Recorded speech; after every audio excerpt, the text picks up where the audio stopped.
We already discussed things a bit. Hey, where have you been? I've missed you too. Are you ready? Very well. Are you sure this is gonna work? I gotta admit, it's bold. Color me impressed. It's worth a try. The point of discussion is to arrive at a solution. Let's cut the small talk and move to the next point. You're making Paimon nervous.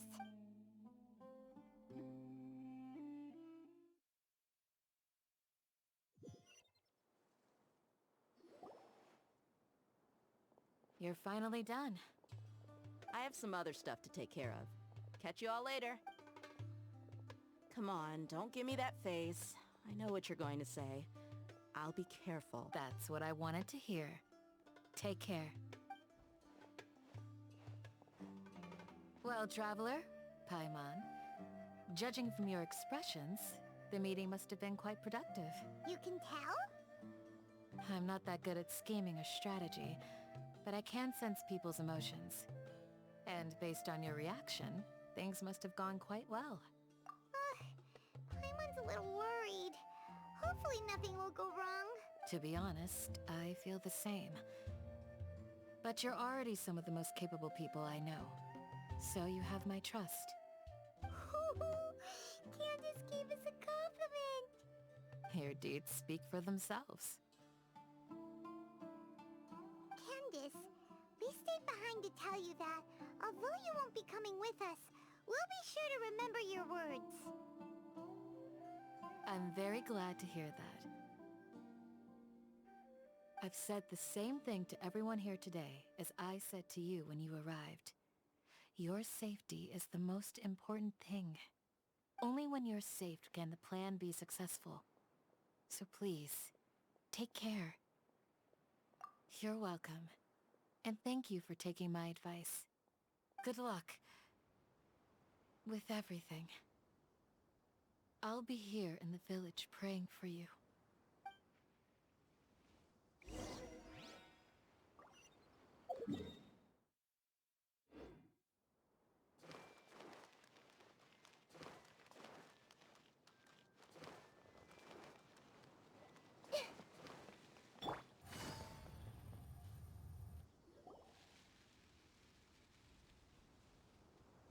Sounds good. I'll go make some preparations. Okay. I'll hit them! Have you finished saying your goodbyes? Yeah! Also, Candace told everyone to be careful. Yes, she did. But I think my point also bears repeating. Our plan is not child's play. We won't be able to achieve anything if we're simply careful. We must go beyond that and fully commit ourselves to it. I hope this is clear to you. Huh?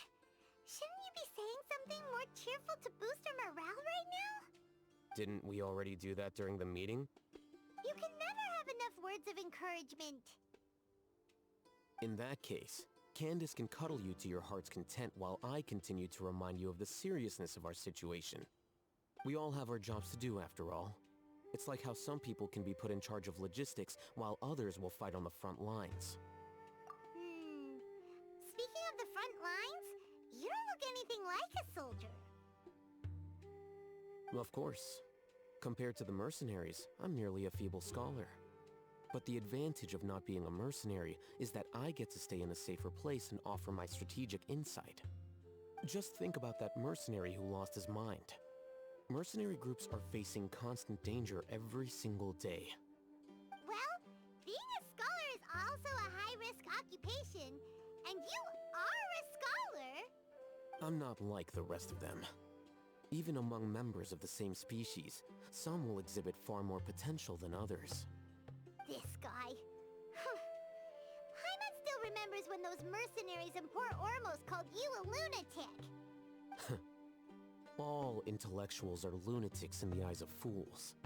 I'll take that as a compliment. That reminds me. Do you remember the record we saw in the King Deshret ruins? It mentioned forbidden knowledge. You have a good memory. Forbidden knowledge has the power to drive people insane, But this fact has never been shared with the public. Even I, who has worked in the academia for some time, was never once informed of this. I think those mad scholars and mercenaries we encountered may have all fallen victim to the corrupting qualities of forbidden knowledge. But the academia has always held a different view. They have always believed that symptoms of madness are a side effect of human contact with divine knowledge as mere mortals.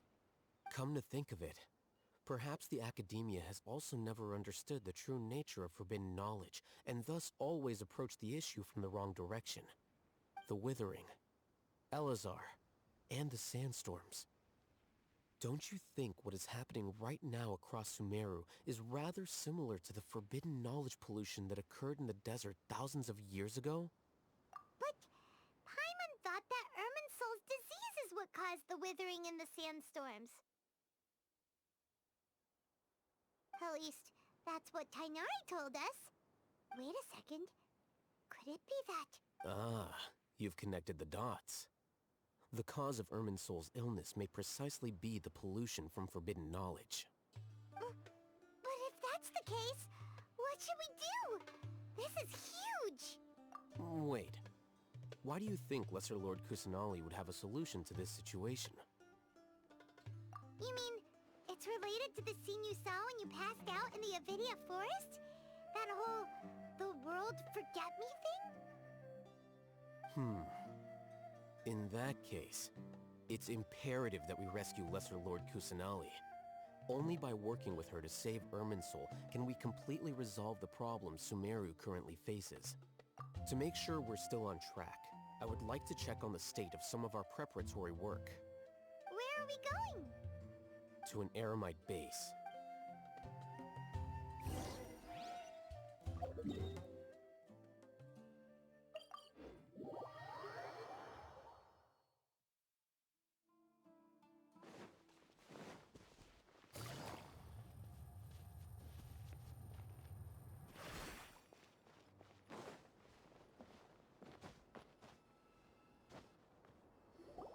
Oh, you made it.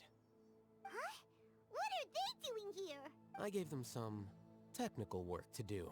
Ah, it's the scribe. And is that the traveler I see? How's the work going?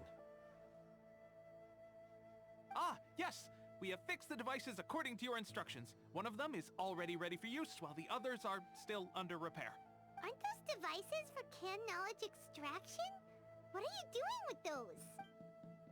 Look here. Huh? More canned knowledge? Are you going to put more weird stuff into his head again? What's that look on your face? Are you scared?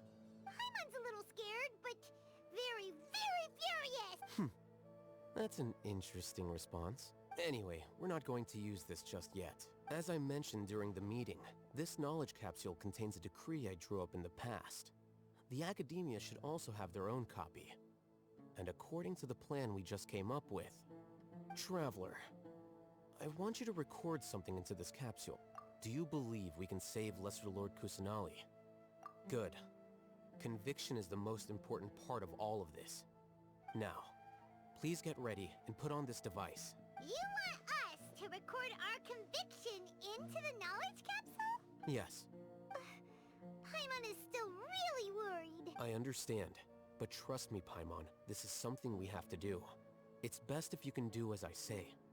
Because, to achieve this impossible task, it sounds like you'll need to fool your own heart first. Although it may feel like a trick, self-encouragement may be the most important tool we have.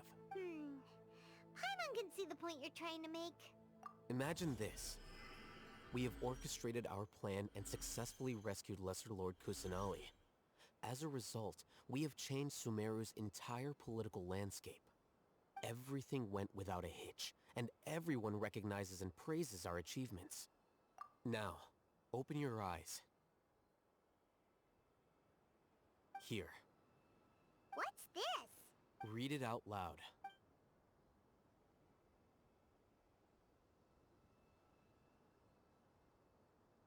It's done. Is your head okay? Does anything hurt? It's just a recording. There should be no negative effects. But what was the point of doing this? Paimon doesn't get it. And that's perfectly fine. In any case, these capsules aren't meant to be used by you. Huh? What do you mean? Have you forgotten?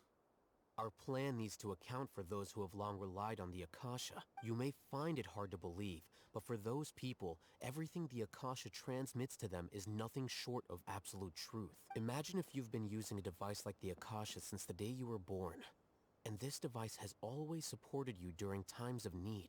After all that time, what do you think you'd become? A fool? A machine? A slave to orders. And that's why rules are so important. In addition, those who understand the rules can delineate boundaries and identify gray areas.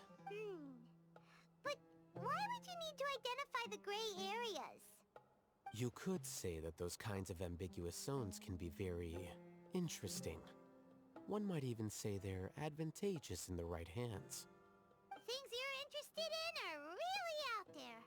Are all Sumeru scholars like this? Anyway, that's enough chit-chat. I'm going to take those two to work on some small projects. You can head to Caravan Rebot and start preparing for the next step. Small project? We're going to tinker with the Akasha terminal and make a few modifications.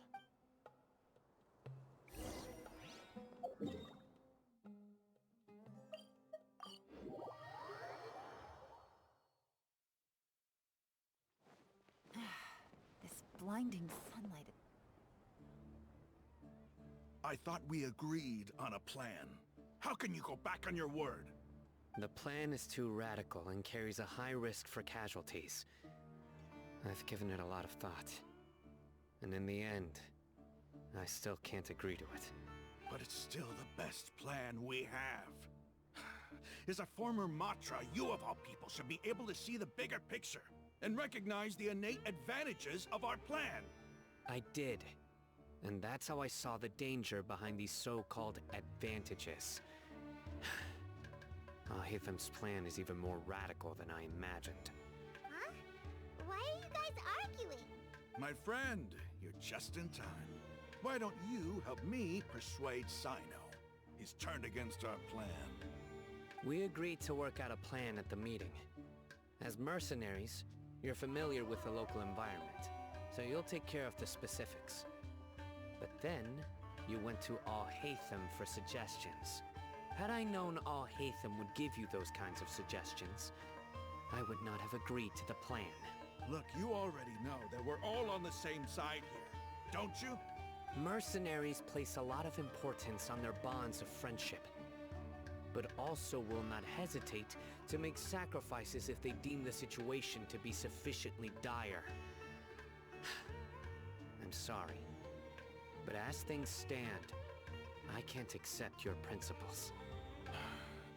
Seems you really do understand the ways of the desert. Traveler, Paimon, this is also something you should know. Ramon's plan is to have me work with the Caravan Rebot guards in my capacity as a Matra. We will arrest the mercenaries and escort them into Sumeru City. Wait, how can we work with the guards? We can't get through that wall easily, remember? Caravan Rebot would never let so many unregistered members of the Eremites enter Sumeru City. My plan will clear us of any possible suspicion, and also let us enter the city as a big group. There is no better way. That also sounds like something Al-Haytham told you. Am I right? Doesn't Al-Haytham know how dangerous this plan is? Of course he does. He told me, there is no perfect plan, but this can get the job done. He also said that with the help of Sino and the Traveler, our chance of success would increase significantly. I never blindly trust anyone, and I've always had a good eye for people. I think he made a number of valid points. It's my own choice to trust you.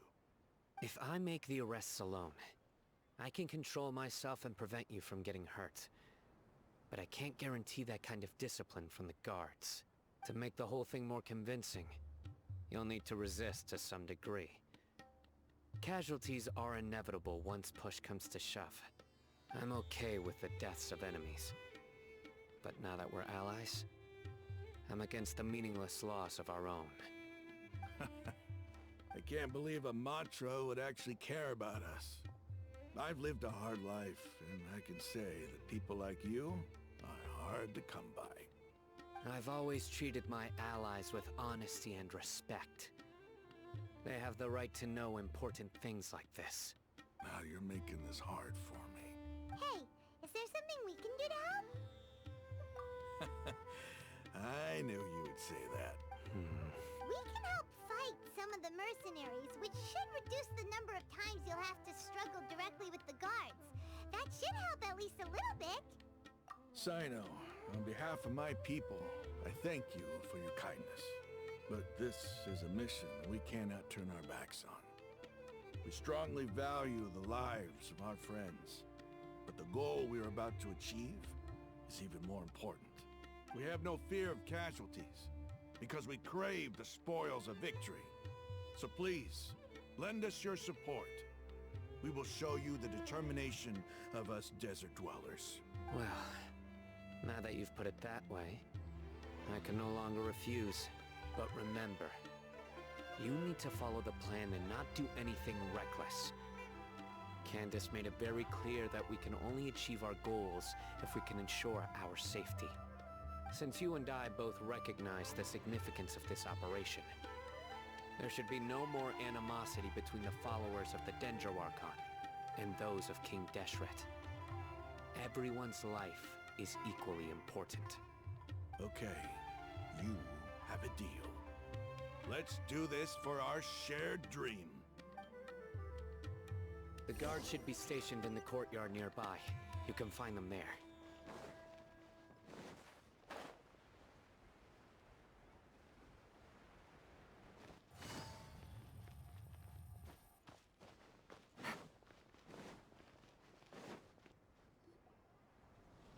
Guards! General Mahamatra! To what do we owe the honor? Keep your voice down. This is a secret operation. I'm going to arrest a large criminal gang near this location. According to the... Of course. Mahamatra Sino's order is the Academia's order. Just let us know what you need.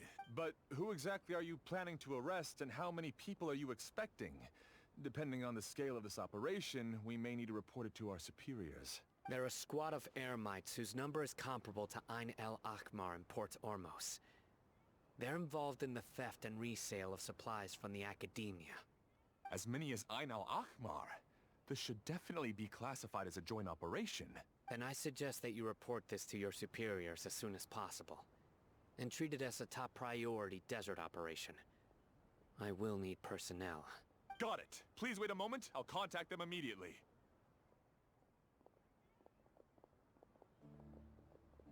Because this is work. Because I trust you. Paimon can't believe you're still in the mood to chat. This whole thing has Paimon scared stiff. Aren't you even a little worried? What if these guards already know that you have betrayed the Academia and are no longer their General Mahamatra? Even if that guard doesn't know, their superiors might, right? We discussed this, remember? The Caravan Rebot operation is of great importance. But don't worry, the guards there shouldn't know that Sino has stepped down. How can you be so sure? First, the other Matra still don't know why Sino has left, which proves that the Academia has been covering up the matter. Second, this is a crucial moment for the Academia's God creation plan. If something were to happen to the General Mahamatra, it's bound to attract a lot of unwanted attention. No matter how you look at it, they don't seem interested in sharing the news of Sino's departure. A reasonable inference. I agree. Which brings us to our next issue. I'm sure some of you have been wondering if the prediction function of the Akasha will affect our operation. The Akasha is still in operation, so I must remain on high alert. Actually, considering the power of the Akasha, it's quite strange that it hasn't already tried to interfere with my actions. I've given that a lot of thought. For now, I don't think you'll need to worry. If you remember, when you first came to Aru Village, all your actions and routes were predicted by the Akasha. It even gave that information to those who kidnapped the village keepers. But things like that never happened again after we met up with the Traveler. That's true. But why? Look at it from a different angle. Why do you think the Akasha will predict your actions? Because my personal data has been entered into the Akasha. That's true, but the key to this question is, how well can the Akasha make predictions about a person? Haven't you ever thought about it? Just how can it do this in the first place? Because the Akasha controls the entirety of Sumeru. The Academia firmly believes that all human actions can be explained through logic. By sorting and analyzing entered data, the Akasha can derive behavioral logic and predict the actions of those who fit an existing logic model. However, at the risk of sounding like an advocate for fallacies, can everyone truly be considered logical at all times? Emotions are part of our behavioral logic. But can you guarantee that every experience of the same joy or pain would be equally intense? How can our feelings and opinions be predictable down to the letter in every single instance? Sino, in the past, you've always worked alone. In the absence of another person who could sway you or your thoughts, the Akasha could produce predictions that were similar to your real-life behavioral principles. Decisive and principled, you were used to solving problems alone. That's why the Akasha could figure you out. But now, you've joined a team. And I believe the Akasha hasn't yet figured out the full composition of it. Our thoughts and logic have intermingled and weaved themselves together to become a complicated, chaotic mess. Any one of us could potentially disagree with another. The Akasha lacks data on these interactions, and it's impossible for it to predict your actions in the future based on your decisions in the past. After all, there's probably a limit to just how much we can be modeled or controlled by data. So, in my opinion, you're probably safe for now. Makes sense to me. I agree. The Akasha is not alive, and I don't think we can be completely controlled by something without a mind of its own. Is that so? I guess there are things that even the Akasha cannot calculate. And people will not be forever trapped by the past. Paimon so... Next time, pay attention during our meetings. Will do. Just remember to stay vigilant. Footsteps! General Mahamatra, we were not expecting your presence here. I'm the security officer of the Grand Deshret Desert District. My name is Luxembourg. This is my assistant, the Traveler. He will be working with me. The construct next to him is for his work. Beep! Construct, beep! What a great honor to meet you. Your golden hair is as bright as the sun. And, is this the latest technology from the Academia? Have you made a decision regarding the matter I mentioned to your subordinate? It seems to be a dire situation, so of course you will have our full cooperation. To be perfectly honest, I've always longed to go on a mission with someone as well known as yourself. There's no need for flattery. Yes, sir. Take your most elite platoon and follow me to the eastern side of the district. We will carry out the operation there. Understood. Map. Hurry, bring the map! In 2 days, we will engage Rahman's Eremites and capture all of them. Any questions about the time or location? None at all, sir. Good. See you then. Yes, sir.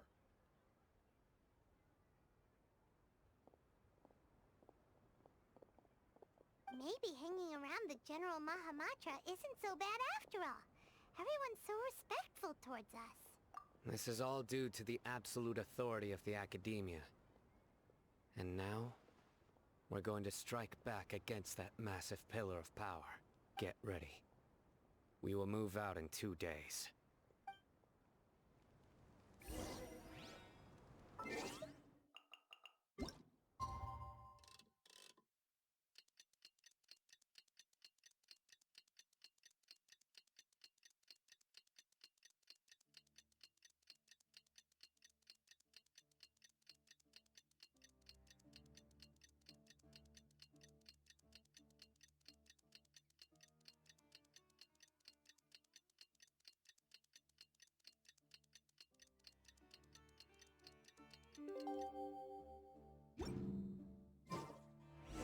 It's time for the operation!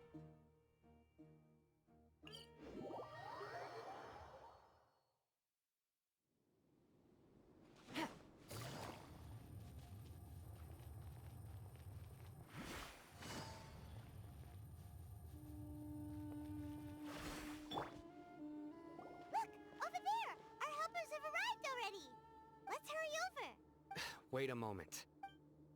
Ah! Oh, it's you. You're my assistant, remember? Being my assistant, you must stay with me. Now let's head over there.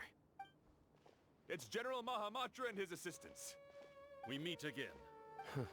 You're here early. It's to show how important we think the operation is. Since this is a big case for the Academia, we are prepared to give it our best. I'm glad to hear your sense of resolve. Remember, we must capture them alive. They are our only leads for the case. If they die, we will be unable to continue the investigation. Understood. Everyone!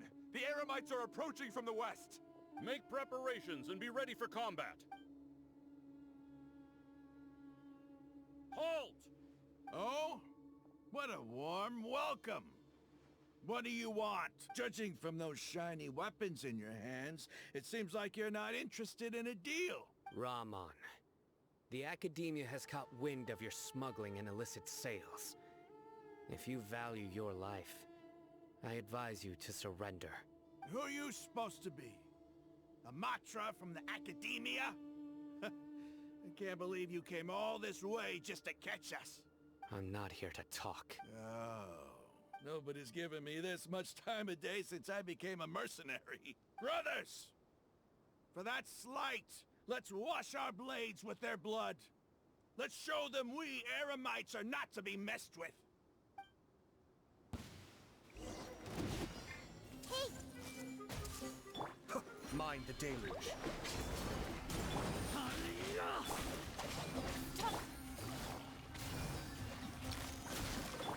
Be still.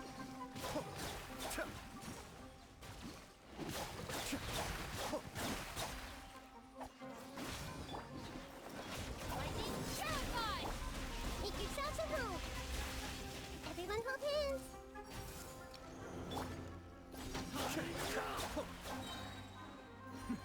The depths beckon. Here comes the cash. It's over. We have subdued them. The operation is now over. All Eremite mercenaries and related personnel in the area have been arrested. Ah, you pitiful Dendro Archon dogs! You'll regret this!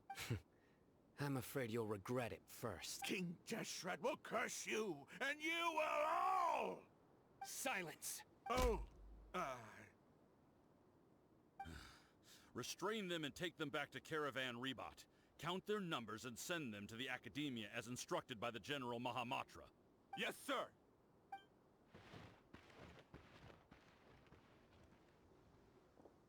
Mahamatra Sino, I will now take my leave.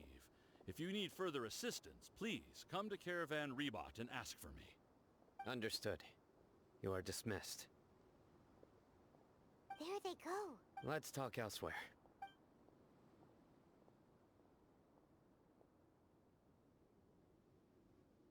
This part of the plan went really well. Yes. Things went perfectly. That's fantastic! And that punch you gave Raman there sure looked convincing enough. Once we're done here, I'll return to Caravan Rebot and oversee the group's transport. I promise. I'll get everyone into Sumeru City safely. Yeah, you're the reason why everything went so well. It's not the time to celebrate yet. I believe Dia should already be waiting for you. Go join up with her. She will need you to introduce her to Tainari. Speaking of which, is it really okay for us not to share the full plan with Tainari? What if he'll feel miffed about it and refuse to work with us? I have a very close relationship with Tainari. Given how well we know each other, I believe my message alone should be enough to bring him to our side. He knows I won't make jokes about things like this. If we need help, Tainari is the best option. Get ready for the next phase of the plan. Don't keep them waiting.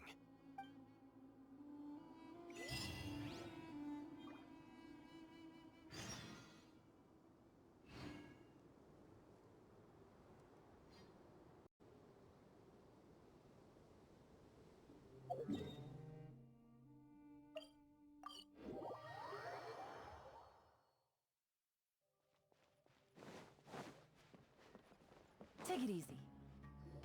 Dia! We're here! It's about time. Didn't you say our part of the plan is the most important of all? And here you come rolling in late. In the time it took you to get here, I already did 5 laps around the place, downed 7 drinks, and even did some clothes shopping. Sorry. We didn't mean to keep you waiting. I just wanted to fix your attitude and rub it in a little. After all, you took your sweet time getting here, and we've got important stuff to take care of. I just like seeing that serious look on your face. Alright, I'll stop. All joking aside, I'm glad you're here. Let's get moving and take care of this as soon as possible. But where should we start? Our responsibility is to get a status update on the Fatui Harbinger known as the Doctor.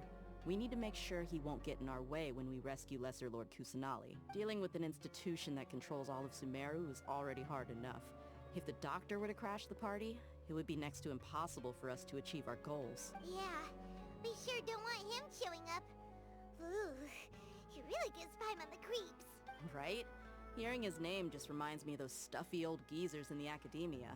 I'd rather not have to deal with someone like that.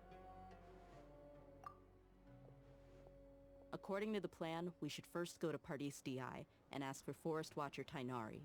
If all Hatham and Sino's sources are solid, then we can be sure that Tainari still has the Academia's trust. So, we'll find Tainari and convince him to get us the latest intel on the Doctor. Then, depending on what we learn, we'll make any necessary adjustments to our plan. The sages have placed spies everywhere on the other side of the wall. I'll follow you as a bodyguard. You should be honored.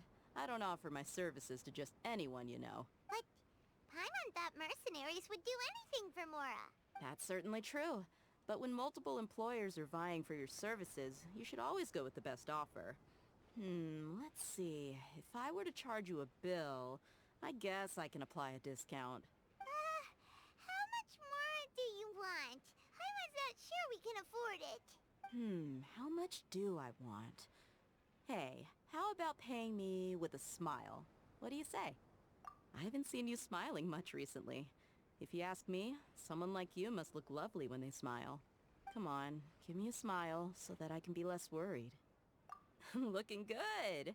I hope this pretty smile will become our lucky charm.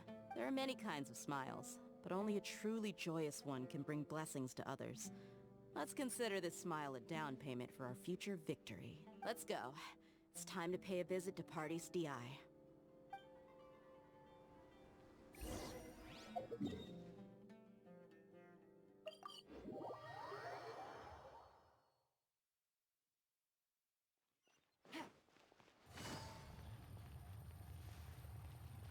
He's over there!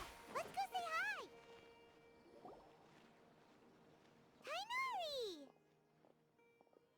Ah, Traveler, Paimon. And you are? Hey there. This is our friend Dia. She's an Aramite mercenary. A mercenary? You must have some big news for me. It's something really important. Please help us out. All right, then follow me.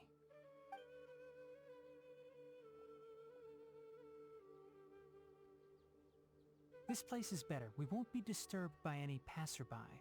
Okay, what is this important thing you want to ask me? The Doctor, huh? He's that strange-looking Fatui Harbinger with the mask. Paimon thinks he has blue hair. Yes, I know him. Actually, he left Pardis DI just a little while ago. He left already? Yeah, he came looking for me. Can I ask what it was about? Sorry to ask you like this after having just met, but your answer is very important to us. For now, all we can share with you is that your friend Sino is working with us. Sino, you say? I see. So that's why he hasn't been at the Academia. Okay. I will answer your questions and will assist you any way I can. You don't have to tell me everything that's happened. Sino's name really does work wonders. You're not even a little worried that we might have made it all up? Despite having just met you, I can sense that you're the serious type. Between you, the Traveler, and Sino, none of you strike me as the type that would conspire to deceive me. You don't need to tell me anything you don't want to. I'll also get straight to the point. The Harbinger you mentioned came to me because he wanted to take the scholar Hypatia away with him. Hypatia? Why would he want her? And what do you mean by take away? Is he planning to leave Sumeru? Yes. He told me his return to Snezhnaya is imminent.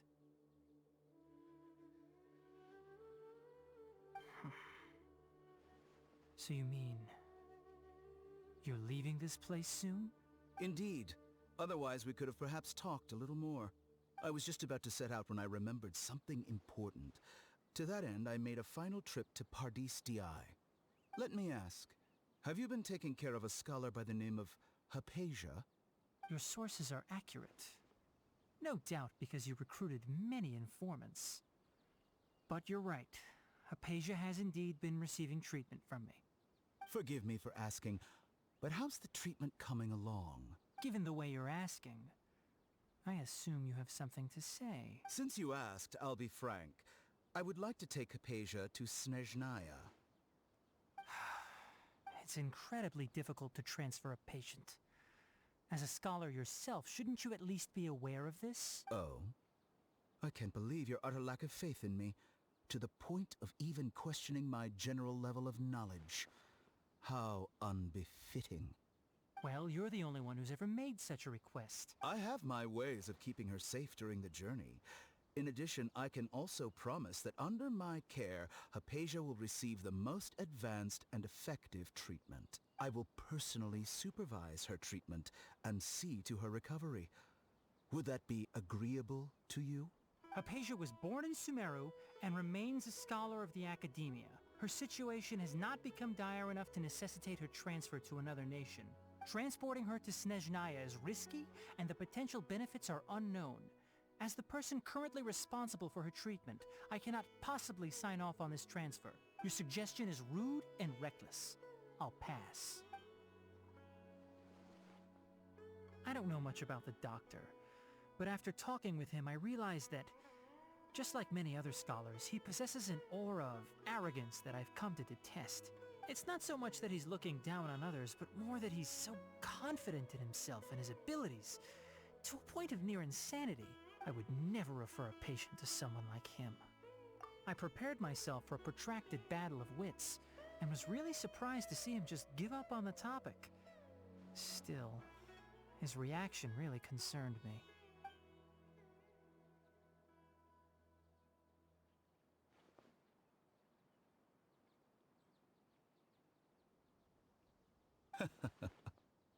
I see, I see. Of course, your opinion makes perfect sense. You're still young, but already quite stubborn. I must say, you are not like what I had expected. Under normal circumstances, I wouldn't just let you off the hook like this. But unfortunately, I'm in a hurry today, what with Her Most Noble Majesty the Tsaritsa calling for our return. Luckily, there is still some time left for me to take care of everything before I leave. It's just as the Academia said, you're a responsible and gifted scholar. Sadly, even with all of that, you're still lacking a bit of shrewdness. And that's also why people like you can never realize that sooner or later, everyone must pay the price for what they've learned.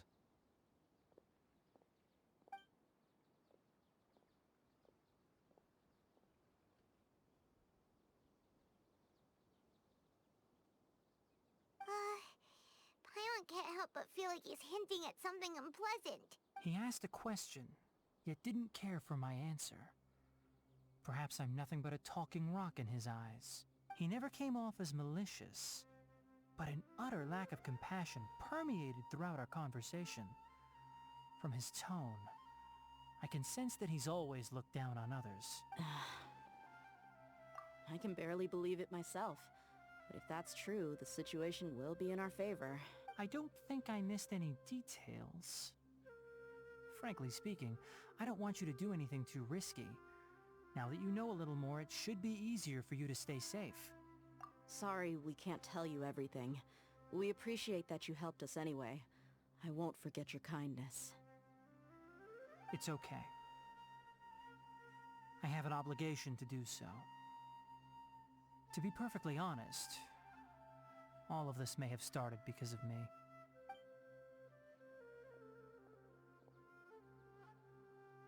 Recently, my master wrote several letters to me, asking me to return to the academia and assist him with his research.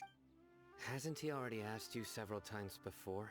Yes, but there's something off about this most recent batch of letters. The handwriting and tone are both familiar, but some details have been omitted. My master will occasionally leave a few dots on the back of the letter.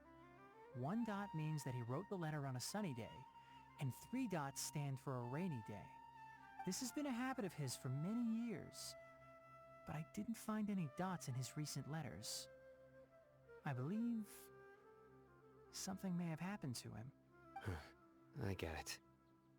Since you are always at Gandharvaville, you would like me, someone already working at the academia, to investigate this matter, right? I'd like to ask you to do that for me. If you can keep yourself safe, please withdraw immediately at the first hint of danger. I can do that, but I have a feeling it won't be that simple. The academia has been working on a big project.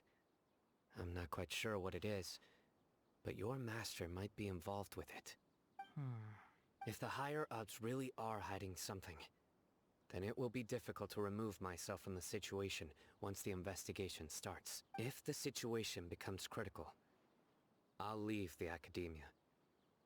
If you don't see me there for an extended period, that's your cue.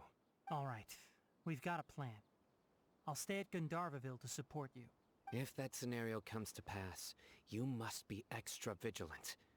And be wary of any messages or direct requests from the academia. I must say, I didn't expect a warning like this from the General Mahamatra.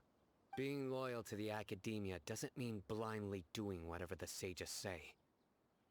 I know what I'm doing. On that note, aren't you also being quite distrustful of your alma mater? The academia, yes, but my master is a man of integrity. Even when I was a student, I was worried he'd get in trouble for sticking to his beliefs. I suppose he's lucky to have lasted so long.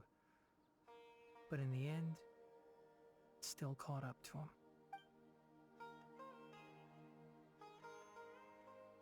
I see. So you noticed something was up with the academia from the very beginning. This may well be how Sino became involved in all this. In that case, I must keep my promise and help you however I can. Also, if you run into Sino again, please help me pass on a message to him. Trust your own senses and experiences. I think this may be something he needs to hear right now. Okay, we'll find a chance to tell him. Thanks. Right. Now let's go hunt down this Harbinger. Oh, by the way, which way did the doctor go when he left Pardis DI? That way. Gotcha. Thanks so much. We'll be on our way.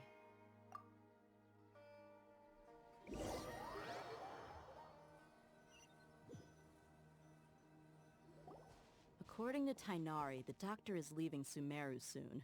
I want to check if the doctor was actually telling the truth. He also said that he'll take care of everything before he leaves. What did he mean by that? We need to be extra careful when dealing with a person like him. Just to be safe, let's chase him and see what we find. But we have no idea where he went! How can we start chasing him? We'll do it the mercenary way. I'll find leads as we go. All you have to do is just follow me. That Harbinger may have tried to cover his trail, but he still left some traces. Or perhaps he never even thought about concealing his whereabouts. Maybe that's just how arrogant he really is. Yep, we're headed in the right direction. The traces are still fresh, but there's no sign of his entourage. Clearly they're in a hurry. It's just as I thought.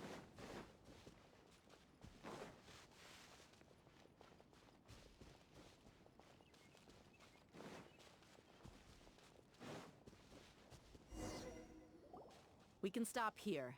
I think I know where the doctor went. To the south of here is Port Ormos, which seems to be where they're headed. Port Ormos? They're going to leave by boat? That's right. Let's go to the port and have a look for ourselves.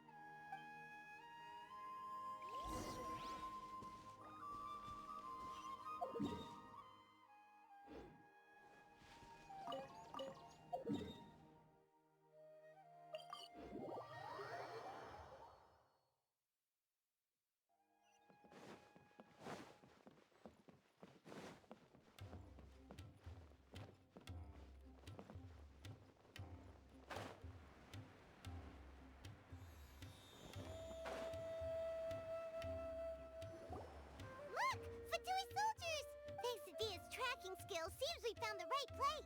Shh! Don't draw their attention. The port is crawling with Fatui soldiers. Let's keep going and see what we can find. Now this is a proper farewell ceremony for a Snezhnayan Harbinger. The Lord Harbinger is leaving. I've still only seen him once or twice.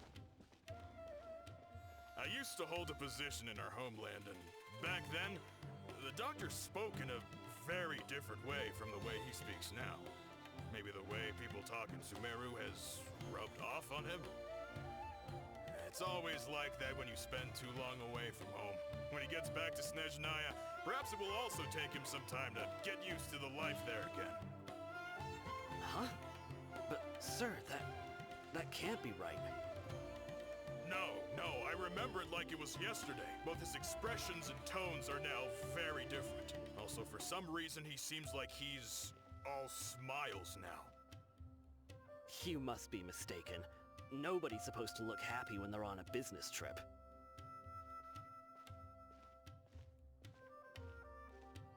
The doctor is on that boat. So he told the truth after all. He is actually leaving Sumeru. Let's get closer and find a place to hide so we can observe him. This place will do. We can hide here while we keep an eye on the boat. Uh-oh. He saw us. Huh? Is he waving at us? It's time to say goodbye.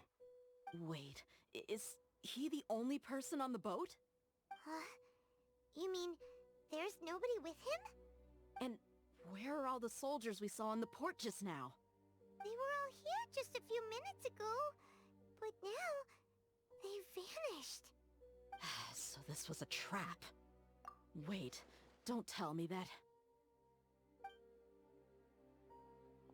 Luckily, there is still some time left for me to take care of everything before I leave. Oh no. They might be after Hypatia. Let's get back to Party's DI. Huh? What do you mean? I'm afraid that she's seen something that she wasn't supposed to see. If I were the Fatui, I would also try to take her away. And if I couldn't... Oh no! Are you saying they're going to kill her? Let's go!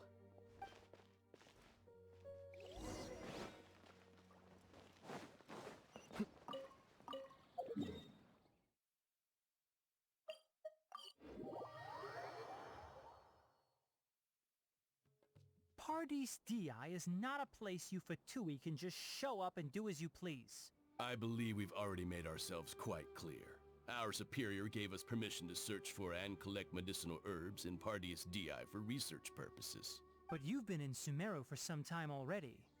I find it coincidental that you chose to only come here today. Even the Grand Sage himself may not have the right to question our research, much less an ordinary scholar like yourself. I've done my duty to inform you. Don't make things difficult for yourself. It would seem that my words have fallen on deaf ears. You can keep trying to deny it, but coming to Party's DI now? I'm pretty sure you're not just looking for herbs. With all due respect, your baseless speculations will only lead to unnecessary trouble. Well, you only have your Harbinger to blame. He knows nothing about keeping a low profile. I may be staying at Party's DI as a scholar, but that doesn't mean I'm no longer a forest watcher.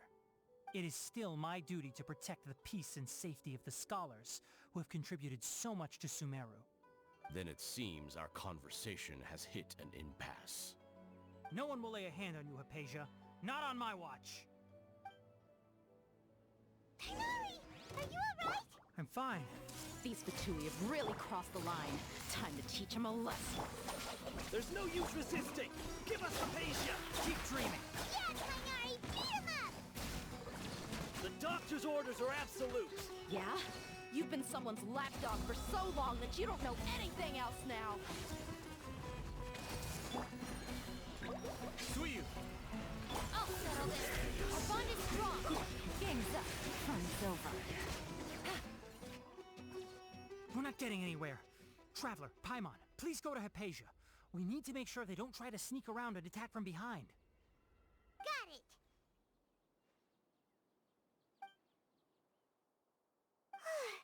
Hypatia's still here. Doesn't look like anyone's broken in.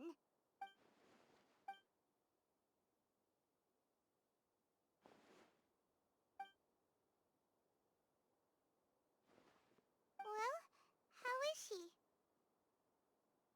Oh, that's good.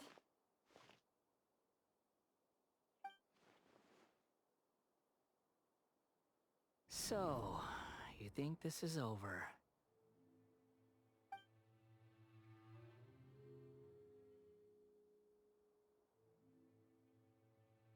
What?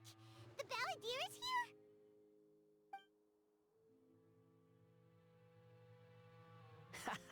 here? I've missed that look of abject horror. You've given me that look every time we meet. But, where is he?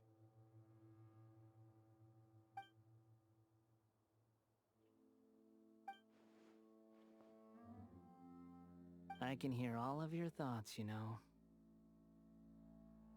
Don't you remember? I already saw you the first time you came to Party's thje and made contact with Hypatia. I didn't need to do anything. It is her honor to be able to connect her consciousness with me. Who are you talking to? It can't be the Balladeer, right? That's impossible. I know you must be curious. I might as well tell you that I decided to enter Hypatia's consciousness the moment I sensed your touch. I wanted to observe you on a fool's errand. Hey, Traveler! What are you doing? My deification is nearly complete. All that's left now are just some final details. Do you understand? Even if you manage to rescue Lesser Lord Kusanali, it will be impossible for you to defeat a bona fide god like me. Is it wise to force that childlike god into a divine battle against me? Scholars consider the god of wisdom to be the sum total of their faith. It's how they can justify reverence for a god as they construct it. But this also shows that humanity's worship of gods is a combination of blasphemy and exaltation. It's truly laughable. Yes. What is it? Yeah, I'm in a good mood, which is why I'm talking to you like this. What do you mean?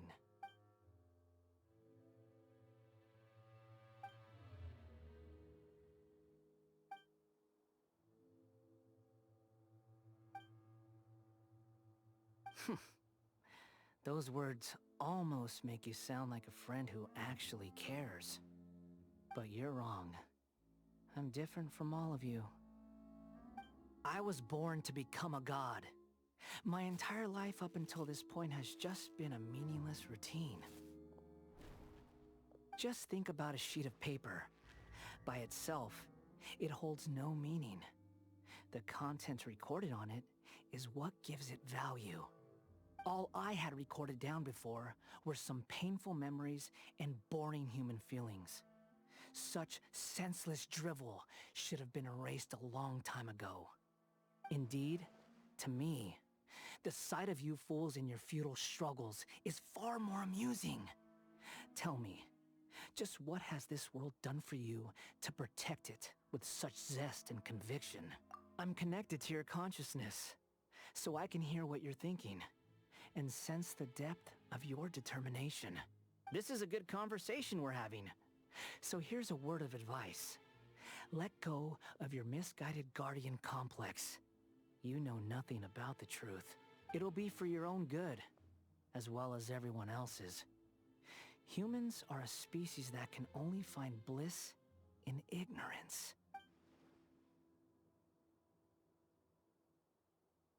Ah, you've seen my affection for her. If you were in my position, I think you'd feel the same way. She peered into my consciousness and saw my past. Someone like that is qualified to become my first follower. All gods need followers. So Hypatia has been chosen.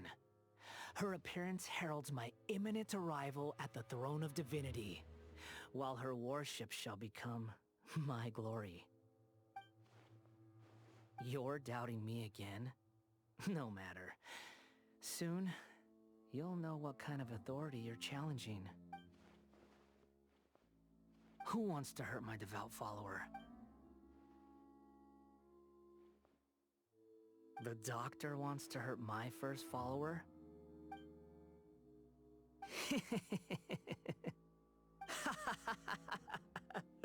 How very amusing. Has anyone ever told you that you're not good at sowing discord? The doctor has never known his place. Even now, the puny human thinks himself capable of interfering in the business of the new god. You're still too naive if you think a few words will be enough to convince me to destroy the doctor. But I'm willing to give you a gift, just like my expression of affection towards Hypatia. It is an honor for you to be able to stand here and speak with me. As my listener, you will be rewarded.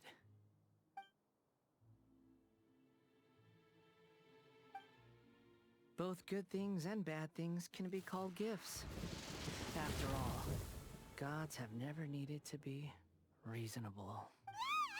Paimon hears thunder! That person Paimon couldn't see was the Palantir? Oh, he sure chatted with you for a while. Where is the storm headed? That means anyone outside is in danger! Let's go! Tainari and Dia still must be fighting!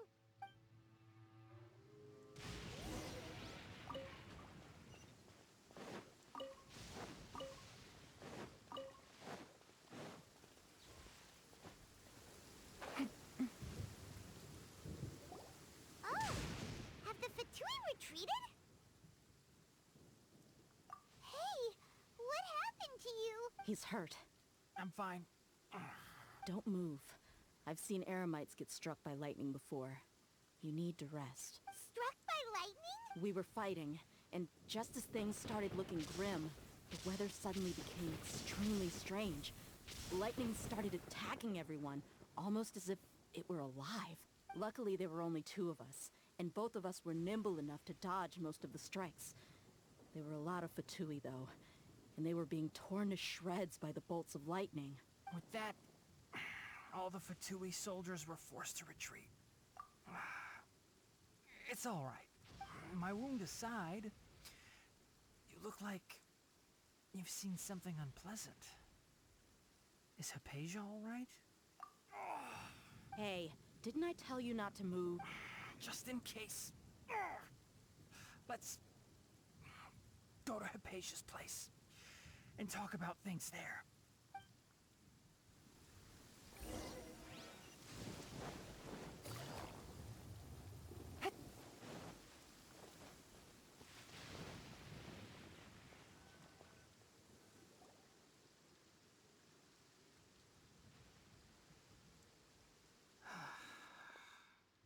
Thank goodness she's fine. Hey, how about taking care of yourself first? I understand my condition. The wound is not fatal. I'll be all right. Ugh. The more you understand medicine, the worse of a patient you become. I know. They always think they can push through the pain. Oh, he sat down. Let me rest for a bit. Sorry, traveler. Now you may start.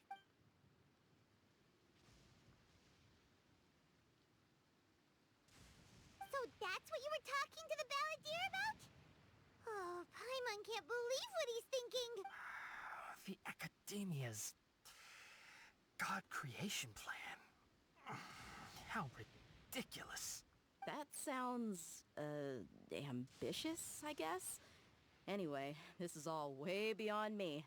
As long as I can enjoy every day with a drink in my hand, tasty food in my stomach, and a good night's rest, that's enough.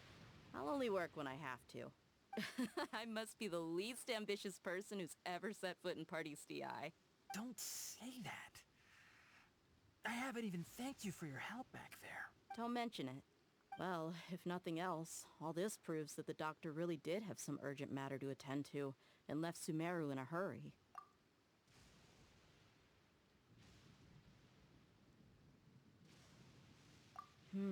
Maybe the Fatui want to cover up some secret of the Balladeer. Is that why they tried to seize Hypatia? You said the Balladeer claimed that Hypatia has seen his past. So, what could be there? Have you noticed? The Balladeer is not happy with the Doctor's actions. He thinks the Doctor has no right to consider himself as his equal. So, if the Doctor was to show up again, would the Balladeer zap him with lightning? Based on what the Traveler has said, I think he would. Having the Doctor gone benefits him as well as us. In other words, we've successfully completed this stage of the plan. The Doctor is out of the picture now. Yay! That's a big accomplishment! I'm also happy for you. Thank you for the help, Tainari. Make sure you rest up for now. Yeah. All right. Okay, that wraps things up for us here at Party's DI. Traveler, it's about time we rendezvous with the others at the Grand Bazaar. Let's continue to keep a low profile. You can head there once you're ready.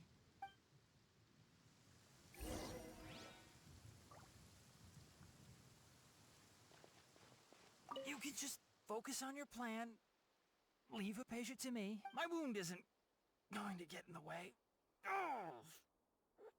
Okay. Guess I'll sit still for a little while longer.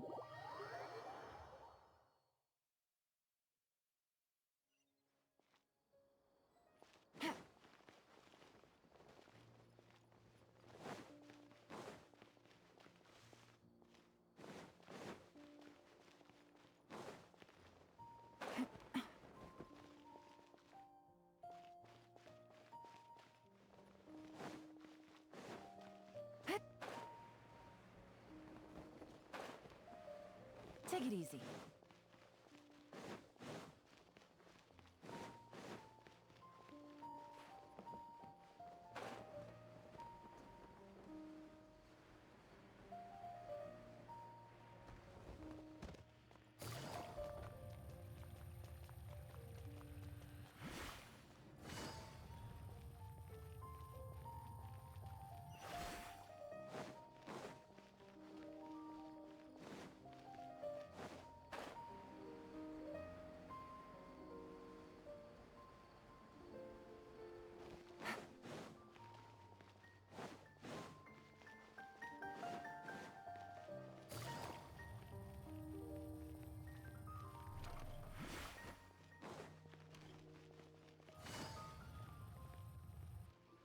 All right, everyone is here. How did everything go?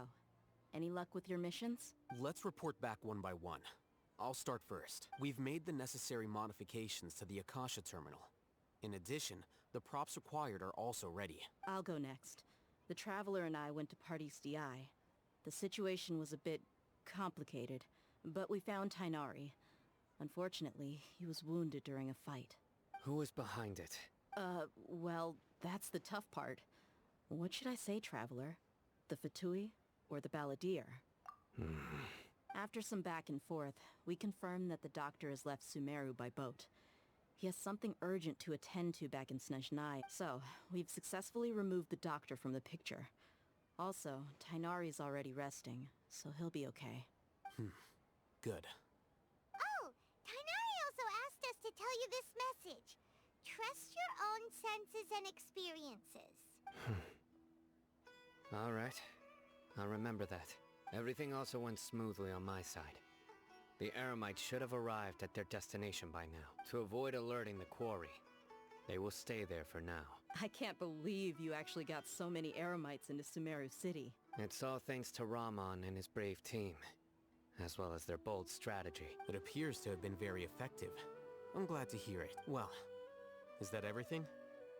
Okay, this meeting is adjourned. Huh? Wait, you mean that's it? Well, what else is there to discuss? Shouldn't you end with some words of encouragement? You know, to fire us up now? Personally, I'd rather we all go home and get some rest. I'll hate them. Ugh. Oh, and if you wanted someone to say something to that effect, then I must reiterate that I'm here to strategize and not to lead. So you should find someone more suitable to do that. But I thought all of you Academia big shots were great speakers. Then I should remind you that I'm the scribe. I know that. So what? A scribe is responsible for recording meetings, not speaking. Fine, whatever. Well, Cyno doesn't seem to be much of a talker either. I guess that leaves it to my employer. Employer? Yep. The Traveler hired me. That's right. So come on, boss. What do you have to say for the team? Yeah, say something to boost morale. Huh? What are you all doing here? Oh, it's Nilu! Hey, everyone. I'm not disturbing you, am I? Not at all. I was actually just about to go find you. Judging from the group and all your serious faces, you were discussing something important, weren't you? But you also look like you're up to no good. Seems pretty interesting. Welcome, Nilu. Would you like to join us? Huh? Join you? You mean, you also want to discuss something important with me? Yes. Something very important. Nilu, are there any breaks in your performance schedule in the upcoming days? Huh? Wait, you're seriously inviting me?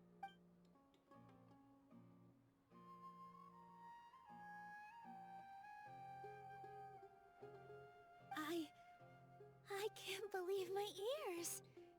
You are truly the bravest and most passionate people of Sumeru, well, that I've ever met. Oh, right. The Traveler and Paimon are not from Sumeru, but you are awesome as well. That's right! I must admit that I'm a little scared, but I'll try my best for Lesser Lord Kusanali. If I can somehow use my abilities to help you, then count me in. Remember, believe in yourself. Okay. I'll get my friends at the Grand Bazaar to help us tomorrow. Just remember not to say too much. Be discreet. Yep, you got it. All the preparations are done. Now, can we finally conclude this meeting? So, have you thought up what you'd like to say, boss? Yep. It's a grand plan and we're all super awesome!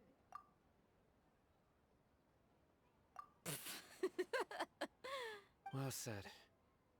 A good night's rest before an operation can be the difference between success and failure. Thankfully, I've had my place to myself recently. It's been nice and quiet. Uh-huh? Oh, nothing. Alright, let's all go home and get a good night's sleep so we can be up early tomorrow. Okay. So I guess that means it's time to say goodnight now. Yep! Good night, everyone!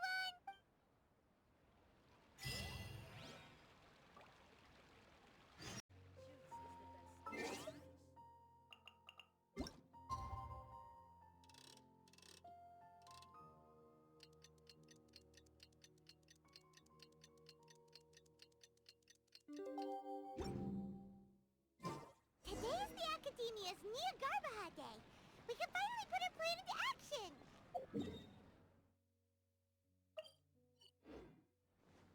Welcome! Alhaitham should be waiting for us. Let's go to the Academia and find him!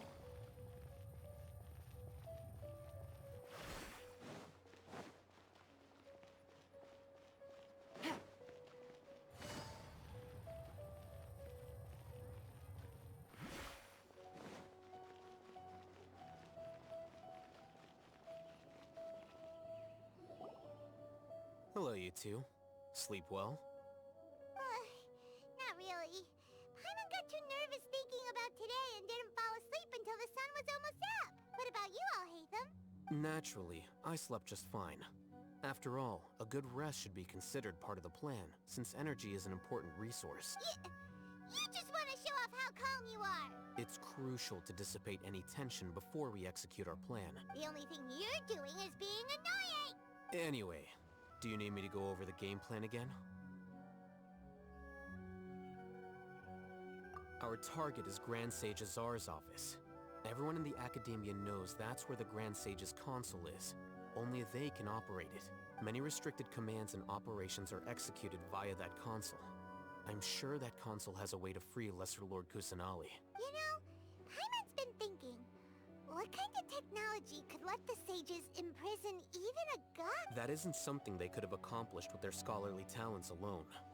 In the Sanctuary of Suristhana, there's a device of Greater Lord Rukkhadevata's that she once used to isolate herself while meditating. 500 years ago, the Grand Sage at the time modified the device so that it can no longer be controlled from the inside. They were effectively trapping one god with the power of another. So, how are we gonna get to the Grand Sage's office? Don't forget, today is Nyargarbaha Day, arguably the most important day to the Academia. The sages and core Academia personnel are busy loading the latest batch of research developments and legal decrees into knowledge capsules so that they can be entered into the Akasha. All the Darshan's researchers have their noses to the grindstone, and the Academia's grounds are flowing with all sorts of people. It's the perfect time for an infiltration. When the Grand Sage leaves his office to supervise the entering process, that's our cue to access the console and free the Dendro Archon. Well, yes. That's just the visible side of our plan, after all. If precedence holds, the Academia should have already started preparing for Nyargarbaha Day. Everyone should be in position. All that's left is for us to lead the charge. Let's go. So are we just gonna walk in through the front door, or...? Yes. Were you expecting a stealthier approach? Paimon can't think of a good comeback. Alright, it's all on Alhaitham if things go south.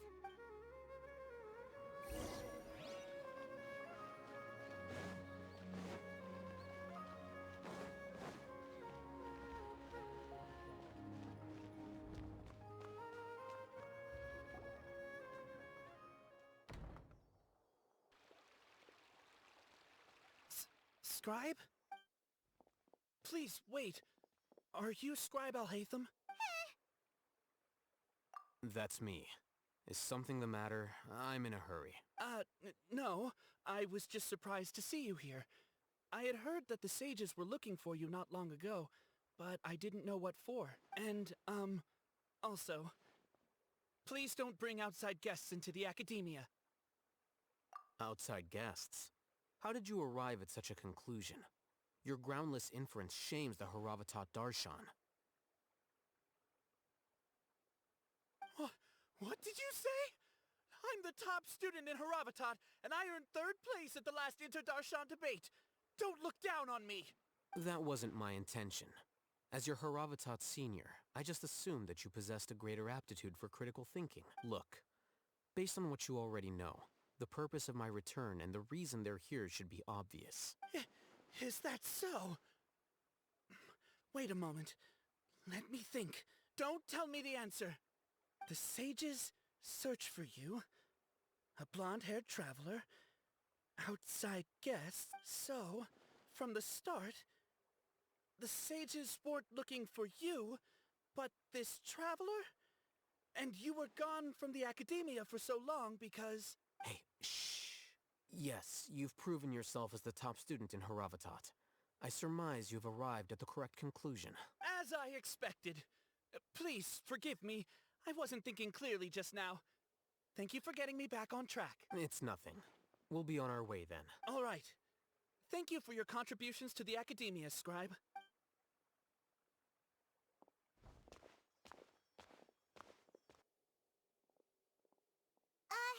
What the heck just happened now?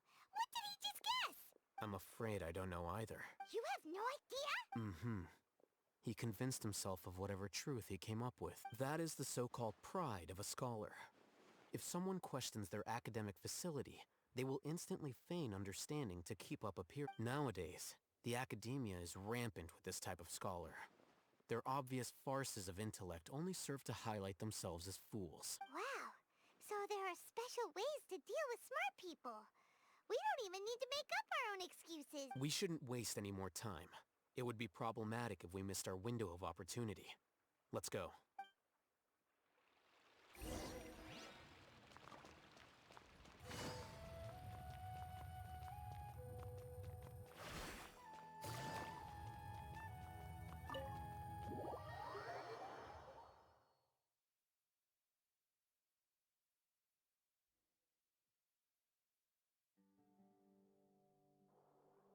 this the Academia's library?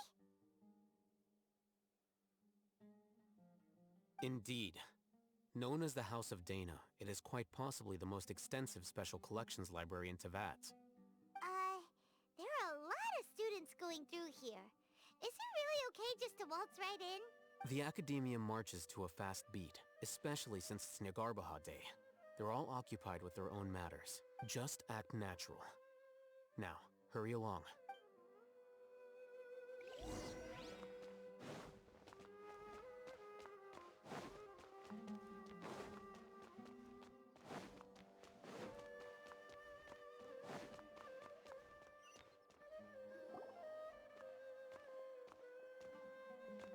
What's this platform for? It's a lift that Academia personnel use to access higher floors. Are we gonna take it then? The Grand Sage's office is up there somewhere. No, not right now. We can't guarantee that we won't run into the Great Sage. Let's step back and observe for now.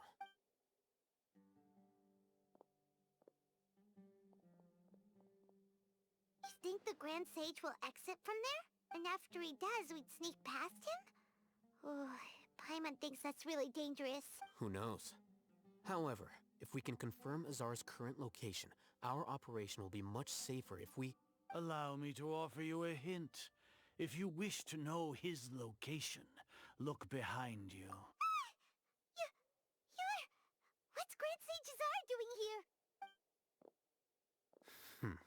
Do not tell me you believed the Academia would not grow suspicious of you after such a prolonged absence, Scribe. An eyewitness had informed me of your whereabouts, so I came to personally welcome you. Great Sage, I didn't expect you to care so much about me.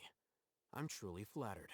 I'm sure, but compared to you, I am far more interested in these two unexpected guests. You are the Traveler and Paimon, correct? It's a pity that only now have I been afforded the opportunity to formally meet two of Sumeru's most esteemed guests. I do apologize for my lack of decorum. Excellent. You immediately initiated discussion instead of attempting to prepare some perfunctory excuse. You clearly understand the situation at hand, and have no intention of making a reckless stand. The foot traffic here renders this place unsuitable for discussion. Please, follow me to my office.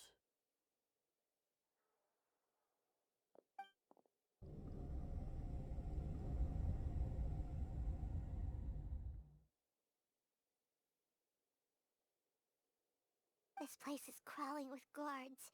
There's no way out for us.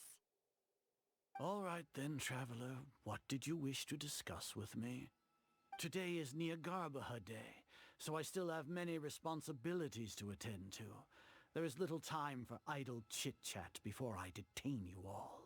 You seem to know quite a bit about our endeavors.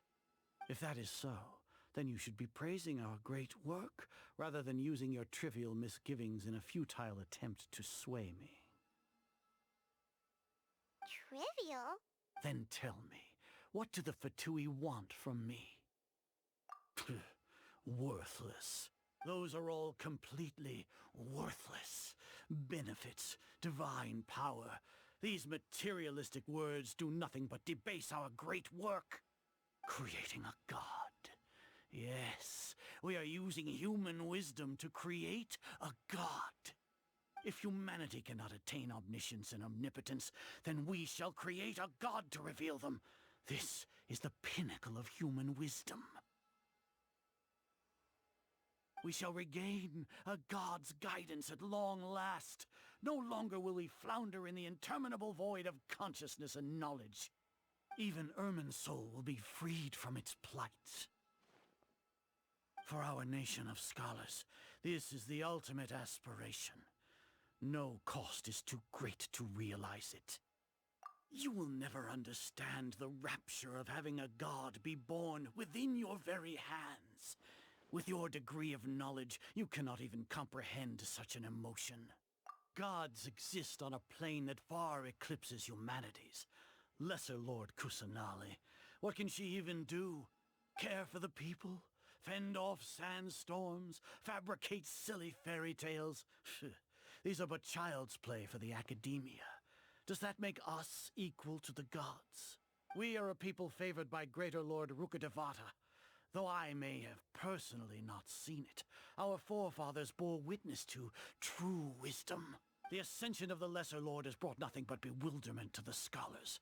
They all ask, is that truly what true wisdom is supposed to look like? With that in mind, it is better to keep her isolated in the sanctuary of Surasthana, so our academy will not become embroiled in turmoil. What a pathetic justification! Do you really think that only the super smart or powerful should be able to call themselves gods? As per your judgment, Grand Sage, they are indeed dangerous individuals. Not only are they acting against the Academia, but their ideologies have the potential to lead scholars astray. Looks like there really was merit in my assignment. Alhaitham? Are you talking about us? Anyway, I've brought them to the Academia as ordered, but it took some time and trouble. Oh, that reminds me. Here's the investigation report you had requested. It's a summary of my time spent with the Traveler, an array of information about him ready for your perusal. Alhaitham? So you're still on the Academia's side! We finally started to trust you!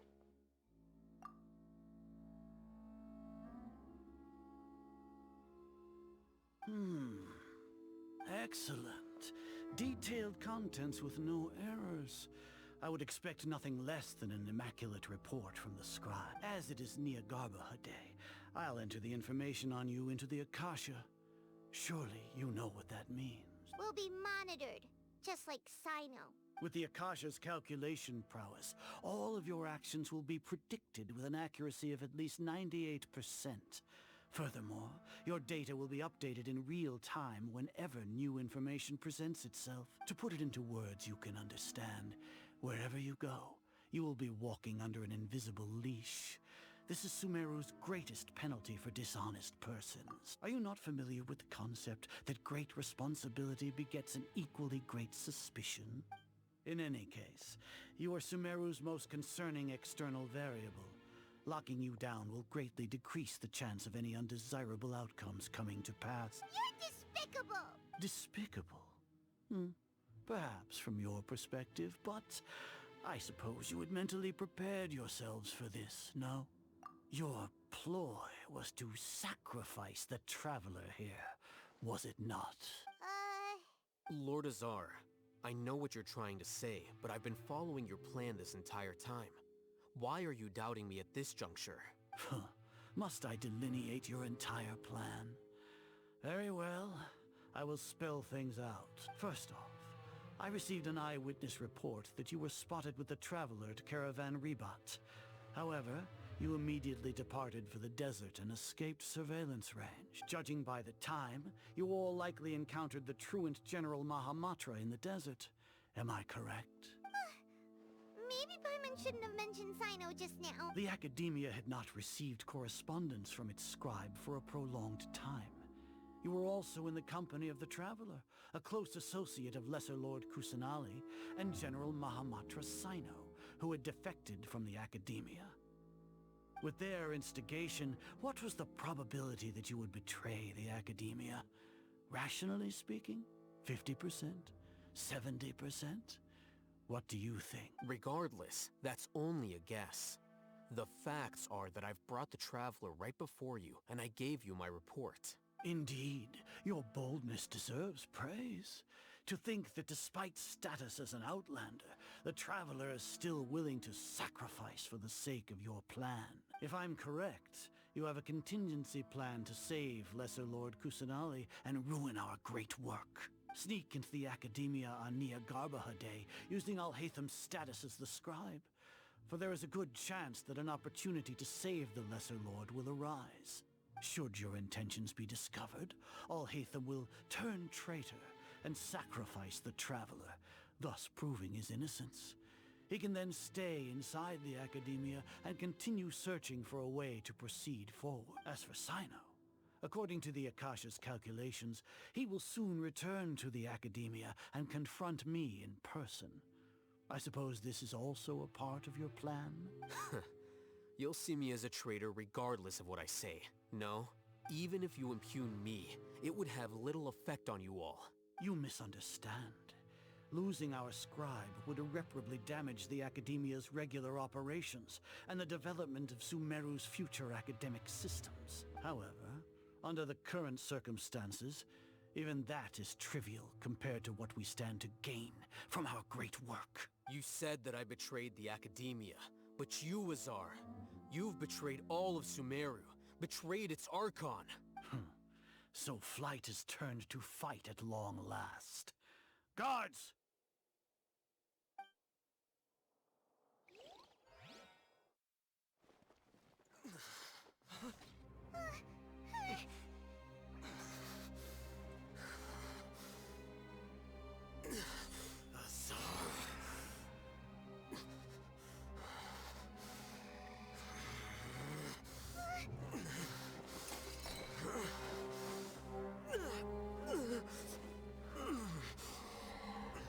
Well, what do we have here?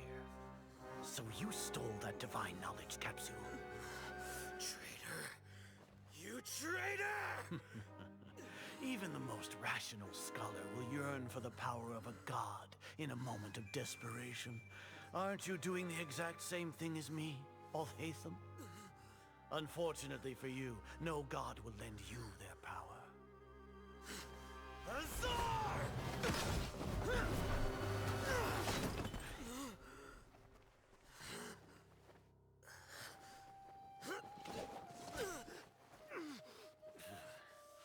He has gone completely insane.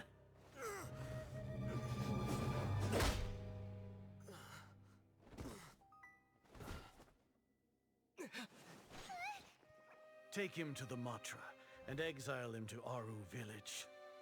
Then find someone to take these two to the confinement room. I'll deal with them later. Grand Sage, we've finished all required preparations for Nyargarbahade. We may begin to enter the capsules now. Excellent. You may begin.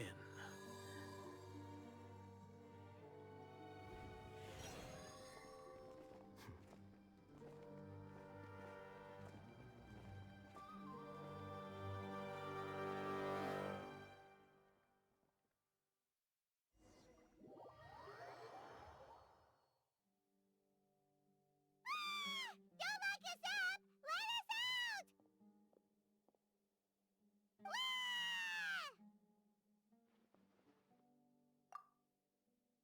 Oh, yeah. Paimon got a bit carried away there.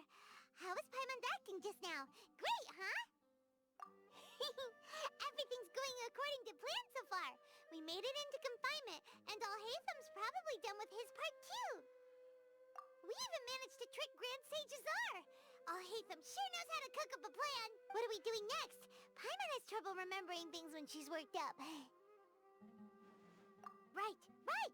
Paimon thinks it went something like this. Apart from that, we still have yet another goal in the first stage of our operation, which is to send the Traveler to the confinement room. What? Why do we want to get him locked up on purpose? He's always been the person the sages are most afraid of, as well as the greatest obstacle to their successful implementation of their plan. They are very aware of the risk he poses to them. Once the Traveler is imprisoned, the sages will likely think that everything is under control, and with their guard down, the next phase of our plan will have a much higher chance of success. I can already see the pompous looks on their faces. Oh, that's a super tricky plan. But Paimon still thinks it's not really worth it. That isn't the only reason, of course. He has a more important task once he's in confinement. According to the Academia scholars in Ramon's custody, Lesser Lord Kusanali has sealed off her consciousness in the Akasha ever since she was captured by the Doctor. That way, they can't pry any more information from her. Even if we break into the sanctuary of Surasthana, it will take time to awaken Lesser Lord Kusanali's consciousness. We need to do that in advance. So our job is to wake up Nahida! Okay, totally worth getting thrown in jail for. The confinement room is inside the Academia, close to the sanctuary of Surasthana. It's a completely enclosed space, and you won't be receiving any visitors. I'll work with Ramon's scholars to make some modifications to your Akasha terminal. Once you're in, get as close as you can to Lesser Lord Kusanali and try to connect to her consciousness. However, As for whether she'll actually wake up, that will depend on our luck. Oh, no wonder you've been wearing your Akasha terminal today. It's the one that Al-Hatham modified. Paimon thought they'd take our Akasha terminals when they locked us up in here. Were they being careless? Alright, so what now? Sounds easy enough. We can finally talk with Nahida after all this time. Let's do it. There's a light flashing on your Akasha terminal. It's almost like... the faster it blinks, the better the signal.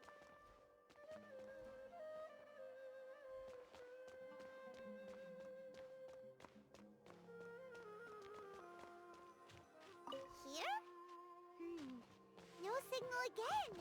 Is it getting jammed?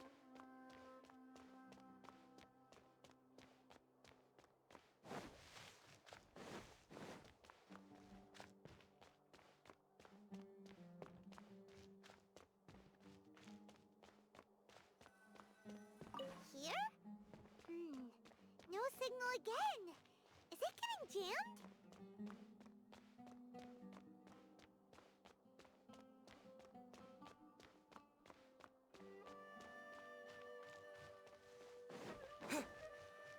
Whoa, it's Mora!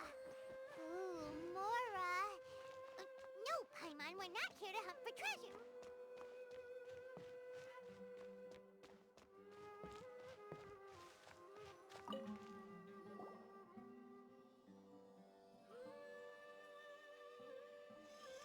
Huh?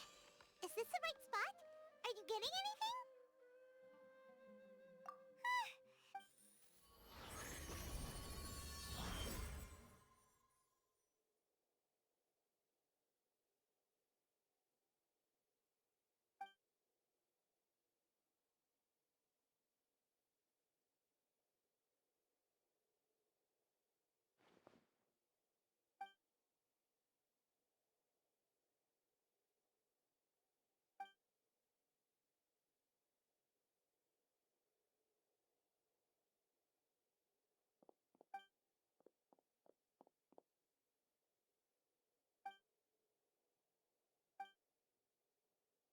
Nahida! Hey, Nahida!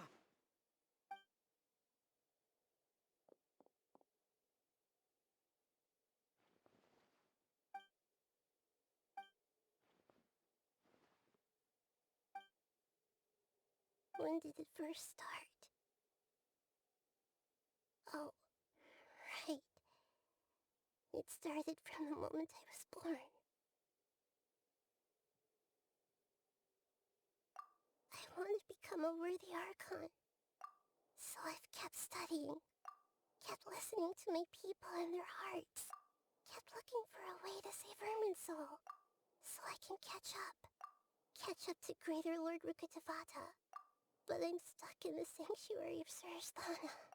The sages are creating a god to replace me, and I'm forced to lock my consciousness in this boundless darkness. Nahida!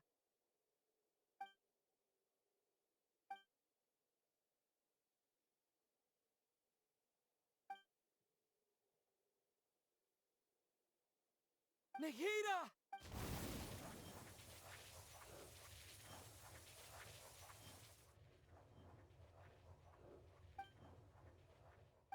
It's so quiet here. Now that I think of it, I don't think I've ever actually listened to my own inner voice. Do Archons have them? Should Archons have them? Have I been doing the right thing? Am I really not needed? How do I really feel about all of this? It's so quiet here. Since you're the god of wisdom, you've known the answers to all these questions since the very beginning, haven't you? Who are you? Whose voice is that? It sounds familiar. You're right, though. I won't I won't ignore my own voice anymore.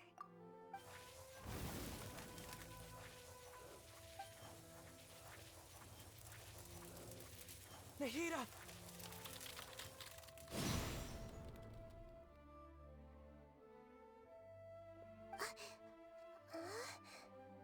Nahida? Did you wake me up? Thank you. Why are you here? We're here to rescue you. Are you alright? I'm fine. It's just...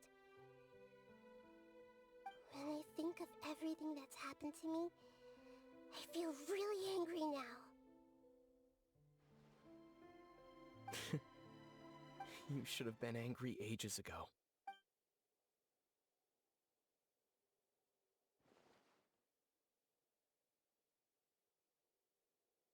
Huh? Oh, you're back! How's everything? That's wonderful news! Great! We weren't locked up for nothing! When you went to wake up Nahida, Paimon was listening for any sounds outside. You were out for a long time. There are fewer and fewer scholars going about now. You think everyone's done with their Nyargarbaha day stuff? Yep, so that means our next act is Nilu's performance!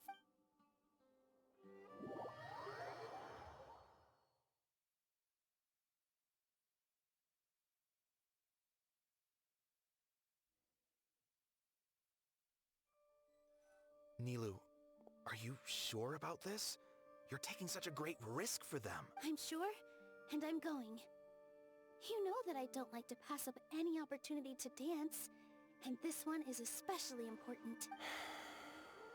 All right. You seem to have a lot of trust in them, so I won't say more on the subject. But if anything happens, the few of us here may not be able to help you. Don't worry. They've been through worse. Everything's going to be fine. All right. You know, if you really do get arrested, we'll do everything we can to get you back. Be careful, even if it's only for our sakes. Thanks, Mr. Zubair. You're so very kind.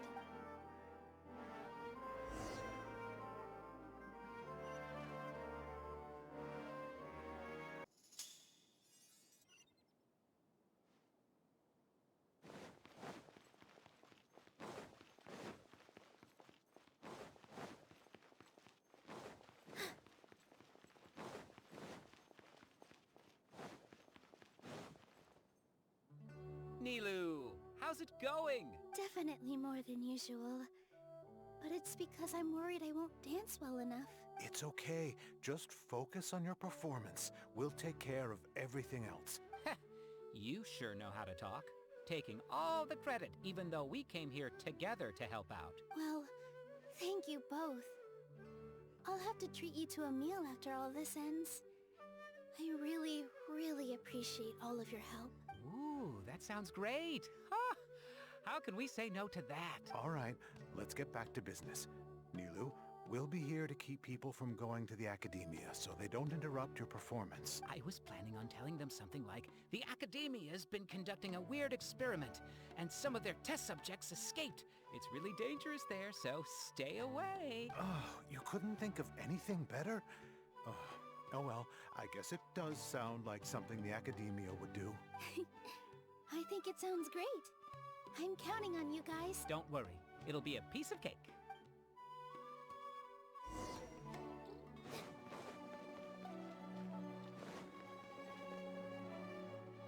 Hey, Nilu!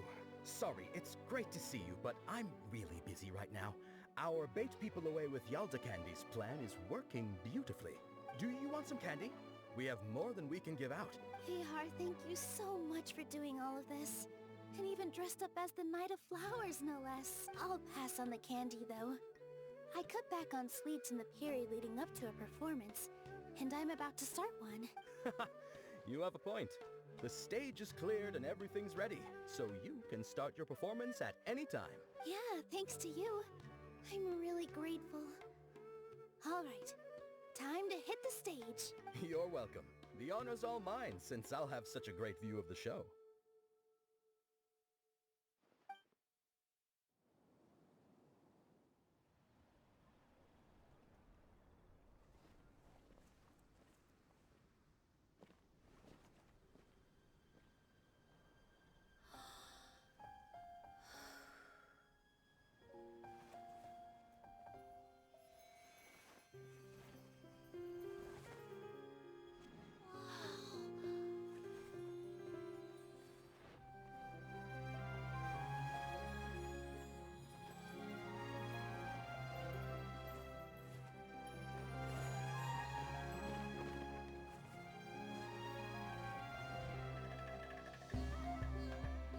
never seen a performance like this. This is incredible. Yeah, but I heard that public performances like these have been banned. I can't believe she's doing this here.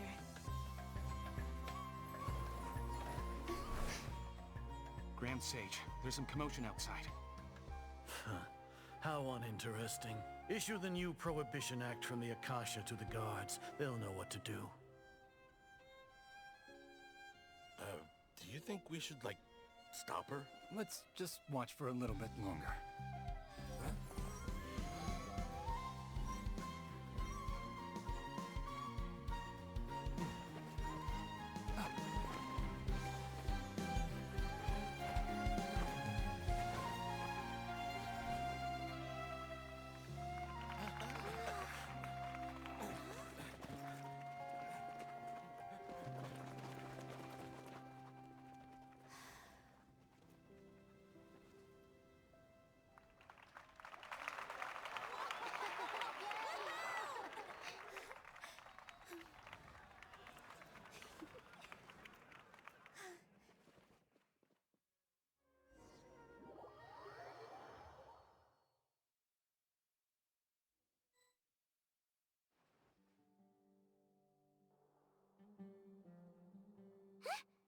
Did you hear that? It sounds like a lot of guards just ran by. Does this mean the plan has moved on to the next stage? Yep. It's great that everything seems to be going well. Come to think of it, when did Alhaitham replace the knowledge capsule that was about to be entered into the Akasha? Oh, so that's when he did it! Paimon was too nervous to notice.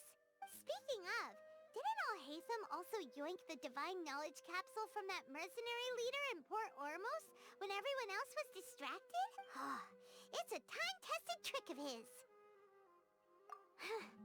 Why are we complimenting him? Yeah, he's smart and all, but he still makes Paimon's blood boil. Let's review our plan for this stage again.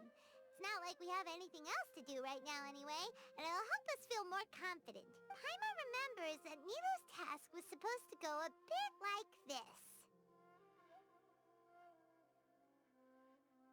Now that Lesser Lord Kusanali's consciousness has been forcefully sealed, the core figures of the Academia and their guards have started to wear their Akasha terminals again.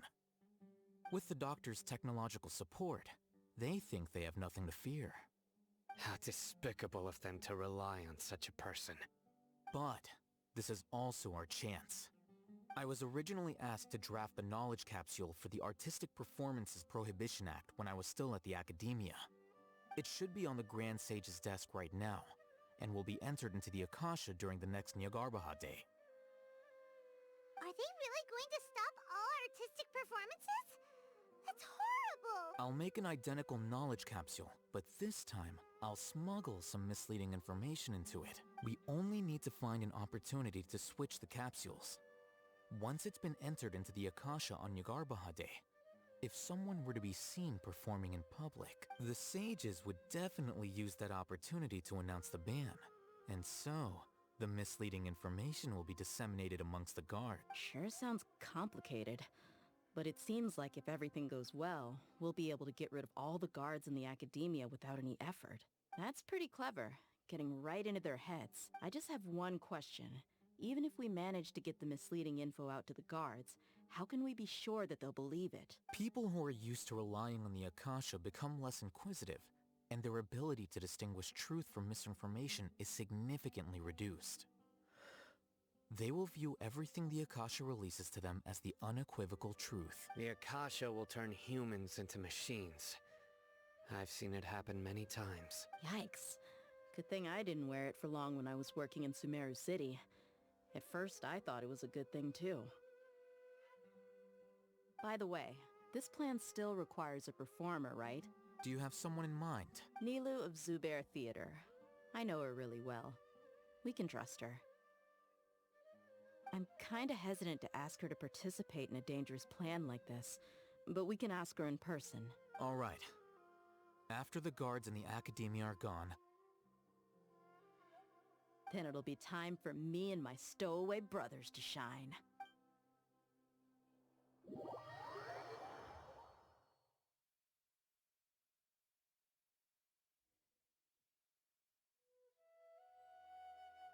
Here they come.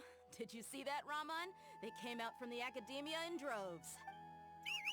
After laying low in the city for so long, this is the moment we've been waiting for. My brothers have already sprung into action. We couldn't do anything to them inside their coop. But outside the Academia, this is our hunting ground. With a lioness like you, the prey sure won't be able to run far. We still need to eliminate the guards as soon as possible. If we give the sages enough time to realize what's happening, the plan's doomed. All they've done is to sit on their cushy salaries and twiddle their thumbs all day while we fought and struggled every day in the desert.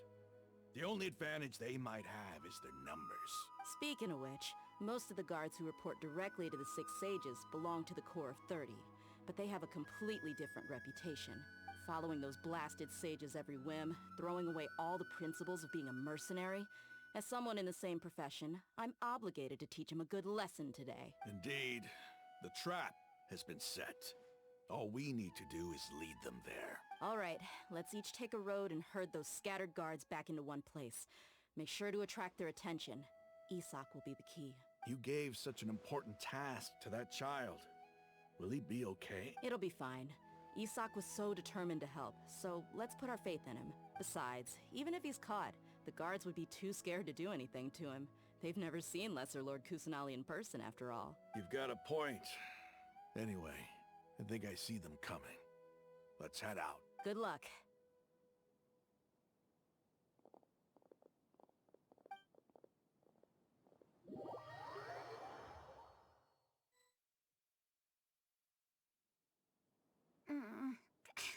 This outfit.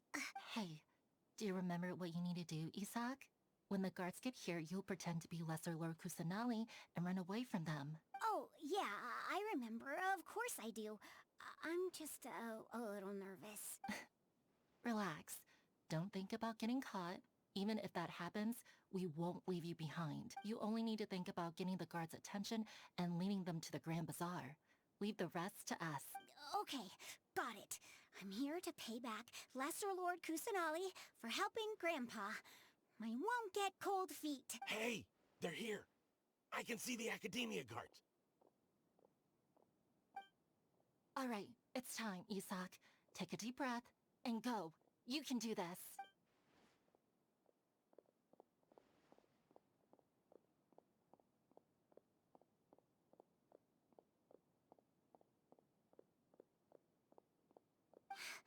Why is there a guard over there? Did he already run ahead of me? This is different from our plan. But there's no time. I need to make a choice. Huh? Did I just see something dart by? I'd better go have a look.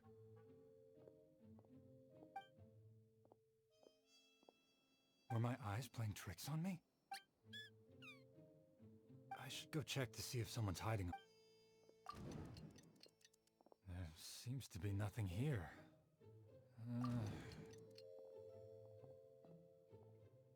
Good thing they didn't find me. I was close. I'd better hurry and keep going.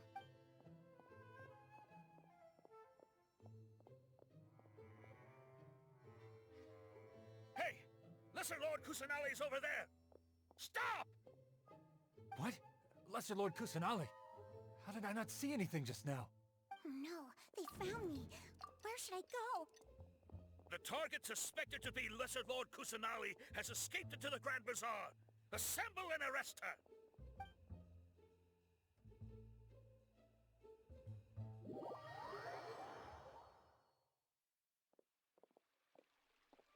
Where did she go? How did she disappear? Did we lose her? Hurry up and find her! Hey, why is your team here? Didn't we say to split up our search? Hurry! Hurry! This place is... Why are you all here? Yeah, isn't it one heck of a coincidence? Everybody's here.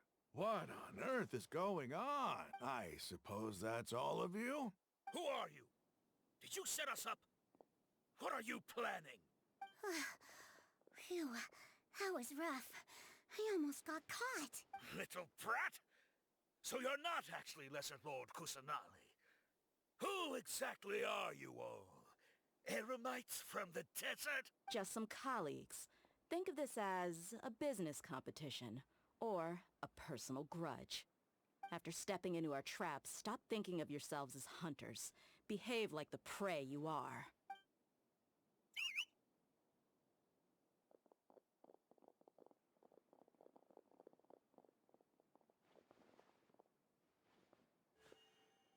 An ambush? How's that possible? This is Sumeru City, but mercenaries from the desert somehow ambushed us! You've spent all your time hiding away in the academia. This place has long since become our hunting ground. Brace yourselves!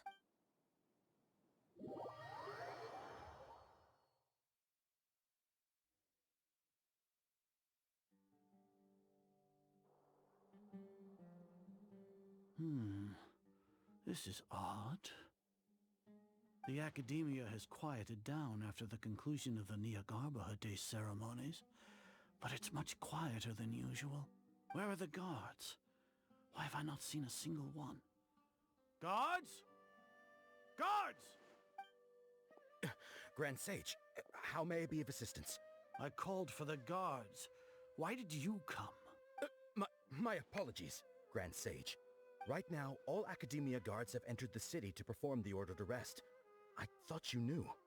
Arrest? Who is there to arrest? I have an ominous feeling. Arrest Lesser Lord Kusanali, right? Is that not what the order was? Lesser Lord Kusanali? You mean she has disappeared? Yes. I wouldn't dare make up something like that. Right now, everyone is in a panic, and many are saying that Lesser Lord Kusanali will take revenge on us. What happened? Just what is going on? Lesser Lord Kusanali somehow escaped? Was it Alhaitham and his party that freed her? That's impossible. The Academia is heavily guarded today, and any order to release Lesser Lord Kusanali would be strictly confidential. Besides, Alhaitham and the Traveler are already in our hands. What manner of trickery did they employ? How could Lesser Lord Kusanali disappear into thin air? Disappear? Wait.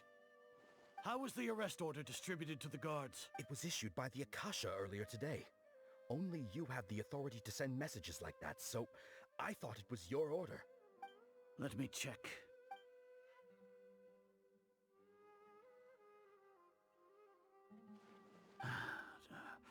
Here. Lesser Lord Kusanali has escaped from the sanctuary. The Akasha indeed contains this information, and it clearly appeared in my mind. How did they bypass my permissions to issue this kind of message? Was it the report about the Traveler that Alhaitham submitted? No. I specifically checked that knowledge capsule before entering it into the Akasha. Could that have been a red herring? Well, even if I figure it out now, it won't make any difference. The important thing now is to confirm Lesser Lord Kusanali's status. Have you been to the sanctuary of Surasthana to confirm that Lesser Lord Kusanali has indeed escaped? Confirm? No, I haven't. It may be a bit offensive to say this, but Grand Sage, what you're saying doesn't make any sense. How can the information in the Akasha be inaccurate? What the Akasha decrees is fact. That is common knowledge to all of us. If we have to confirm the information and knowledge from the Akasha ourselves, then how is that any different from us learning that information ourselves? Wouldn't Greater Lord Rukkhadevata's legacy lose its meaning that way? In the beginning, it was I who asked you to believe in the Akasha, to believe in the legacy left by Greater Lord Rukkhadevata. Are you trying to use my words against me? No, Grand Sage. I'm merely confused because I believe in you. I never meant to refute you. Stay here and see if there are any suspicious people around. I'll go to the sanctuary of Surasthana on my own. Yes, Grand Sage.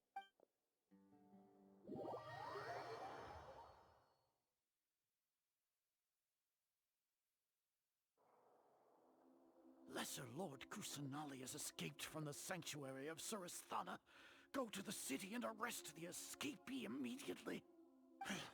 How can that be? Stop thinking about it. Stop. It must be a trick of theirs. As long as I personally confirm it.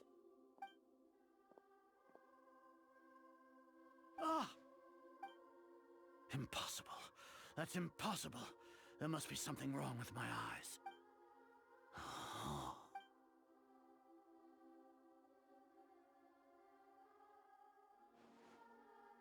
What a comical sight is are. Once the Akasha has put certain thoughts into your head, even the Grand Sage can no longer see what's right in front of him. You all can only see the world in your mind, the one you think you know. And precisely because of this, you disregarded Lesser Lord Kusanali's existence. She has been a wise and worthy Archon. Sino, have you been waiting for a chance like this? The Akasha predicted that you would return to the Academia to confront me. But I didn't expect it to turn out like this. I was careless. No, you were blinded. Your faults stem from your reliance on the Akasha. You're still the same as always. I truly did not expect a proud person like you to cooperate with Alhaitham and the Traveler. People change, Azar. Admit it. The Akasha can't predict my actions anymore. Then tell me, what have you found during your investigation? You want to buy time? This is the sanctuary of Surasthana. Under your own regulations, even Academia staff are forbidden to come here. No one will come to save you. As for the investigation, I've at least confirmed that you are guilty of insurgency against the Archon. A serious crime. So what? Did you do all of this so I would plead guilty in front of you, General Mahamatra? No. I want you to plead guilty in front of the Archon herself. You once said that I had no standing to judge you. So now, how about judgment in the name of a god?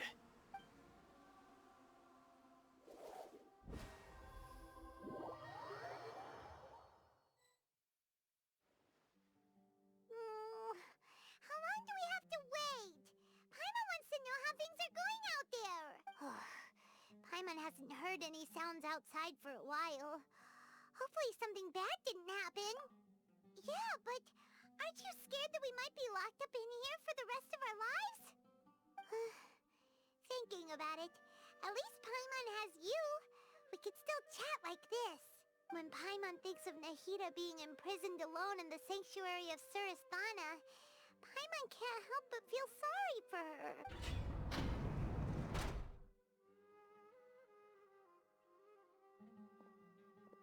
Here comes your savior.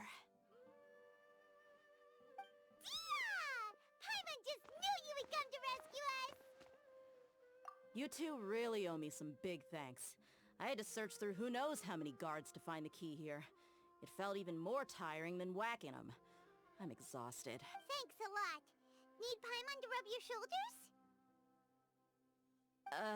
shoulders? No, that's, I'll pass. What are you afraid of?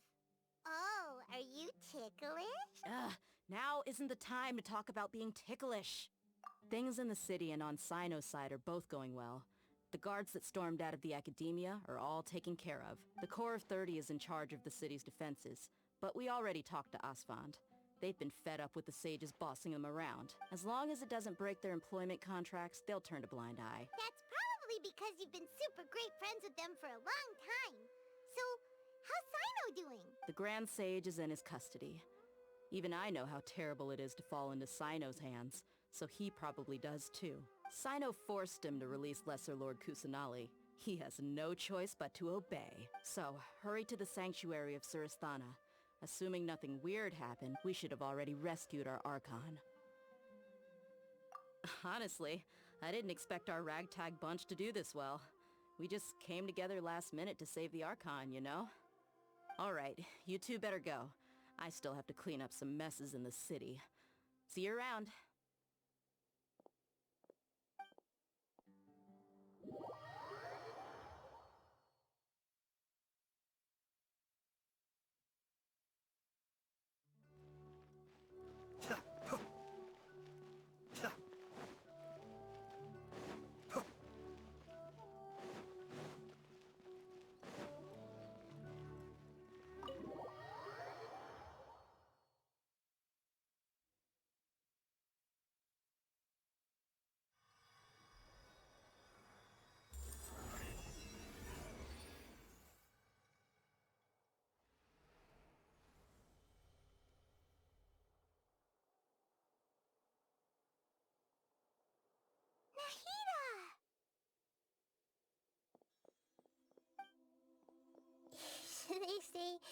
nice to meet you. This is the first time we've met in real life. Before, we've only met in dreams, consciousness, or when I was in someone else's body. Thank you so much for coming to rescue me, but I also need to apologize.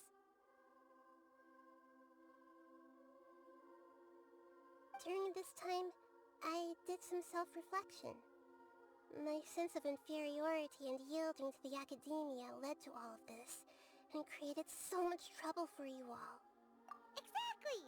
We're here because you're a good Archon and one of our friends! Thanks, you two. Amazing. So this is how it feels to walk out of that cage with my own body. It's like I just had an endlessly long dream. I can't even tell if I just woke up or was only now born into this world. My concept of self has become so clear. But now doesn't seem to be the time to indulge in this feeling. This is really embarrassing. You all just rescued an Archon, and now she needs your help to save her country, and even the entire world. It's okay. With you here, Paimon's sure that everything will work out. There's one more thing. What is it? For all the things the Academia did to me, and for all the folly it committed in the name of wisdom, as their Archon, I will make them pay. Ah! Wow! That's the spirit! You're finally standing up for yourself and not letting people walk all over you! I understand now. To be a better Archon, I first need to better myself. If you haven't even figured out how to be a caterpillar, how can you be a butterfly? Yes, true. That reminds me. I wonder how far along the Academia is with their god creation plan. We need to hurry and prevent the birth of that false god. I need to make some preparations. Since I'm now free, I can establish a direct link to the Akasha and control it. First things first, I need to remove the restrictions that the doctor put on me in the Akasha. After that, I'll make some adjustments and revoke the sage's permissions. The Akasha will then be like how it originally was, only operable by the Archon. After all, the Academia betrayed Greater Lord Rukkhadevata's trust. This might take some time. In the meantime, you should also work on your own preparations. If we don't stop the god creation plan in time, we'll be in for a tough fight.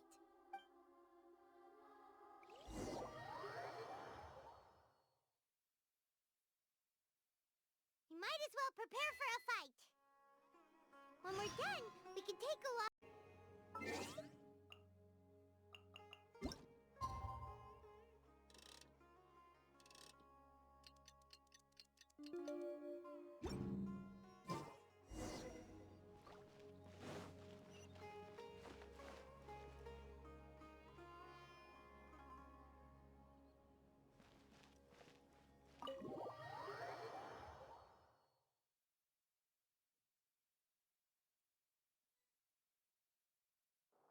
How's it going, Nahida?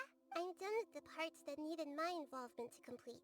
Although it's my first time working with the Akasha like this, its internal structure and operation procedures are easy for me to understand.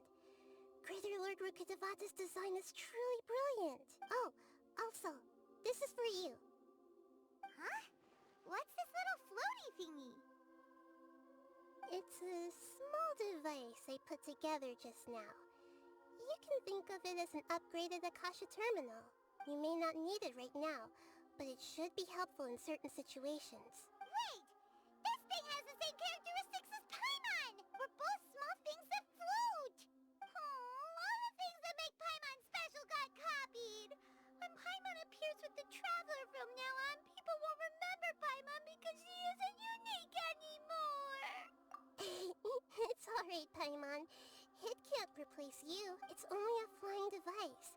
But you're the Traveler's irreplaceable friend. You're so good at comforting people, Nahida. If only the Traveler was as smart as you. I was simply telling you what I feel to be the truth. I wasn't trying to comfort you. Nahida, you're a natural at this. What you just said made Paimon even happier. By the way, There's something I need to confess. Even though I'm the Archon and in control of myself again, I'm not very good at fighting.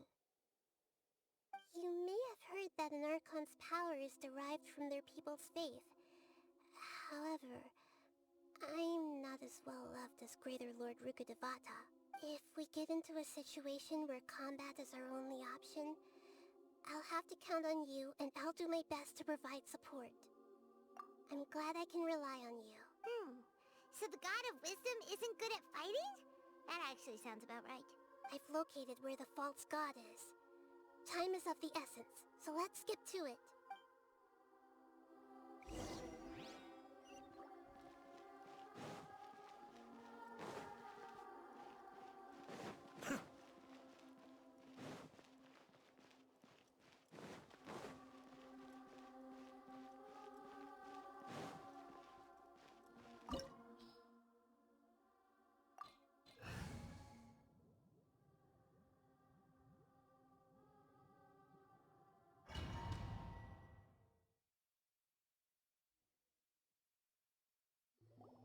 What is this place?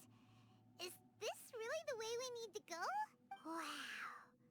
Who would have thought there'd be a place like this hidden right slap bang in the middle of the city? The sages wanted to realize their god creation plan without being discovered. The safest and most convenient way would be to build within the academia itself. That's true. They were already hiding one god, so why not two? Judging from the structure here, the project is a huge undertaking. The sages really saw the god creation plan as their ultimate goal, but this place doesn't look like it could have been constructed by the academia alone. The Fatui under the Doctor sure didn't hold back. They provided a lot of technological support. Yeah, or else they wouldn't have been that generous. Is that it, though? I've always felt that this Doctor is different from the academia sages. He doesn't seem to share their sense of urgency. Instead of being interested in the end product, it's like he's enjoying the experimental process. The Fatui Harbingers are all such weirdos. So, the Doctor being weird is actually normal. So, this Fatui that they're trying to turn into a god is called the Balladeer? We had previously come into contact with his consciousness. He harbors particularly strong obsessions. One is the desire for a gnosis, since he was created to be the vessel for one. The other obsession is probably related to his past. I can't quite explain it. Paimon knows that he was a prototype puppet for the Raiden Shogun before he became a Fatui Harbinger. That's why he wants a gnosis so badly. There's no way he'd willingly be a test subject. Now with that temper and ego of his... It sounds like you know the Balladeer quite well. I see.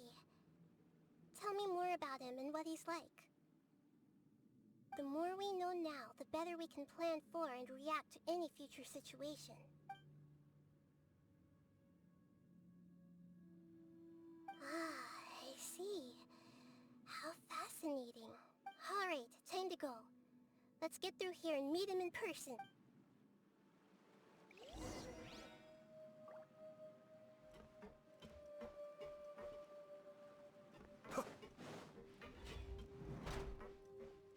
Time to work! No more work! That's it. Work time, no excuse! Gotcha! Time to Everyone hold fulfill hands! my duty! Cascade! Finish time for my work! This isn't good.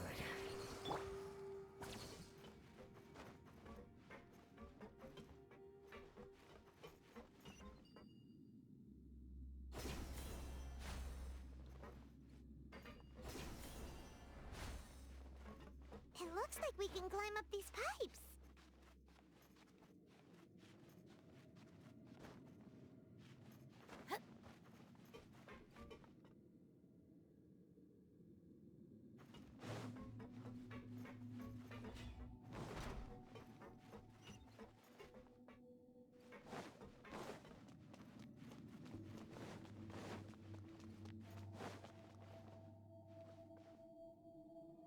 The pattern on the ground seems all messed up. Let's go around and see if there's a way to fix it.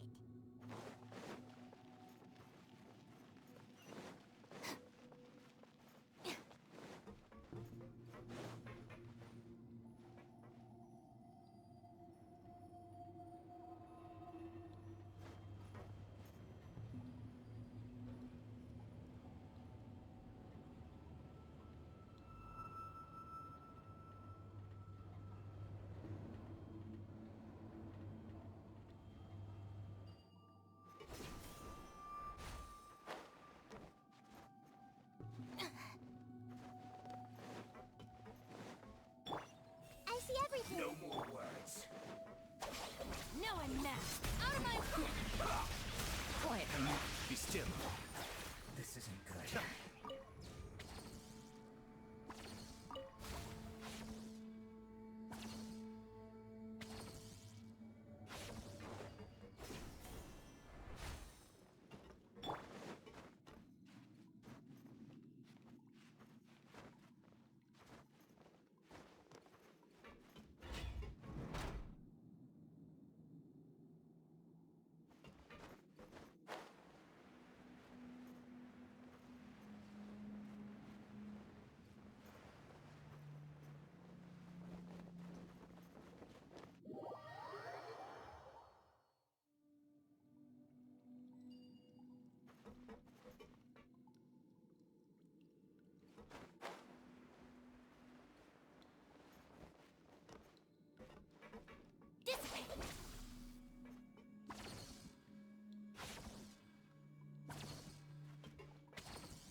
Everyone hold hands. Chris, you get frostbite. The bond is strong. Gotcha. Quietly now. Freshness,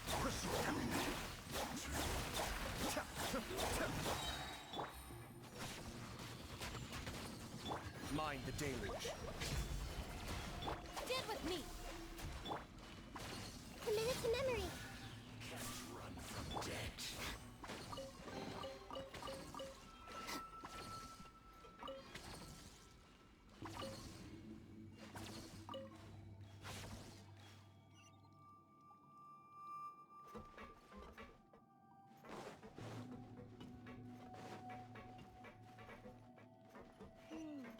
The cart is stuck. Maybe there's something wrong with the tracks. Let's try adjusting the direction of the device to clear the tracks.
Dissipate! Shouldn't get careless. Busted.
I'm sure I've forgotten something.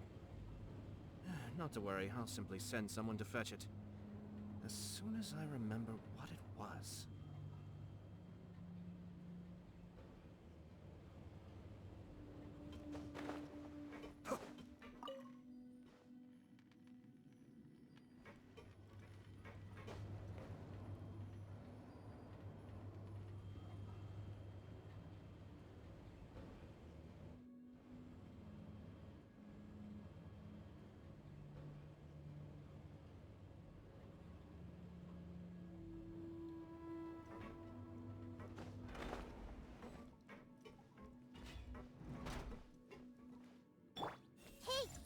Let's begin.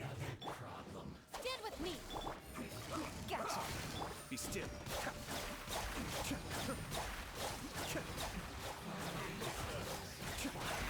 Come at me. I see everything. Don't be a killjoy. We've Whoa, only whoa, just whoa. begun.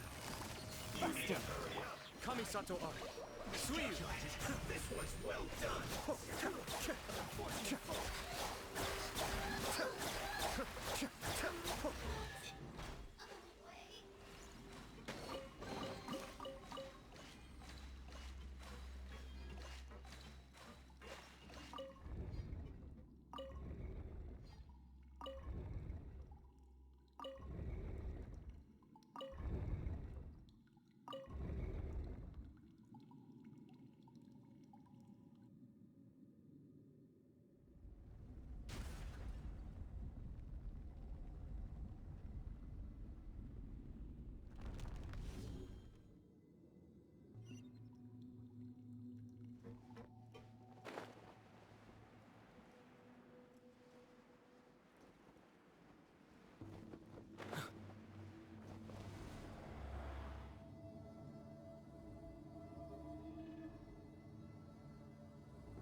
Looking at its operational status, we must prepare for the worst.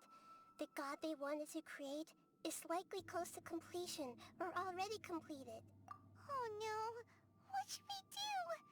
Paimon can't imagine how hard it would be to fight against a Fatui Harbinger with a Gnosis. Are you nervous, Paimon? If you really want to know... Of course Paimon's nervous! Aren't you too, Nahida? Yes, I am. This is probably the first time I faced with a calamity of this degree since my birth. I feel not just nervous, but curious as well. Curious? Curious about what? Curious about our fate. To me, everything we perceive in this world, everything we learn, and everything that happens to us is considered knowledge. And if it's a form of knowledge, then it can be understood. However, only fate is about that which has yet to occur. So it has always drawn my curiosity. So to me, fate is the ultimate knowledge. That's also why I love observing humans and all the things that happen to them. It all brings me great satisfaction. And now, at long last, I'm not just an observer anymore. I will personally experience my own fate with you by my side. Isn't this such a wonderfully exciting thing? Ah, so that's what you mean. Paimon thinks she understands what you're feeling. Agreed. Okay, let's continue on. I can sense his aura from here.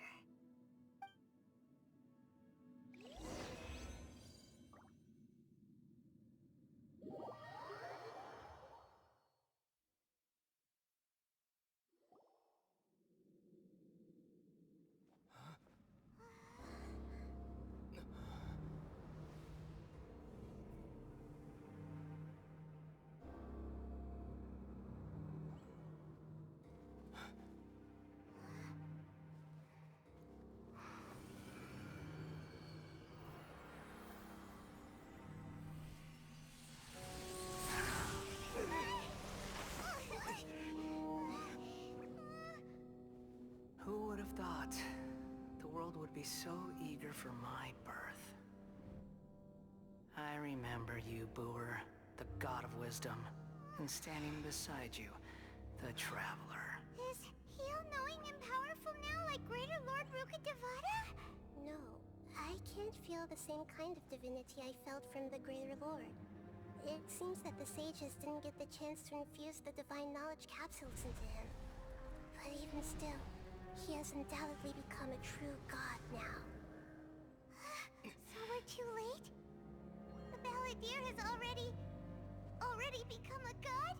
The Balladeer. A long bygone title. When my spirit ascended to divinity, I felt as if I had existed for the same number of epochs as heaven and earth. Looking back, the existence of what once called itself Kunikazushi appears infinitely small and ugly.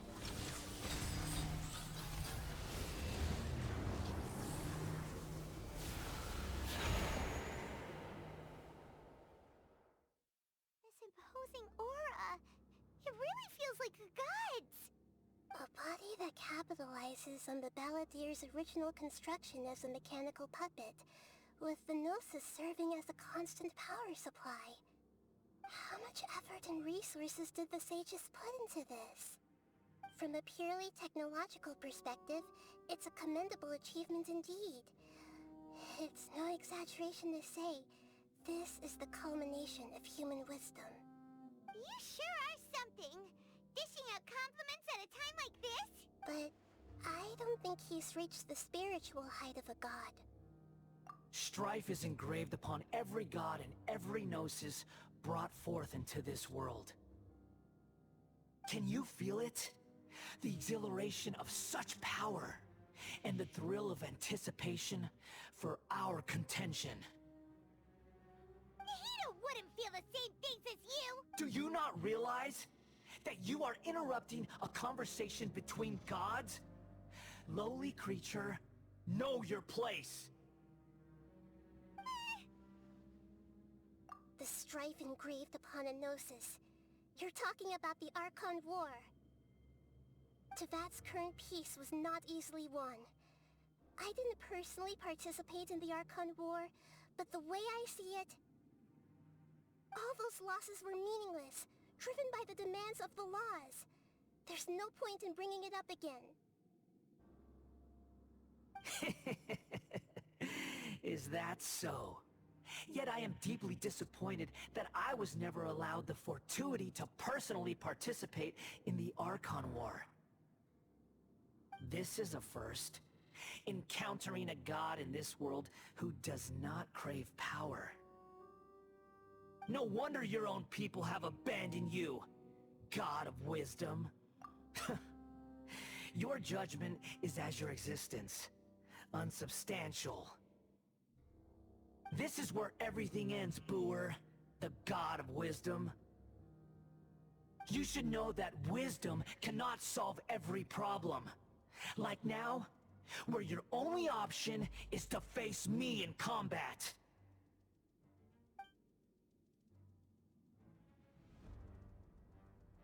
Come!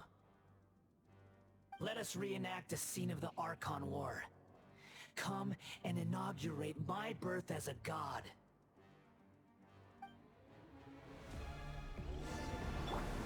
Churn! Make yourselves a move! Gotcha. Quietly now. Things are about to get dicey. Lightning, terrified! Harponic...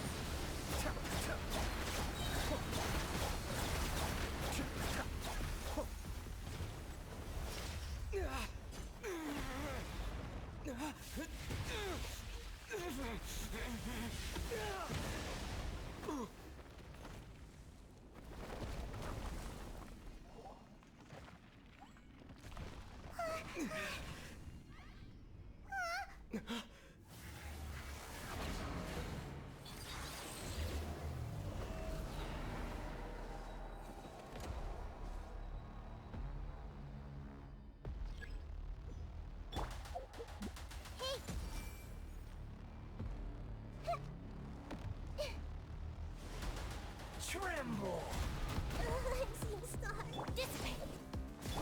I see everything. Turn to oblivion! Gotcha. Kneel! Get with me.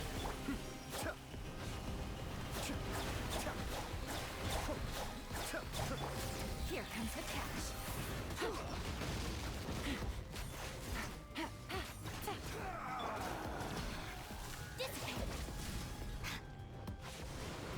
Tremble!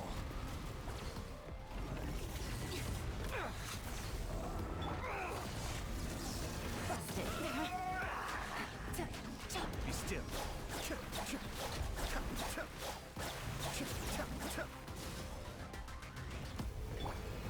Reality is pain!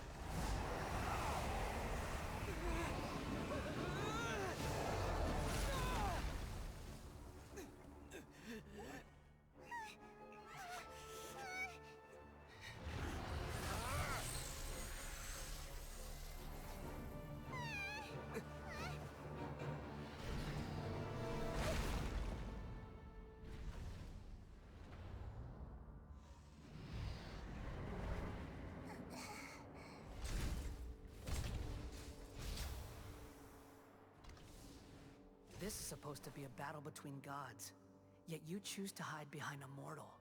And now, you're acting like you'd sacrifice yourself for a human.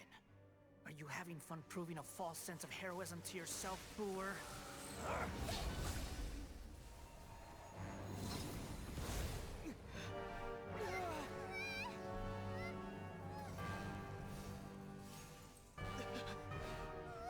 The data collection is almost complete. Do you even know how many times you've tried to take my gnosis from me?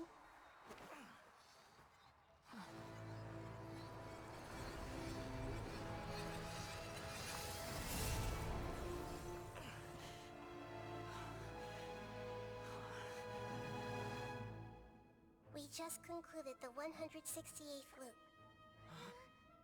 Did you know that in the effort to create you, the people of Sumeru were forced to live through the exact same number of Sub-Zerus festivals and Samsara cycles? The power of dreams. When did you use it on me?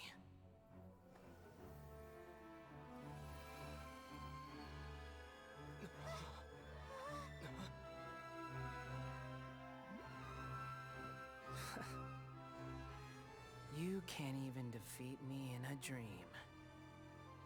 What do you hope to achieve with this little trick?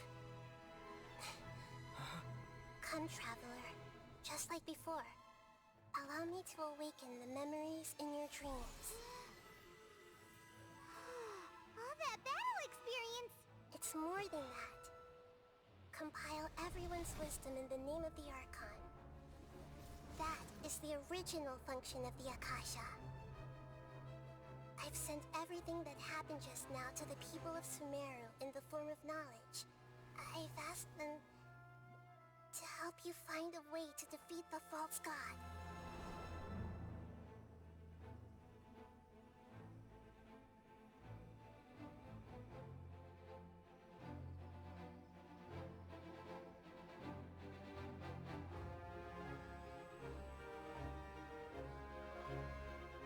Now, all of Sumeru's wisdom is at your disposal.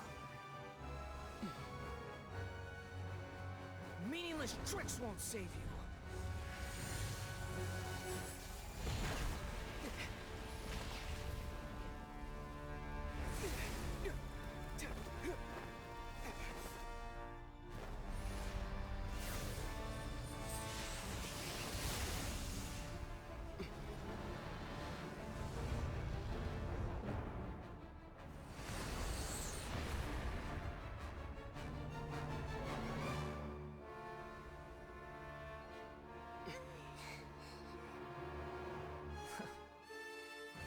Are you done with your tricks? Can I finally take this as a real battle between gods? I'll leave this to you, the first sage of Boor.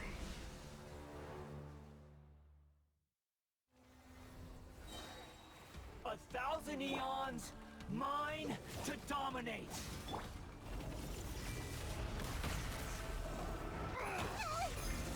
Kamisato Suiyu! Out of my way!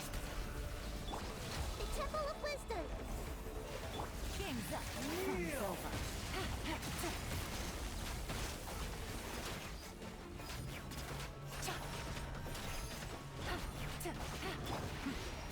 Burn to oblivion! Gotcha. Our bond is strong.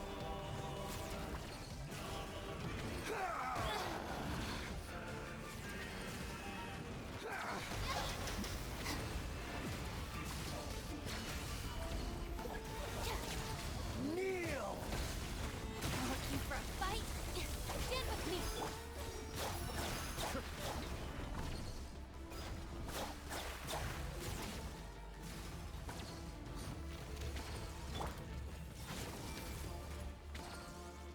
Good riddance, cruel world.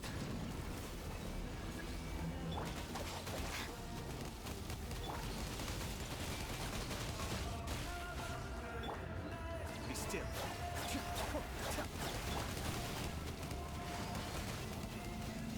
Let's make her a little. Dissipate.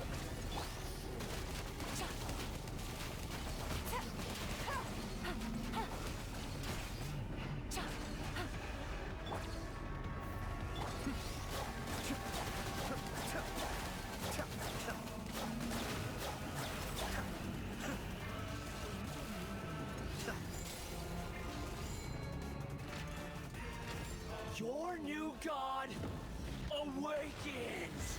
The planets. Water inside. Now, your eyes have been opened.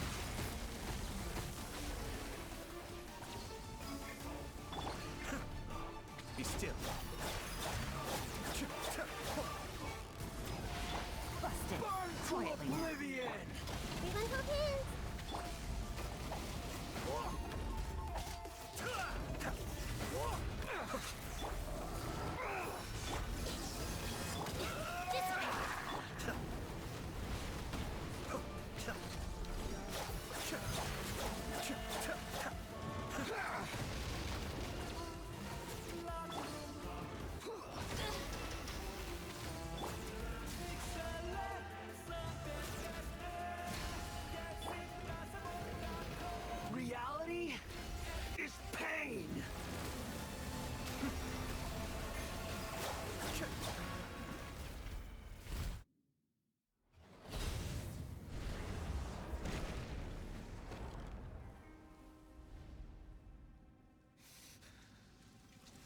Humans. Filthy humans.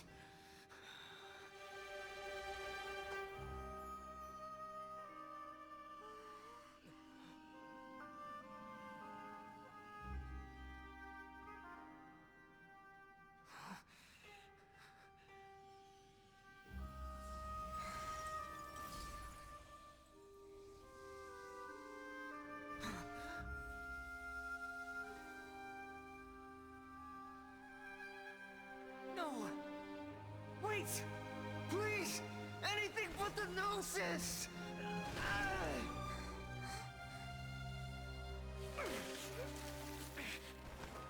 That's mine! Don't even try!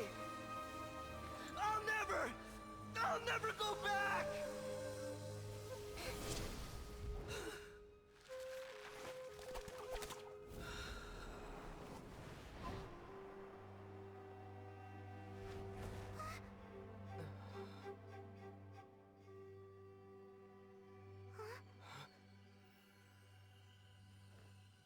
We haven't yet found the answer to the most important mystery.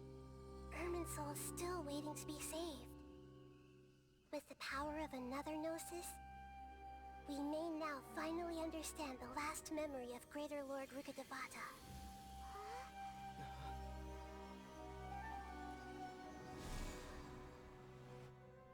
This is...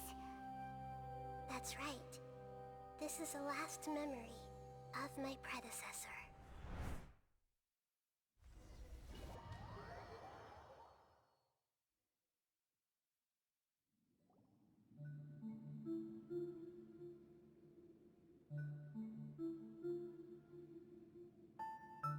Huh. This sure seems very different from what Paimon imagined. Shouldn't Irminsul be in this realm of consciousness? Yes, that is our destination. But I didn't expect the remaining consciousness of Greater Lord Rukkhadevata to be as polluted as this. Forbidden knowledge? It seems you know about a concept that even I don't completely understand. Could you tell me what you know?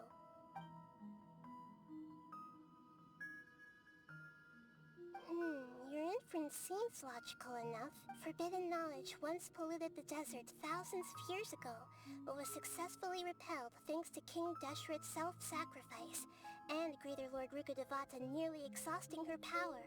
Then, a second instance of forbidden knowledge pollution occurred during the Conria Cataclysm 500 years ago.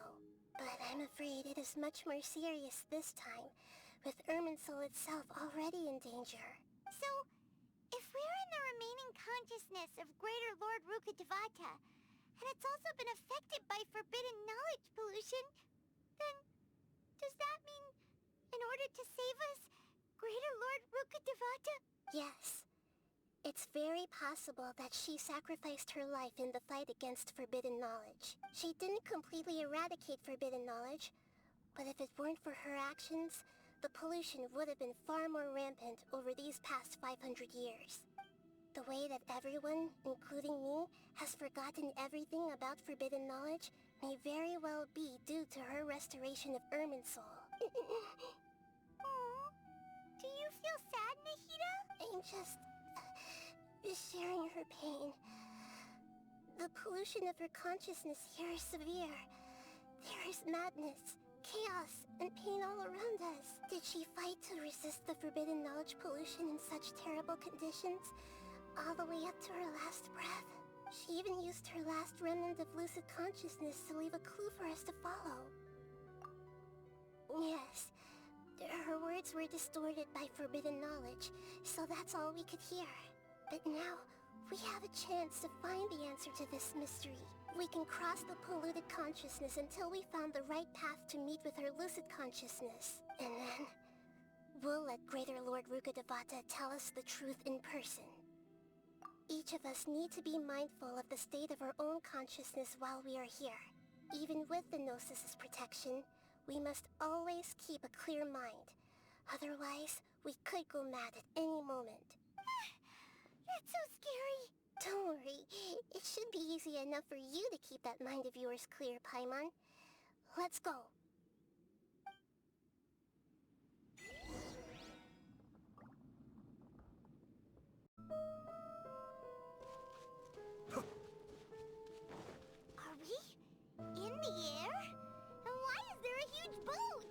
It's the boat of consciousness, which symbolizes reason here.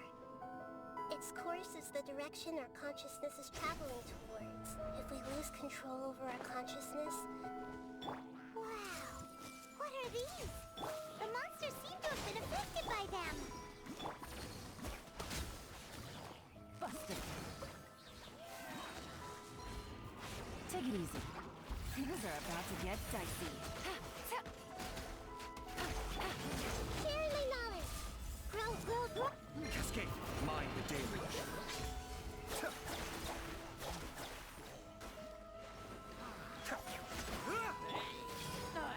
Stand with me!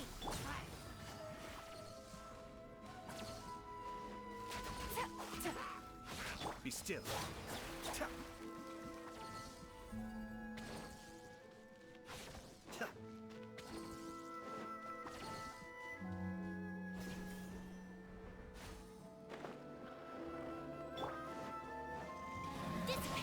Lightning terrified! Hey!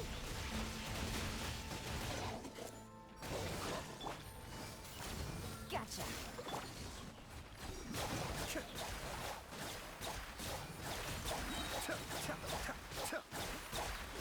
Kamisato on. Suiyu! Busted! Here comes the catch! Look! A four-leaf sigil has appeared in the sky! Take it easy. Stand with me!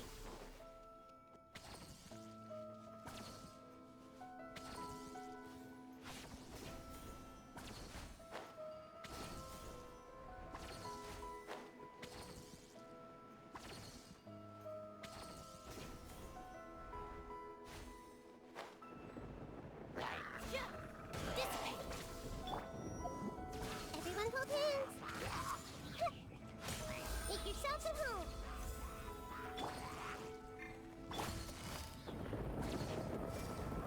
Gotcha!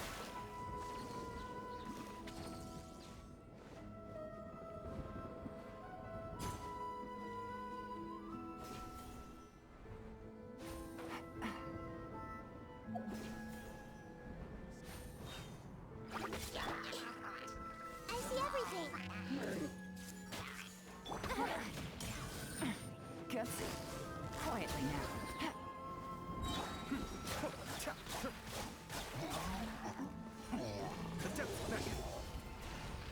I'll settle this! Share my knowledge! This might hurt a little. Game's up. Fun's over. Be still. To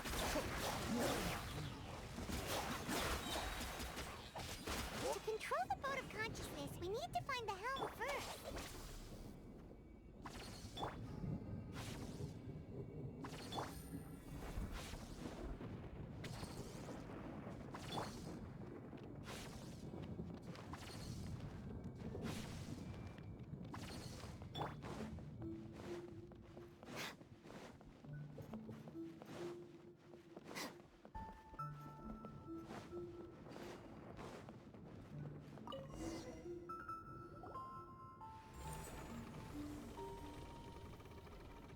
We changed direction. Are we still going the right way, Nahida? Mm-hmm. Judging from the current route, the boat of consciousness will soon take us out of here.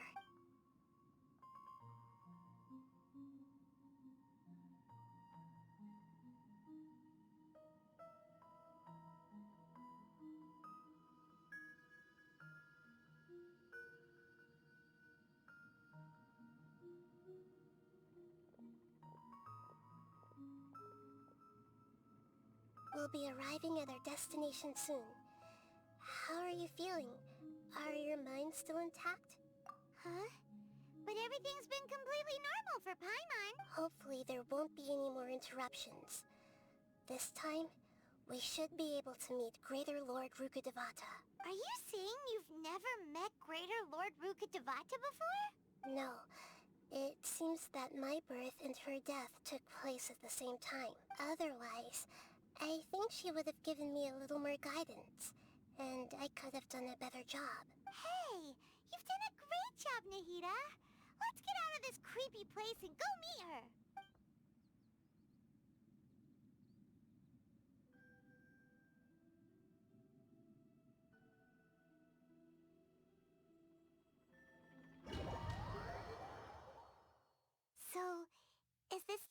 were talking about? The base of Irminsul?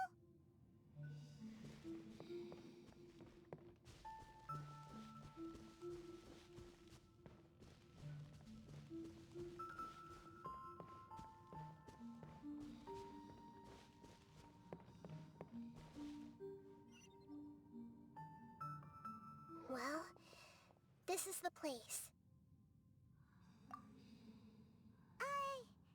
We're here to find Greater Lord Rukkhadevata, right? But the one standing over there is... Is that... me? She looks exactly like me. Are you Greater Lord Rukkhadevata? Yes, that's me. Are you surprised by my appearance? Irminsul and the surrounding lands have been reproduced here as they were years ago. But this is just a realm of consciousness. We are manifestations of the same nature. Hence why we would appear exactly the same. We're of the same nature? Why? Because you are me, and I am you. You are me in the new samsara. The new samsara? As Greater Lord Rukkhadevata, I'm the avatar of Irminsul. And you are the purest branch snapped from Irminsul. Imagine it this way. Even if a tree dies, its branches will eventually take root and grow, continuing the tree's life in another form. I'm merely the remaining consciousness of Greater Lord Rukkhadevata. The real me has presumably died a long time ago.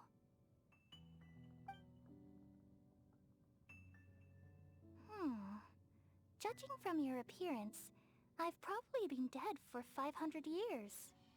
But you're finally here. My new self in the samsara. If this is true, then am I going to be a great Archon like you someday? Though we share the same nature, our fates are bound to be different. All things have their own fate. When a branch grows into a mature tree, it won't be the same as the original tree. That's why fate is the ultimate knowledge, isn't it? That's a great insight. Yes, very good.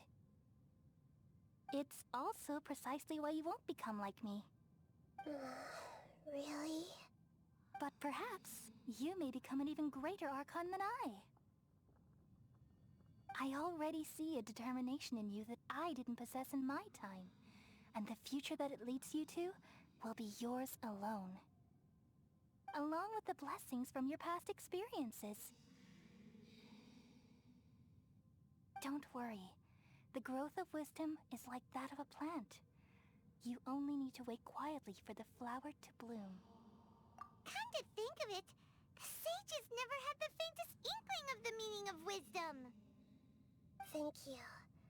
Nothing makes me happier than discovering that the Archon I always admired was in fact myself in another fate.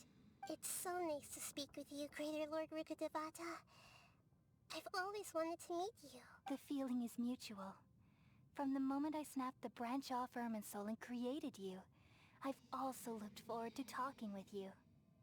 Could you tell me why you wanted to create me? And what exactly happened when you died? Ah, I see. You're here seeking answers, right? Everything that day, even the sky itself, changed into a color like this. At that time, the Seven were all summoned to the nation of Conria. Except for me. I had a more important task to attend to. I had to protect Irminsul. The disaster occurred together with the pollution of forbidden knowledge.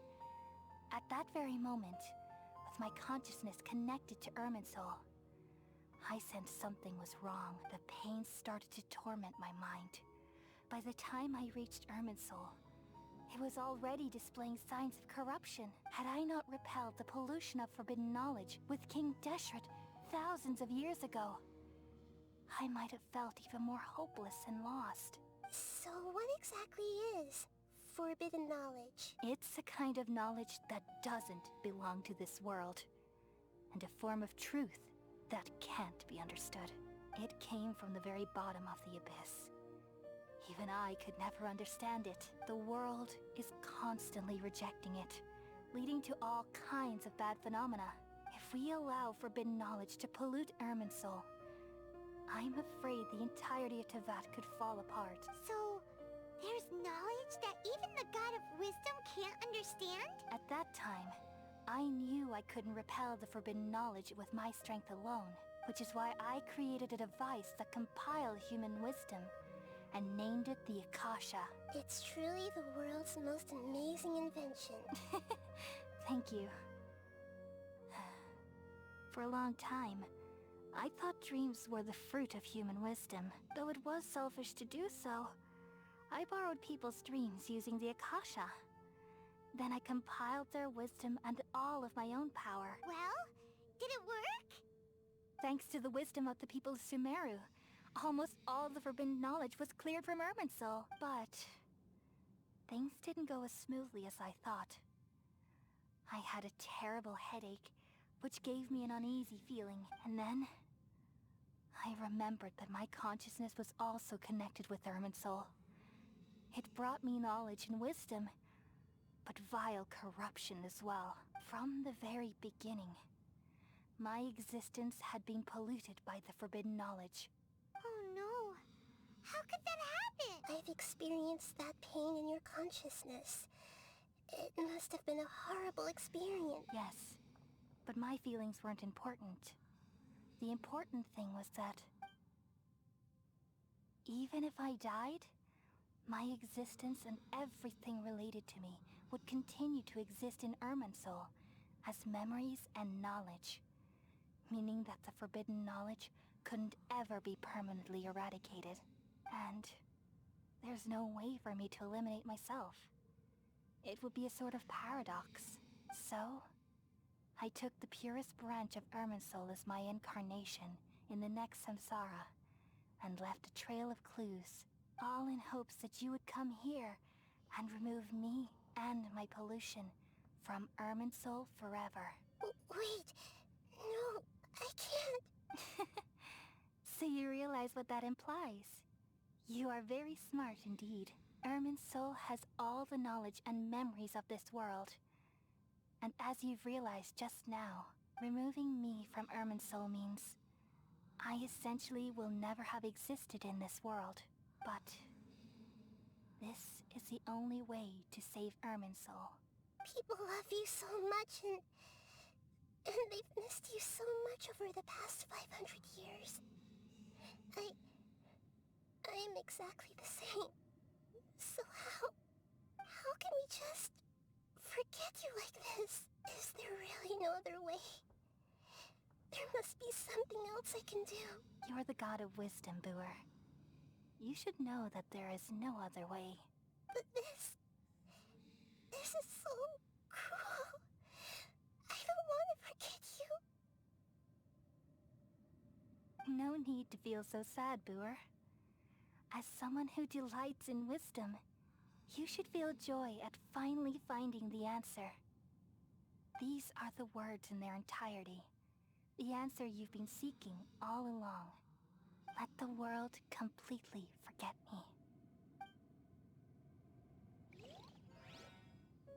We all nestle under the great tree of wisdom, peering out to perceive the world. From the earth and from the rain, we perceive its wonders, until we become a white bird to perch atop a branch, and finally snap off the most important leaf.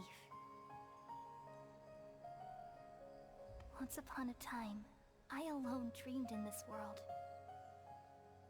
In my dreams, everybody would also dream after they fell asleep. Wild and wonderful thoughts would emerge from their minds. Some tumbled to the ground, and others floated to the sky, connecting all things in the world into one dazzling net. Among a plethora of worlds were numerous smaller worlds, all of fate, finding within the tapestry their brilliant glow. I gradually understood that these indescribable and constantly changing things are the most profound things in the world. Only they can completely repel the madness. Only dreams can awaken consciousness from the deepest darkness.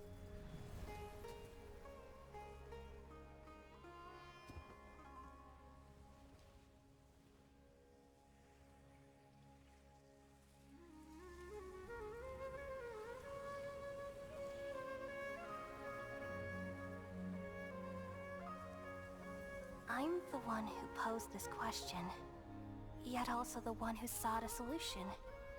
Saving the world with the dreams of the people used to be my answer. And now, you've also found your own answer, and I shall return all the dreams to the people.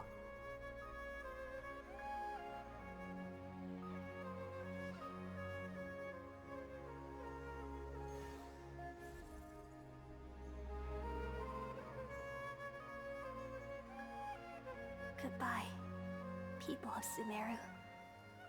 May you be blessed tonight with the sweetest of dreams.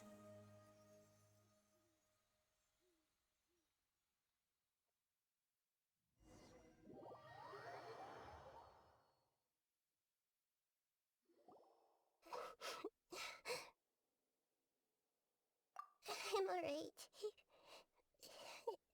I'm just a little confused. We've just saved the world, right? So why am I crying? I don't know where this feeling inside of me is coming from, but I feel very sad. Just now, we used the power of two gnosis to successfully connect with the Ermin soul consciousness from 500 years ago. Then, we removed the remaining pollution from Merman soul.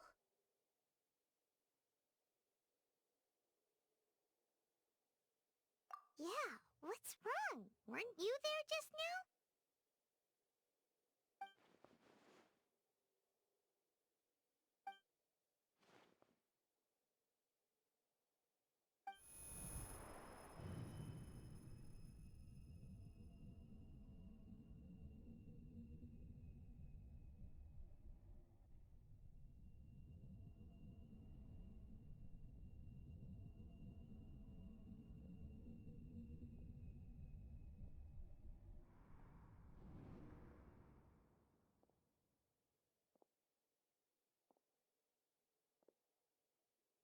Huh?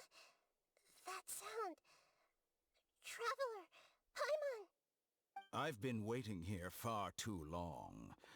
But finally I have the chance to be alone with you. All the precious time I wasted has finally paid off. The doctor! What have you done? Just a type of sound wave that can quickly put defenseless people into a dream.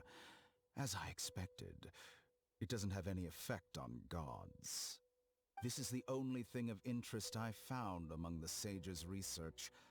I thought I'd take it for a little spin. Don't worry. I know you would never forgive me if I actually killed them. I'm here to negotiate with you. Naturally, I won't do anything dangerous that could potentially damage our relationship. Negotiate with me? I heard you had already left Sumeru. Why are you here again now? I left Sumeru, but I also stayed in Sumeru. Even the God of Wisdom is restricted by the habits of cognition. How disappointing. You mean there are many different versions of you in this world? An astute guess. Even the same individual will have different cognitions at different ages. A long time ago, I made a major decision in hopes of preserving all my perspectives of how I observed the world. Observation is the first step of any experiment, but observing the current world doesn't satisfy me. It lacks an important dimension, that of time. So I saved segments of all my ages and made them into independent individuals. That's all there is to it. Indulge me. How does the God of Wisdom find my method of seeking knowledge? It's an insult to the very concept of life. Life inherently has many rules and restrictions, each with its own significance and reason to exist. They can't be broken on a whim. Good. Amazing, even. Indeed, it's difficult for humans to make peace with themselves, not to mention oneself from a different period. Since you're in the academia, why wait until now to show up? You could very well have stopped us and helped that fake god. Simple. Let me ask you this. Would any staff member ever help the subject in the middle of an experiment? It was my experiment. So why should I interfere with the results? The academia saw the plan to create a god as their ultimate goal, yet you only saw it as an ordinary experiment. You really are crazy. If the experiment succeeded, you would have had a new god on your hands. How would you have faced your own god then? Would you still take the same stance? Would you still hold the same view of yourself? I'm first and foremost a scholar. These results should be left to the judgment of the hypothetical me confronted with that outcome. But you're right. And that's exactly why I'm disappointed with the conclusion of this experiment. As an individual, you don't have any sense of belonging. You seem to have even fewer convictions than a typical scholar. Oh no, I certainly have my own convictions. They just don't fit your standards, that's all. All right, that's enough conversation for today. The experiment is over, and it's time to tidy up the equipment and reclaim any useful materials. For example, the Gnosis. Lesser Lord Kusanali, you're an intelligent Archon. I'm sure you understand the disparity in our combat abilities at this time. Besides, you have no way to use that Electro-Gnosis in battle. Didn't you say you were here to negotiate with me? Somehow, it's starting to seem like you intend to take it by force now. I'm merely stating a fact. After all, I'm also a scholar. Naturally, I hope to show proper respect and dignity to the God of Wisdom. Your hypocrisy is built on absolute confidence. I understand your scheme, but... what if I were to destroy the Gnosis now and awaken the heavenly principles? Awaken the heavenly principles? Do you think that's really possible? The heavenly principles have been silent for many years, but the Gnosis are symbols of their control over Teyvat and all the laws. Will the destruction of a Gnosis attract the attention of the heavenly principles? And if so, how do the Fatui plan to deal with the consequences? Do you dare to gamble such a possibility with me? Gamble? How surprising. I thought you would show evidence or use rigorous reasoning to prove your point. The word gamble is the last thing I expected to hear from the God of Wisdom. But this is a clever move. You must have seen through me when I first captured your consciousness. As a scholar, I respect all possibilities. This has always been my principle and is an essential trait as an experimenter. Indeed, I can't ignore this possibility. So tell me then, what are your conditions? This foreign Gnosis will only lead to disaster if it stays in Sumeru. But this Electro-Gnosis is the prize I obtained after defeating one of your fellow Harbingers. Now, as the one who initiated this cascade of events, shouldn't you pay the corresponding price? Price? Interesting. What price would you have me pay? How about erasing all your other segments? So this is how you wish to restrict me, the most threatening opponent of the Nation of Wisdom. What you request of me is like plucking out the eyes I have placed in the dimension of time. Segments are extraordinarily difficult to make. They require extremely rare resources and enormous amounts of time and effort, requiring me to destroy them all here and now. Bravo. A suitably wise decision on your part. Yes, how very interesting. Can I assume that you have long been wary of me? Among all the versions of me, this segment you see now is the most selfish. If it weren't me, your idea wouldn't have worked. What did you see when you were imprisoned? You were observing me, and that's how you know I've long grown tired of their doubts and endless arguments. Like you said, it's difficult to make peace with yourself. Being as smart as you are, have you managed to do that? I see. If you think all those versions of me are worth a gnosis, then deal. You sure didn't hesitate much. Is the relationship between all the versions of you really that bad? I don't think there's any need to dwell on that. The surplus versions of me can be exchanged for a gnosis. Do you think anyone can offer themselves at a higher price?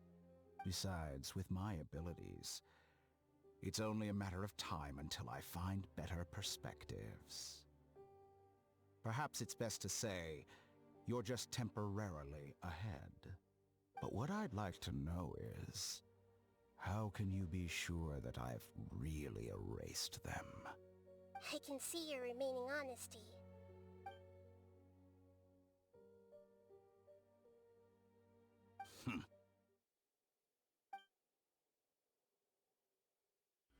What a ridiculous decision!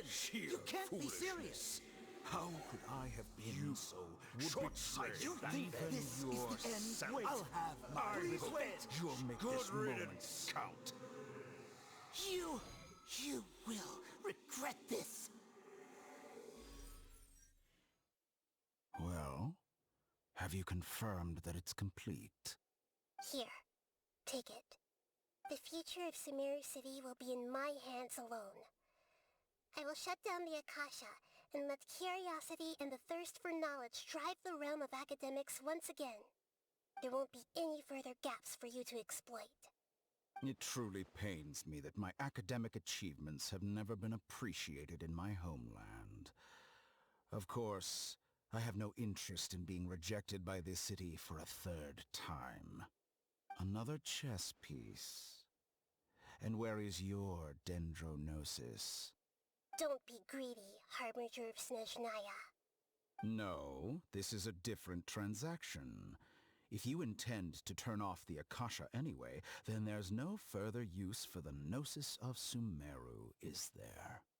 Besides, isn't it the Archon's duty to deliver what's desired of the Seeker?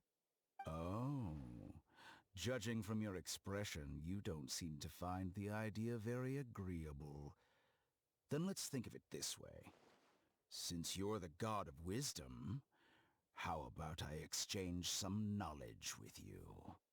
People exchanging knowledge with the God of Wisdom is the stuff of legends. Yet here you wish to exchange knowledge for the God of Wisdom's property.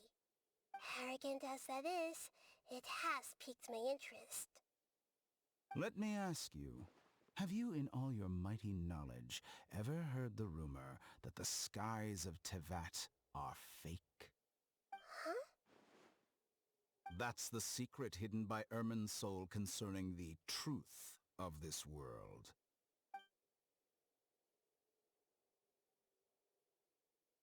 Once I finish telling you about this, it will be time for me to say goodbye. With negotiations, we've all gotten what we wanted.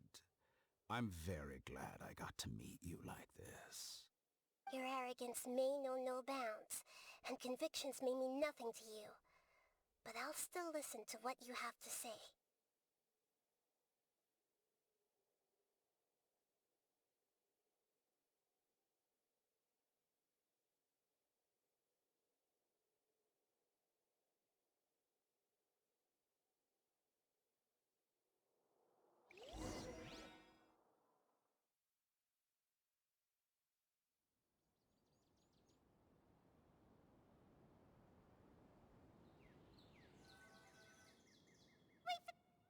together. Okay. Wake him up. Are you awake? Kale says it's time for breakfast. Come on, get up! Good morning! How are you feeling today? Good to hear. It looks like we've recovered pretty well. Not even Tainari could stop us from going out now, right?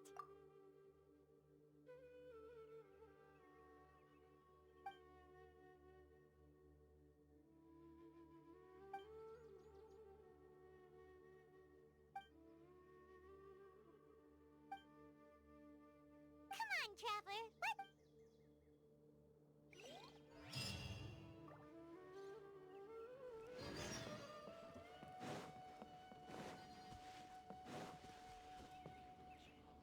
Good morning. Looks like you're awake. Yep, yep. I prepared some breakfast today. Please have a taste. I hope you'll like it. It's nice to have you here so we can eat something yummy. Well, now that I've recovered from Alizar, I'm feeling better than ever.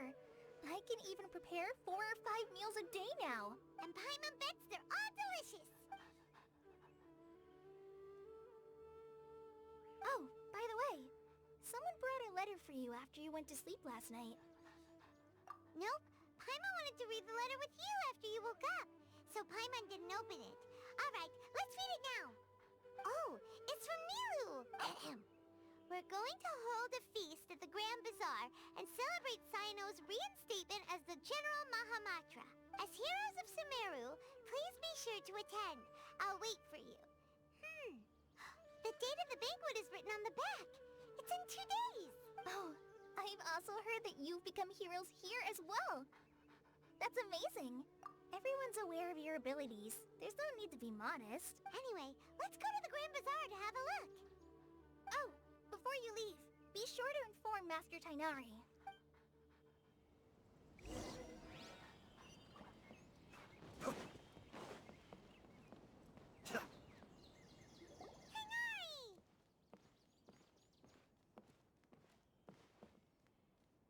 Good morning. How do you feel today? We feel much better. How about you? I'm recovering well. Thanks for asking. But from the looks of it, you seem to be already busy with work again. It's fine. I'm not that busy, really. The Elazar patients have recovered, as well as Hypatia. For now, I only need to tend to my Forest Watcher duties. It seems once Irminsul started getting better, everything else started to recover too. Yes, but there are still some residual effects. The withering is one example. Though it won't spread anymore, the existing zones won't just disappear. We forest rangers will still need to do the work.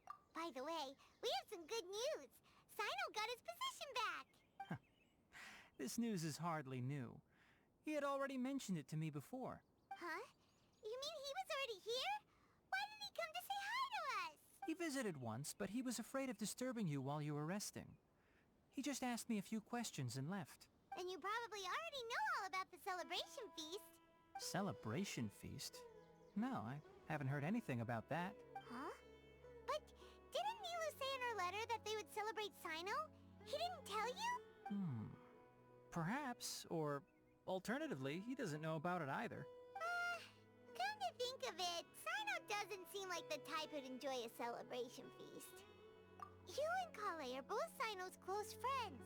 Why don't you come to the feast with us? Kale has taken over some of my tasks these days. I don't think she'll have time for it. Not to mention me. You see, some VIPs have come to the forest recently. Huh? VIPs? Very important Paimons? Well, technically speaking, they are former VIPs. The sages involved in recent incidents have begun their training in the Avidya forest, and the people they had previously imprisoned have all been released. Yes, he's a little weak, but he isn't injured and his condition is stable. Lesser Lord Kusanali in her boundless mercy has decided to spare Azar and the other wrongdoers. Supposedly they were ashamed of their shallow ideologies and have decided to dedicate the rest of their lives to cultivating wisdom in the Avidya forest. When they learned that Lesser Lord Kusanali had defeated the Balladeer and saved Irminsul, they were shocked at first, but also became happy, feeling that the sacred light guiding them on the path of discovering wisdom had begun to shine once again. As a result, work has increased for the forest rangers. That sounds really exhausting. There's nothing we can do, really. But that's another topic. Back to the matter at hand. Are you two planning to head out? Ah, right! We're here to request permission to head out. Would that be okay? You've recovered well. You may go, but be careful. Yay! Will do!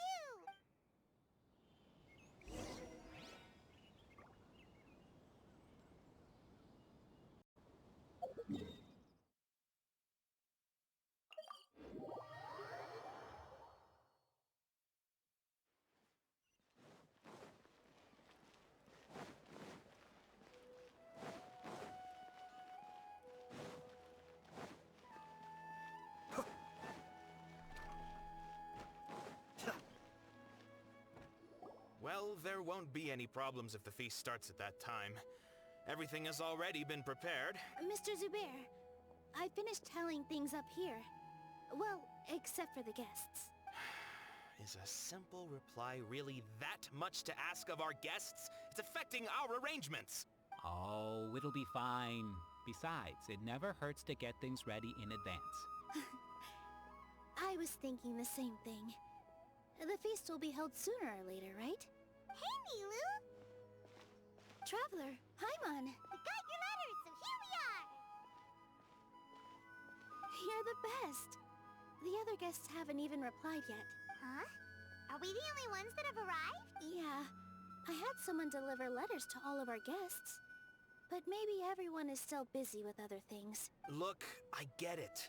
Sumeru is in an extremely important period of transition right now, but even if your friends are important figures, they shouldn't just ignore your request like this. Nilou is Sumeru's #1 celebrity after all. You have no idea how happy I am to talk to people with good taste. If you consider enjoying Nilu's dances having good taste, then almost everybody has good taste, because Paimon thinks everybody will love her performance. That's right. We all think she's amazing too. Nilou is an absolute favorite among those of us who frequent the Grand Bazaar. For Outlanders, you have a great eye, Master Zubair. Let's have a vote for the most outstanding audience members next time. I think these two may win. Nonsense! It is not for us to determine the value of an audience. But indeed, we could try giving gifts to people with particularly good taste. I heard there's a device in Fontaine called a camera that can record people's appearances as pictures. Such pictures would make superb gifts. Ooh, good idea. I wonder where we can find one. I don't want you giving pictures of me to everyone. I'm satisfied just being able to perform here. There's always a lot going on at the Grand Bazaar. Yeah, and that's why I love it here. Traveler and Paimon, could you help confirm if the letters were actually delivered? If for some reason they didn't receive the letters, then please tell everyone that there will be a feast here. Yeah, we can also check out how everything in Sumeru is going now. When I wrote the letters, I heard that Dia was in Port Ormos, and Alhaitham was at the Academia. As for Sino, we've only heard that he appears at the Academia from time to time. I'm not too sure about Rahman's whereabouts. My guess is that he's with Dia. As for Dunyarzad, I just hope she's feeling better. I sent her a letter, but I was afraid of disturbing her. If you have time, please ask about her for me. Okay, got it. Let's go, Traveler.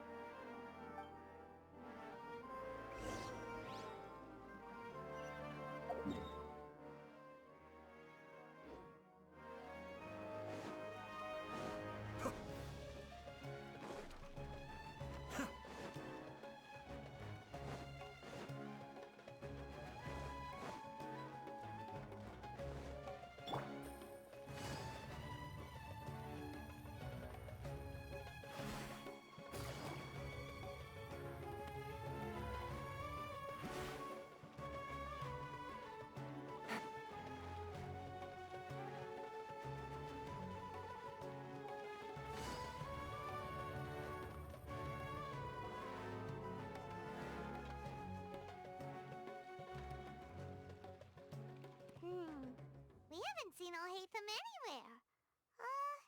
Let's ask that person over there.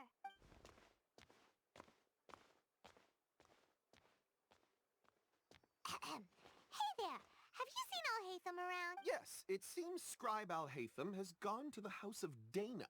You should be able to find him there. But you're already the second group of people I've seen looking for him today. He must be quite the busy man. Oh? Who else was looking for him? Mr. Cavey was just here asking about him. You wouldn't believe how terrible their relationship is. And now you two are here. Don't tell me everyone's here looking for gossip about the sages. No way! We're strictly here on business. Ah, I see. Sorry, I thought maybe everyone's as interested in rumors about the sages as I am.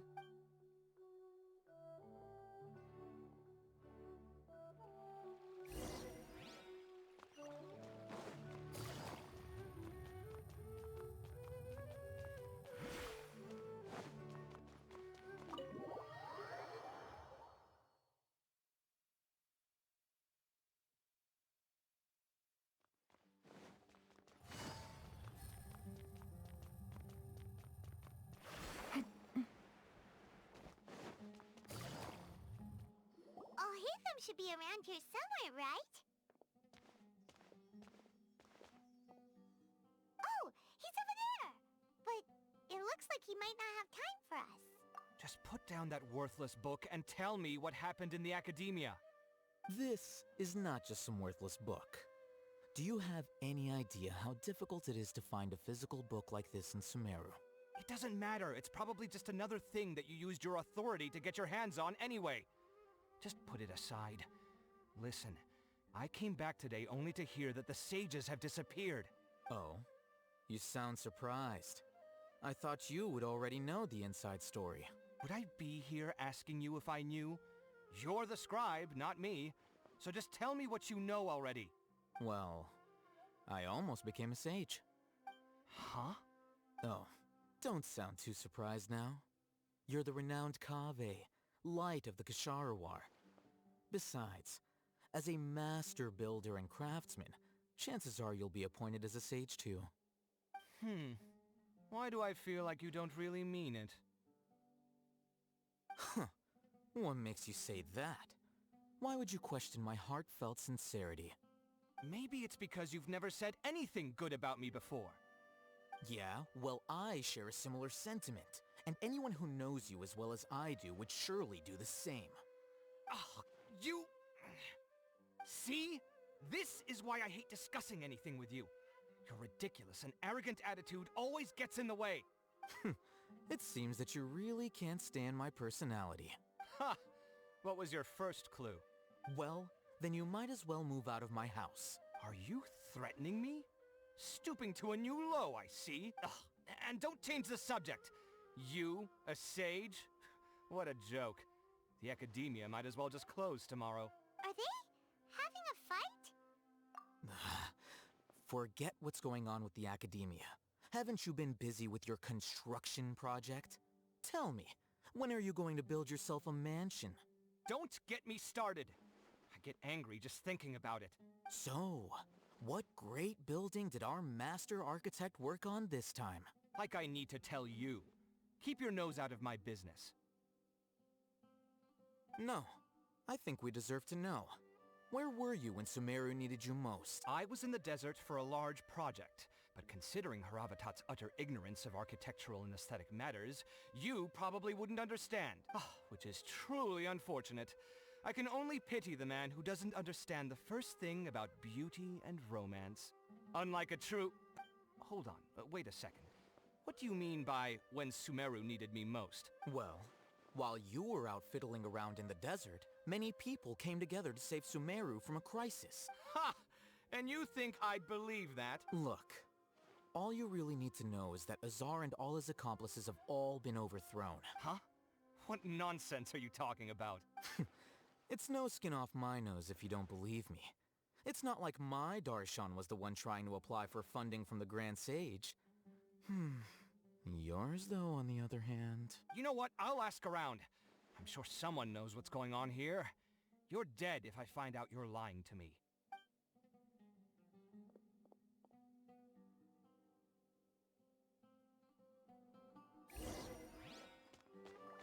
Take it easy.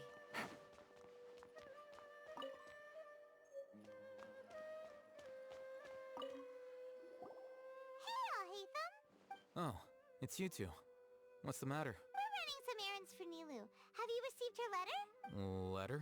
Nilu said she sent out a letter inviting everyone to a celebration feast in 2 days at the Grand Bazaar. We'll also be celebrating Zaino's reinstatement as General Mahamatra. If she addressed the letter to Alhaitham of the Academia, then the letter should have gone to my office. I've been busy these days, so I haven't had time to check for any new mail at my office. I only now have some free time to attend to personal matters. Have you always been so busy with your work? Of course not. I'm only busy these days because several sages have been dismissed recently and the whole Academia was practically turned upside down. Kainari told us they all went to train in the Avidia Forest. Apparently they will spend the rest of their lives there. That is already the best possible ending for the likes of them. 4 of the 6 great sages were possessed by their desire for power and attempted to create a new god. In order to pull it off, they even imprisoned the other 2 rational sages. To imagine such things could take place in the Academia. I don't know where to begin. Yeah, you're right. Huh. Feels kinda strange to hear them called that after all this time. But then again, the 6 great schools sounded pretty impressive too. Yes, at least that's how they're supposed to sound. It's said that when the Academia was first founded, the Dendro Archon herself established the 6 great schools, each representing one of the 6 different types of wisdom. Numerous Darshans have sprung up and faded. Only the 6 Darshans, attaching themselves to the 6 great schools, have stood the test of time and obtained permanent seats in the Academia. Now, the 6 Darshans are nearly synonymous with the 6 great schools, and the leaders selected for the schools are the 6 great sages. Among the 6 great sages, there is one central leader, the Grand Sage. Unfortunately, only the sages from Vahumana and Amorta remain now. They were imprisoned for opposing Azar, and were only rescued after Azar's downfall. So who's managing things in the other 4 schools now? Do they need to find someone new? Yes. Normally, new sages are selected based on a strict set of criteria. Oh, didn't you just say something about becoming a sage? If they pick you, then we'd have a huge connection in Sumeru. Yes, about that. You didn't let me finish my sentence. The person in charge of personnel affairs nominated me to be the Grand Sage in place of Azar and help Lesser Lord Kusanali manage the Academia. But I refused. Huh? But why? Can't you be a little more ambitious? I'm not even interested in being one of the 6 great sages. Like I said before, I don't like being a leader. Oh, all right. So are you busy these days trying to find others to take the job? That's not my job either. I'm only responsible for handling important affairs within the Academia before the new sages take office. And the first thing I'll do is reject Kasharawar's application for funding. By the way, who was that other person just now? Is he your friend? Do we look like friends? Paimon doesn't know. That's why Paimon's asking. His name is Kaveh, my roommate. You could say he's the representative for Ksharawar scholars. Which is exactly why he always has so many problems. So everything that's happened recently must be a huge change for the people of Sumeru. Such is the work of the Academia Scribe. Well, anyway, no matter how busy you are, since you are our planner, remember to attend the celebration feast in 2 days. Alright, I'll see you there.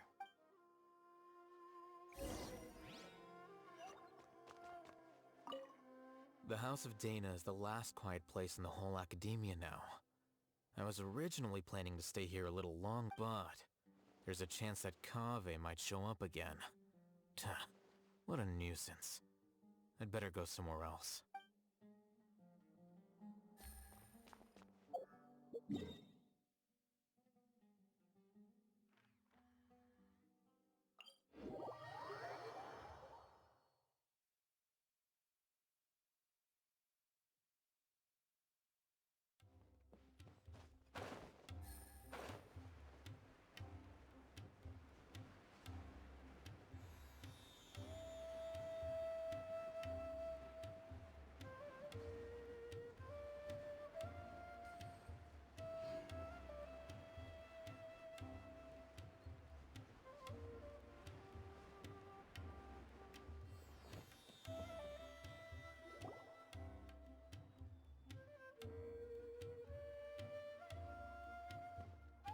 Port Ormos.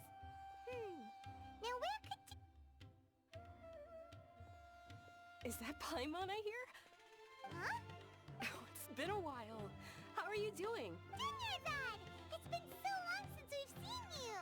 I'm doing well. I can go as far as saying I have never been happier in my entire life. I don't know if you've heard, but Elazar has completely disappeared, and all the patients have recovered. You kidding? Knowing them and the connections they've got, I'm sure they've heard about it. Yeah! That's right. My lady is feeling better now, so I'm accompanying her for a walk. Why do you still call me that, Dia? You've already informed my father of your resignation. I guess I'm just used to calling you my lady. Old habits die hard. Resignation? You mean you're quitting? Yeah, I might start losing my edge if I keep being a bodyguard for the Homayanis. You know that my parents and I are fond of you, and that we appreciate you very much. It wouldn't be a problem if you wish to continue to be our bodyguard. I'm not a woman that's easily persuaded. You should know that by now, my lady. When I took this job, I had already decided that I'd quit as soon as you'd recovered. It's time for me to get back out there and chase that horizon. So what are you gonna do now if you're not gonna be a bodyguard anymore? I want to take a risky job and put my body to the test again. Huh? But we literally just finished one of the most dangerous jobs ever! Are you getting bored already? I know. If I hadn't joined in that plan with you, I wouldn't have come up with this idea. I guess I still get fired up by that feeling of going all out in a fight. It made me realize that I'm still a mercenary through and through. Life is short, and I'm happy that I got to be a part of that operation. But the whole thing also made me realize that there are still many problems in Sumeru. And as a desert dweller, I'm still not completely ready to settle down on this side of the wall. Well, I remember a friend had someone bring you a message. You mean I'll hate them? I didn't expect him to still remember that. I thought he was joking. We just came from talking with Alhaitham at the Academia. Did he tell you that he suggested that I come work at the Academia? What? I heard that Azar and his cronies fell from power, and Alhaitham told me that now was a good time to find a job in the Academia. But only if I wanted to. Whoa. Paimon can't see you being anything other than a mercenary. Me neither. But I think Dia would look great dressed up as a scholar. Ugh, forget about it. I wouldn't last 10 seconds in there. Alhaitham probably just liked the way I worked and knew I'm good in a fight. So he suggested I find some work in the Academia. But you know, if you take him up on the offer, Sino might actually agree and let you become a Matra, because you're super amazing! The Matra have all the talent they need as long as they have Sino. I prefer to be free to live however I choose. In fact, I chose this job from the very start because I knew it'd be right up my alley. Even if being a mercenary means facing all kinds of danger. A lion has to return to the wild sooner or later. If anything, being your bodyguard has been unfamiliar territory for me. I don't want to see you go, but I'll respect your decision. I'm glad to hear you say that. Come on, no need for the sad face. It's not like we'll never meet again. Once the whole Dendro Archon thing is settled, everything in Sumeru will take a turn for the better. That makes me happy too. But a peaceful society will probably mean less demand for mercenaries like me. Before long, we'll be a dying breed. So I'd better get to work while I still can. Huh? But wait a second! You make it sound like you're leaving now! Well, no. Not yet, at least. I promised my lady I'd stick around until next week. So, have you been in Port Ormos this entire time? We were wondering if you had received a letter from Nilu. Oh, did Nilu write to us? She heard that you were seen in Port Ormos, so she sent the letter here. Huh. It was probably sent to the inn that we're staying at. My lady has been very energetic lately, and keeps taking me on hikes, staying out even into the night. By the time we get back, the receptionist is usually off napping on the job. Right, and we tend to leave quite early in the morning, so the old man on duty is also usually dozing off. So what it really sounds like is that the person on duty is always asleep. I bet the letter's at the reception desk. I'll go check later. No wonder there wasn't a reply. You never received the letter. Good thing Nilu asked us to come and check on that. Sorry to make you two come all the way out here. It must be something important for Nilu to specifically write to us like that. Yes, she said they were preparing a victory feast in the Grand Bazaar, and will also be celebrating Sino's reinstatement as General Mahamatra. She was hoping you could come. Great! I'll be sure to attend. Count me in too. But is there some sort of dress code or anything for the feast? Can I just show up looking like this? Since it's being organized by Nilou, I don't think she'll be too picky about that. If anything, I think she wants to see us as our most natural selves. All right, then this is how I'll show up. The feast will be held in 2 days, so don't forget. Sure. Thank you so much for letting us know. We'll see you there. Oh, by the way, do you happen to know where Sino and Raman are? The General Mahamatra always comes and goes without a trace. Normally no one knows his whereabouts. Oh.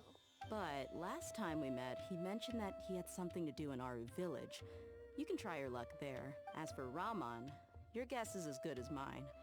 I only remember he said that he had something to discuss with Sino. You can ask Sino when you meet him. Don't mention it. You better get going. All right, on to our next stop.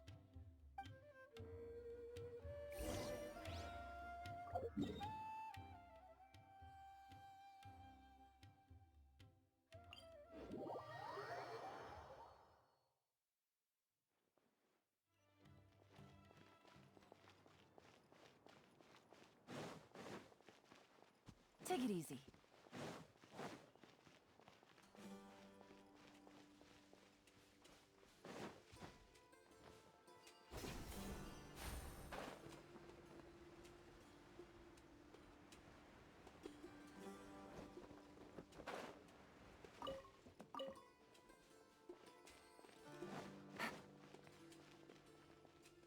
It's been a while since we last visited Aru village. Ah, there's Sino!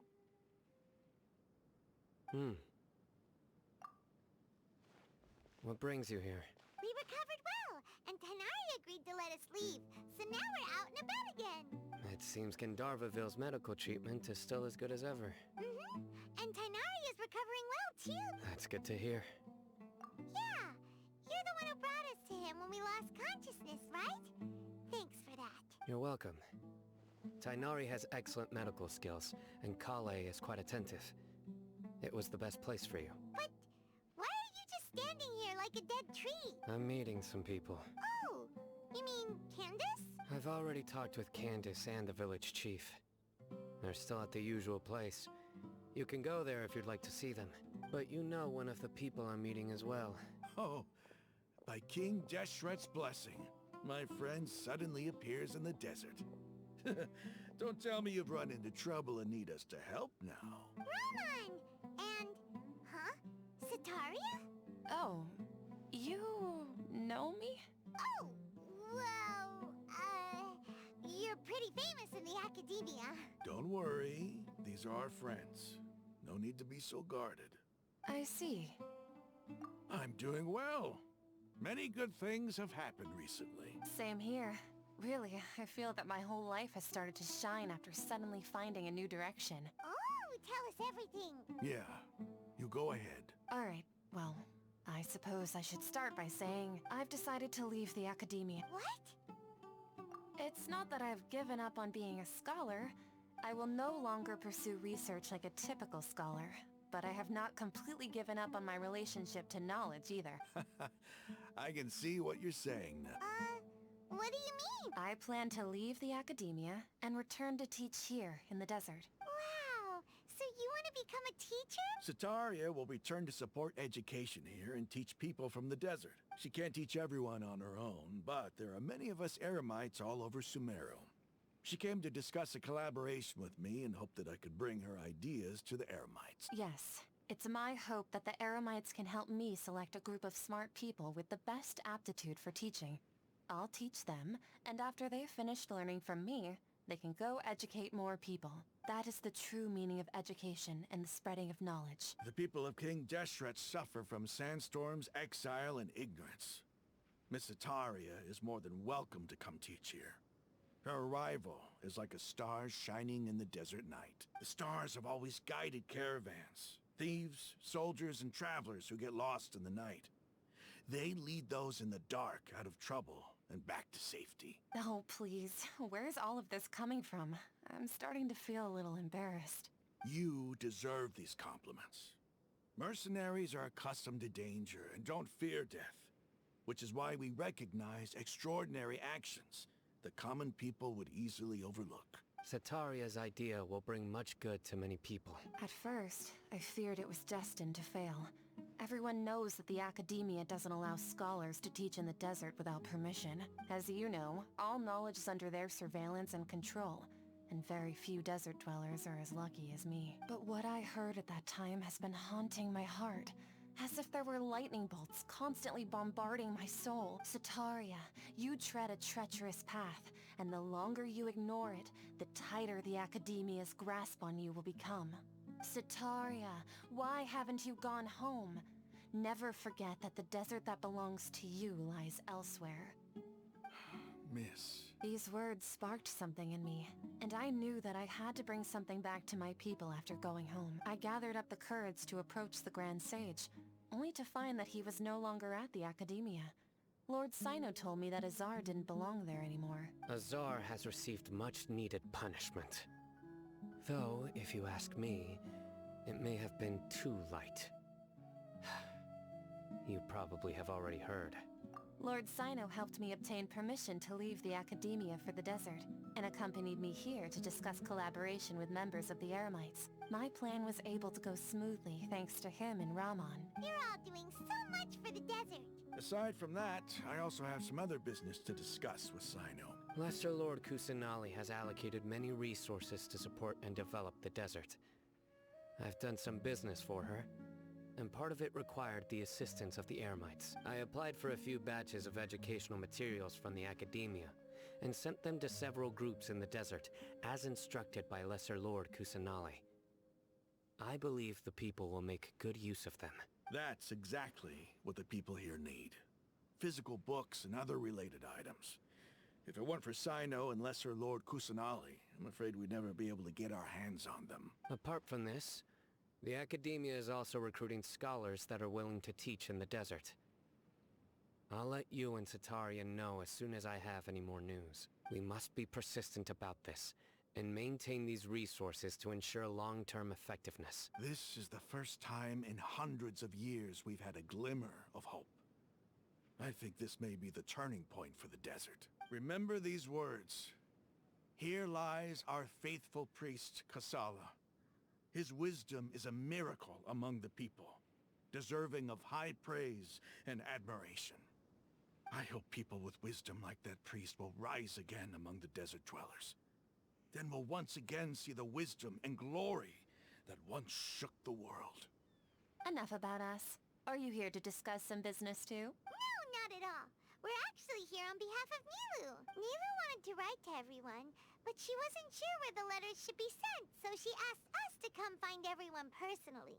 A celebration feast will be held in 2 days at the Grand Bazaar. She hopes that all of you will be able to attend. At the feast, we'll also be celebrating Sino's reinstatement as General Mahamatra. Although, judging from your appearance, it seems you've already been reinstated. Paimon thought you would only start working for the Academia after the feast. Celebration? Feast? It's the first I've heard of it. Tighnari was right. He really didn't know. This feast is for you, Sino. Sounds to me like you'll have to be there. It's rare to see that kind of expression from Lord Sino. You must not like feasts very much. No, not really. But I'll go. Well, I still have a lot to handle here. Besides, I need to look after Miss Setaria in the desert, so I'll have to pass. I'm afraid I won't be able to join you.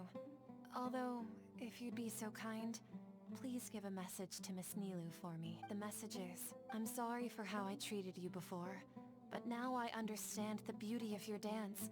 It's like a light shining in the sky. You and the art you symbolize are not only beautiful, but also lively and powerful.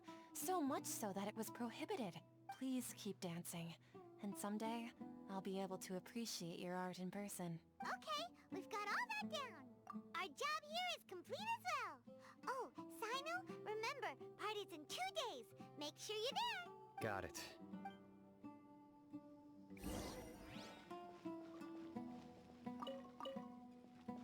Anyway, our preparation has been going smoothly these days. Yes, Even if you can't bring yourself to believe it, you should at... Indeed. Take it one step at a time.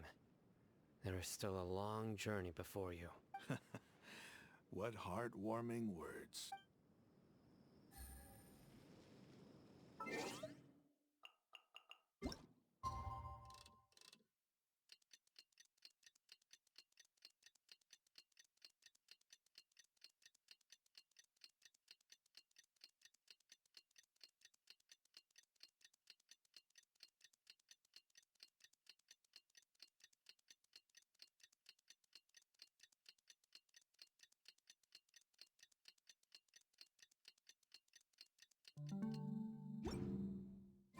Today's the big day!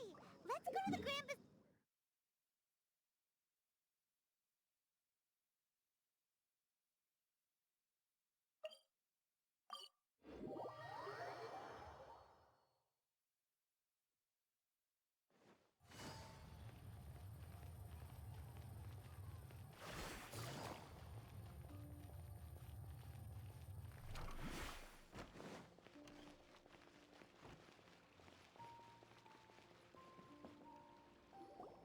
Everybody's already here.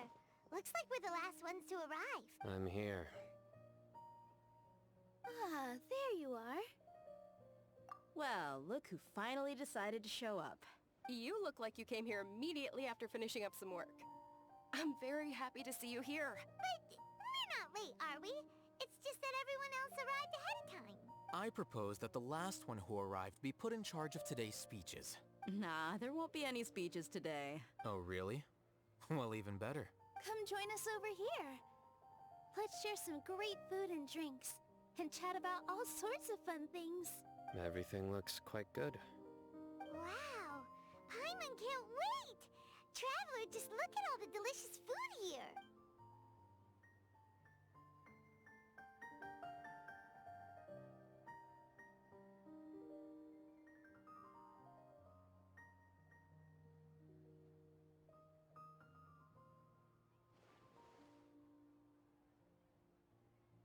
Whoa! It's so delicious! Oh, this grilled meat tastes amazing! The food was specially prepared for you by everyone in the Grand Bazaar. And we have gifts that were sent by the residents of Sumeru City when they heard we were holding a feast. Everyone that came said that you saved Sumeru, and wanted me to thank you all on their behalf. Ah, feels kinda nice to be seen as a hero. I could get used to this. Being a bodyguard is also a hero's job. You've always been amazing, Dia. My lady sure has a way with words. Thanks. I'm glad to hear it. And I'm happy to meet everyone that participated in the great plan. Don't mention it. Come to think of it, we've really done something impressive together. It's unbelievable! We owe it to our abilities. And luck. Really? Why do I remember everybody thinking that luck was against us and feeling like we hardly had a chance of succeeding? That's how I remember it too. It's luck that brought us together, and it was luck that let us form a team. Then, it took even more luck for us to formulate a plan and implement it successfully. Moreover, judging from the results, everything worked out well. Yeah. Everyone gave it their all when it mattered most. It was almost like a performance. We took the stage and put on our best. Everyone played their part. And thanks to everyone's efforts, the performance was a great success. So, would you say we're good actors too? It's such a blessing that Lesser Lord Kusanali was able to return to power at the Academia. Yes, even after being abandoned and neglected so many times, she's finally returned. Uh-huh. Lesser Lord Kusanali once used all her power in a great disaster, which resulted in her losing all her wisdom and memories of the past. The Academia basically abandoned her because of it. This should be something everybody should remember. Huh? You look surprised. I didn't say anything wrong, did I? No, everything you said is correct. That's good. Something wrong? Yeah, what's with that face? You knew all of this already. Even if those two giants of the Academia are here, I still have to say it. Those sages really have some nerve. 500 years ago, Lesser Lord Kusanali used all her power for the people of Sumeru. And what did they do in return?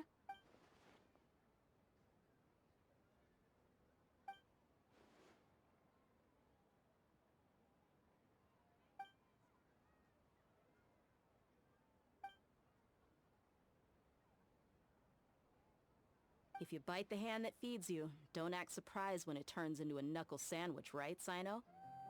Perhaps I shouldn't say this, but their treatment of Lesser Lord Kusanali calls for a more severe punishment. You could simply tell Lesser Lord Kusanali that you wish to have Azar and his accomplices severely punished. I respect our deity's decision, and won't interfere in any way. While we're on this topic, why didn't you accept the Academia's invitation to become the Grand Sage? Are you trying to say that I'm fit to be a sage? Not at all. But every person handling the selection process has said that you are the most suitable candidate to lead the Academia right now. Why? Because he dethroned Azar from power? Could you try to put it another way? This is a good thing, yet you're making it sound like I overthrew Azar for my own personal gain. But seriously though, I always wondered if you had some personal motives behind it.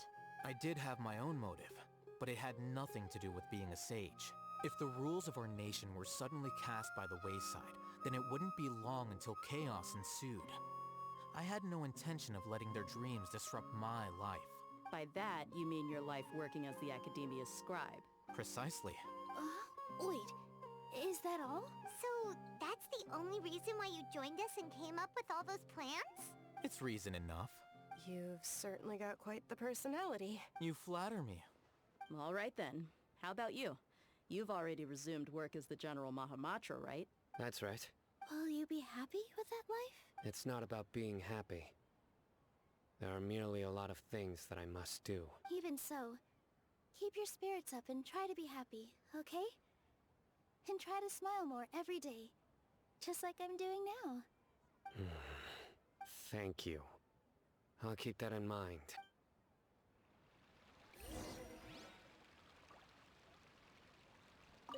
I seldom participate in such lively gatherings, but the atmosphere here is quite good. No. This gathering today has a unique meaning. The Grand Bazaar is lively because the people here feel happiness from the bottom of their hearts. Unlike the farces at the Academia, that happiness is an emotion that'll be forever alien to those bookworms who have driven themselves insane by studying. I seem to have taken both keys when I left the house.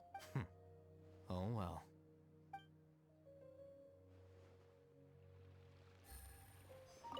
There you are, traveler. Well, how is it? Are you enjoying the feast today? If there's anything you're unhappy with, just let me know. I'll be sure to take note of it. That's good. It's the first time I've ever invited so many exceptional people to one place. I was a little nervous myself. You see, every guest here is quite extraordinary. It's unbelievable that we've got everyone together here. Almost like a fairy tale. Make sure you live it up tonight. I'll be happy as long as you're enjoying yourselves. I'm honored to have her think of me this way. If I have a chance in the future, I would really like to invite her to one of my performances. I can't explain why, but I just feel elated right now. Thank you.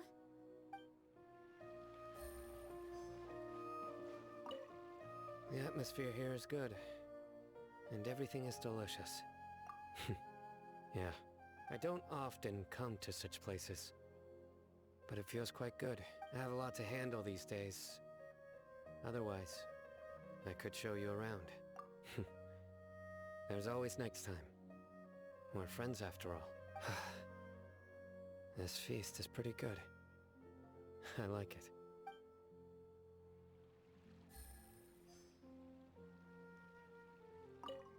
The atmosphere here is good. I don't often have a lot to handle these days.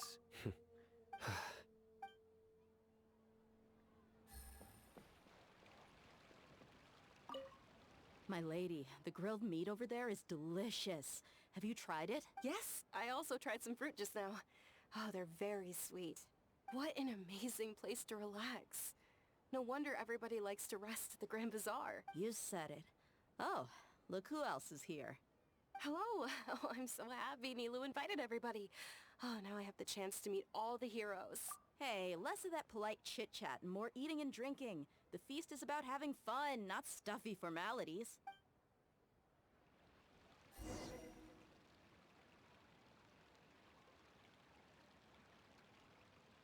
Hey, what's wrong? Your head is starting to droop. Hey, you can't just fall asleep here. Paimon will go find something delicious for you to eat. You'll wake up once you've put something yummy in your tummy. Of course, just wait here for Paimon.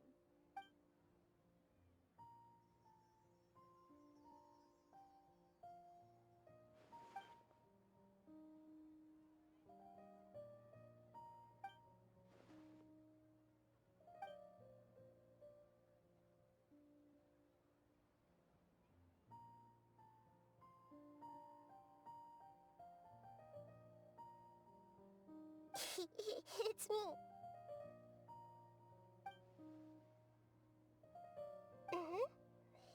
You may blame me for being a bit too self-indulgent. I was thinking about talking with you, and the next thing I knew, I had made a connection with you. The connection between us is amazing. It's like flora and the fence it grows upon. I heard there's an amazing celebration feast today at the Grand Bazaar. I wanted to have a look for myself, so I snuck in. Lately, I've been so busy dealing with all the fallout from recent events, so I really haven't had any free time. Although you've already helped me with a lot, there's still one more thing I hope you can help me with. Please say thank you to everyone for me.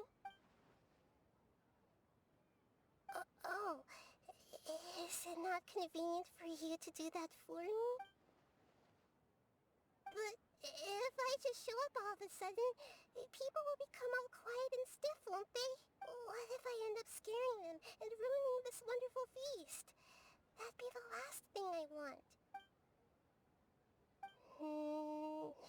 Let me think about it. Okay. Yes, I have.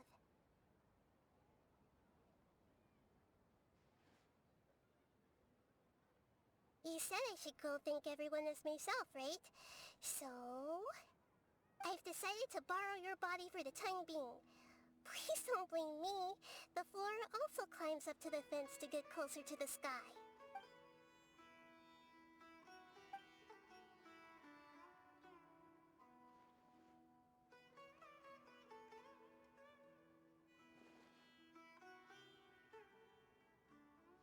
Everyone! Are you awake now? Paimon was just about to bring you the food. It's me. Huh? That voice. Nahida? Hold up. What's going on? I didn't expect to have a conversation with the consciousness of Lesser Lord Kusanali in the Grand Bazaar. Interesting. Is this also a part of the feast? No, of course not. Are you... Lesser Lord Kusanali? Hello, Nilou. You know who I am? Yes.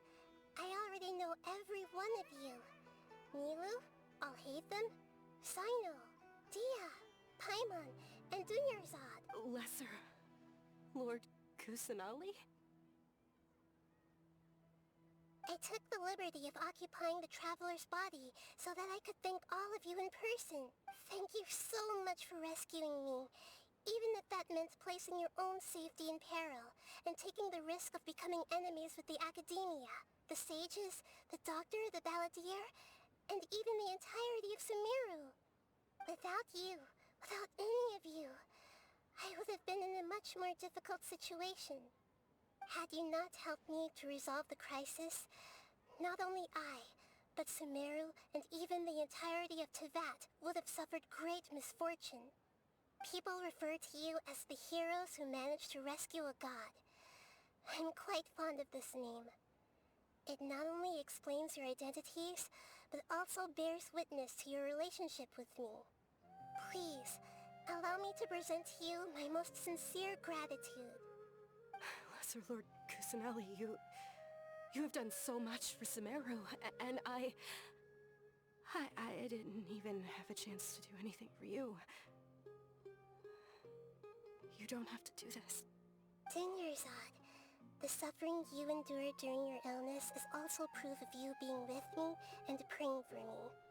Thank you. You don't need to be so ceremonious.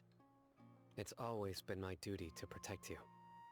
This is how the relationship between the Academia and Dendro Archon should be.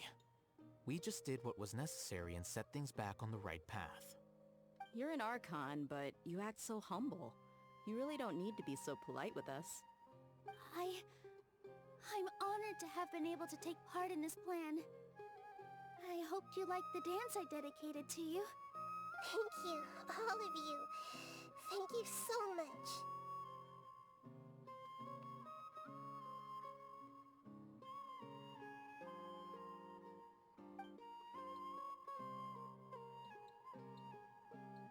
Yeah.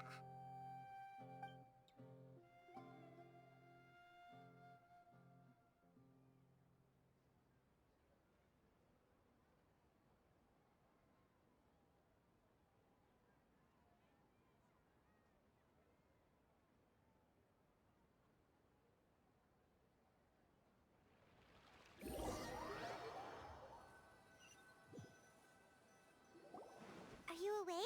Did you rest well? After Nahida left, you ate a lot of food. You've become a glutton. That just means you still have a lot to learn from Master Paimon, the Sage of Gluttony. Alright, since you're awake now, should we go and have a chat with Nahida? She should be in the Academia right about now. If you have any questions, now's your chance to ask.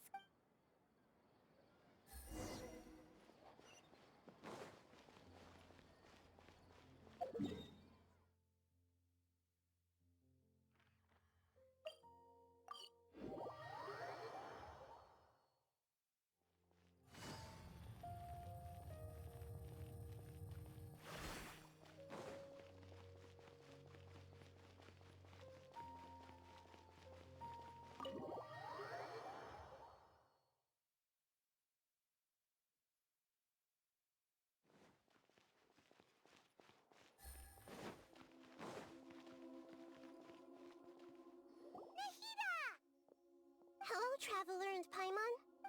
What a fantastic night.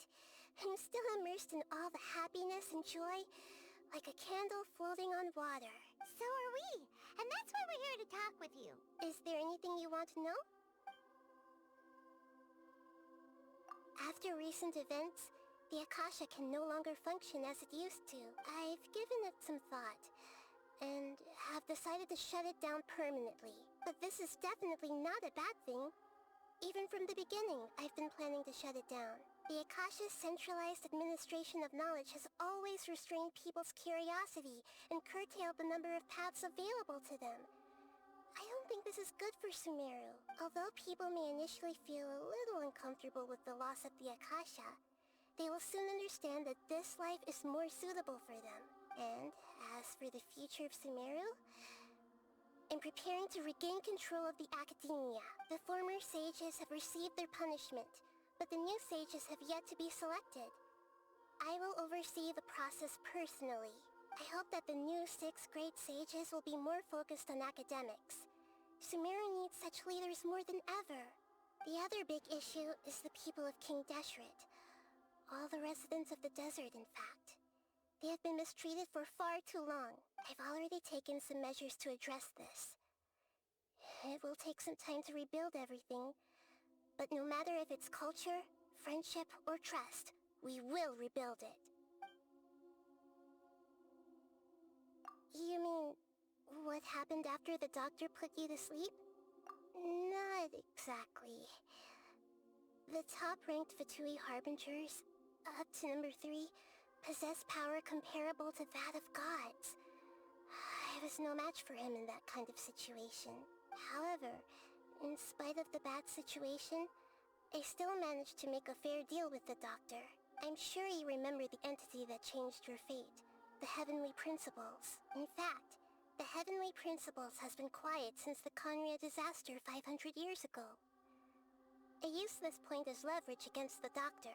I told him that the heavenly principles may be awakened if I destroy the Gnosis. Although it's just a bluff, he still fell for it. I assumed that the heavenly principles wouldn't just stand by and let such extensive damage to its laws take place. And as for what I exchanged for the Gnosis, the exchange served as both punishment for the doctor, as well as a boon of new knowledge that I couldn't refuse as the god of wisdom. He's still in a coma. I've hidden him like how one would hide a feather. I know you have many misgivings about him, but as someone who had become a god, he has retained a number of very useful features. Don't worry, I'll keep an eye on him and make sure he doesn't do any evil. In addition, there are still some mysteries left in him. Some things may be very clear from my perspective, but he is still yet to understand them himself. His future will be determined by fate. Is that where you're headed next? Fontaine, the nation of justice? As far as I know, that nation operates in a judicial system. Does their Archon personally judge people? No, there's a Chief Justice in Fontaine. Generally speaking, the Hydra Archon, Focalor, won't preside over individual trials. However, even then, Focalor will still make herself present at just about every trial. It seems that she just likes to immerse herself in that sort of atmosphere. As Archon, she still reserves the right to influence the final verdict. Anyway, let's just say she's got, a very unique personality. Are you sure? Isn't there something else you haven't asked about yet? Huh? You mean... About your sister. While you were resting at Gandharvaville, I took some time to perform an Irminsul search for information on your sister. Yeah! Isn't Irminsul a repository for all the information and memories of Teyvat? So there shouldn't be anything on him or his sister. This is true in your case. Irminsul indeed does not have any information on you. However, there must be something different about your sister. Because, as it turns out, the world has recorded information on her after all. What? There is only one possible explanation. She belongs to this world.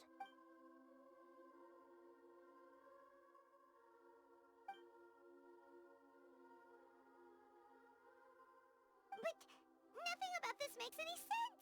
Wasn't this your first trip to Teyvat? According to the records I was able to access, your sibling suddenly appeared in Conria. After the Conria disaster, she began her journey through the 7 nations of Teyvat. But just as her journey was about to reach its conclusion, the Irminsul records on her suddenly become fuzzy. What do you mean, fuzzy? Did something happen to her?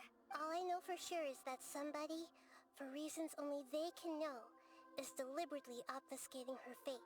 And whoever it is, if they can do that, who knows what else they're capable of. But even that wouldn't explain how she somehow comes from this world. Something else I noticed was that according to these records, the Fatui have not classified your sibling as one of the Descenders. What's a Descender? Paimon's never heard of it. Look, I'm sure you must be curious about the information I received from the Fatui in return for my Gnosis, right? A very important part of the intel was about this world's Descenders. External beings, ones that don't belong to this world. Traveler, you are Teyvat's 4th Descender. Huh? So the Fatui count 3 other Descenders before the Traveler, and his sister isn't even one of them? That's right. My current hypothesis is that the first Descender was likely what we now call the Heavenly Principles. As for the other Descenders, I still need to verify their existence. It could take me some time. Paimon's head's about to burst from all this crazy new information. And yet, even knowing all this, I'm sure you must still have a lot of unanswered questions. I must say, I truly regret that I can't help you more as the God of Wisdom. There are many questions in my heart as well. I will need some time to go through each one of them. And soon, you'll also begin your journey anew and depart from Sumeru. I'm very interested in your future. It's a journey that can't be observed or recorded by this world. If fate is the ultimate knowledge, then your future will be the ultimate fate. Paimon's sure glad we got to meet you, Nahida. The pleasure is all mine. I can't thank you enough. Alright, that's enough talk for today. If you ever miss me, just close your eyes, and maybe I'll appear in your dreams.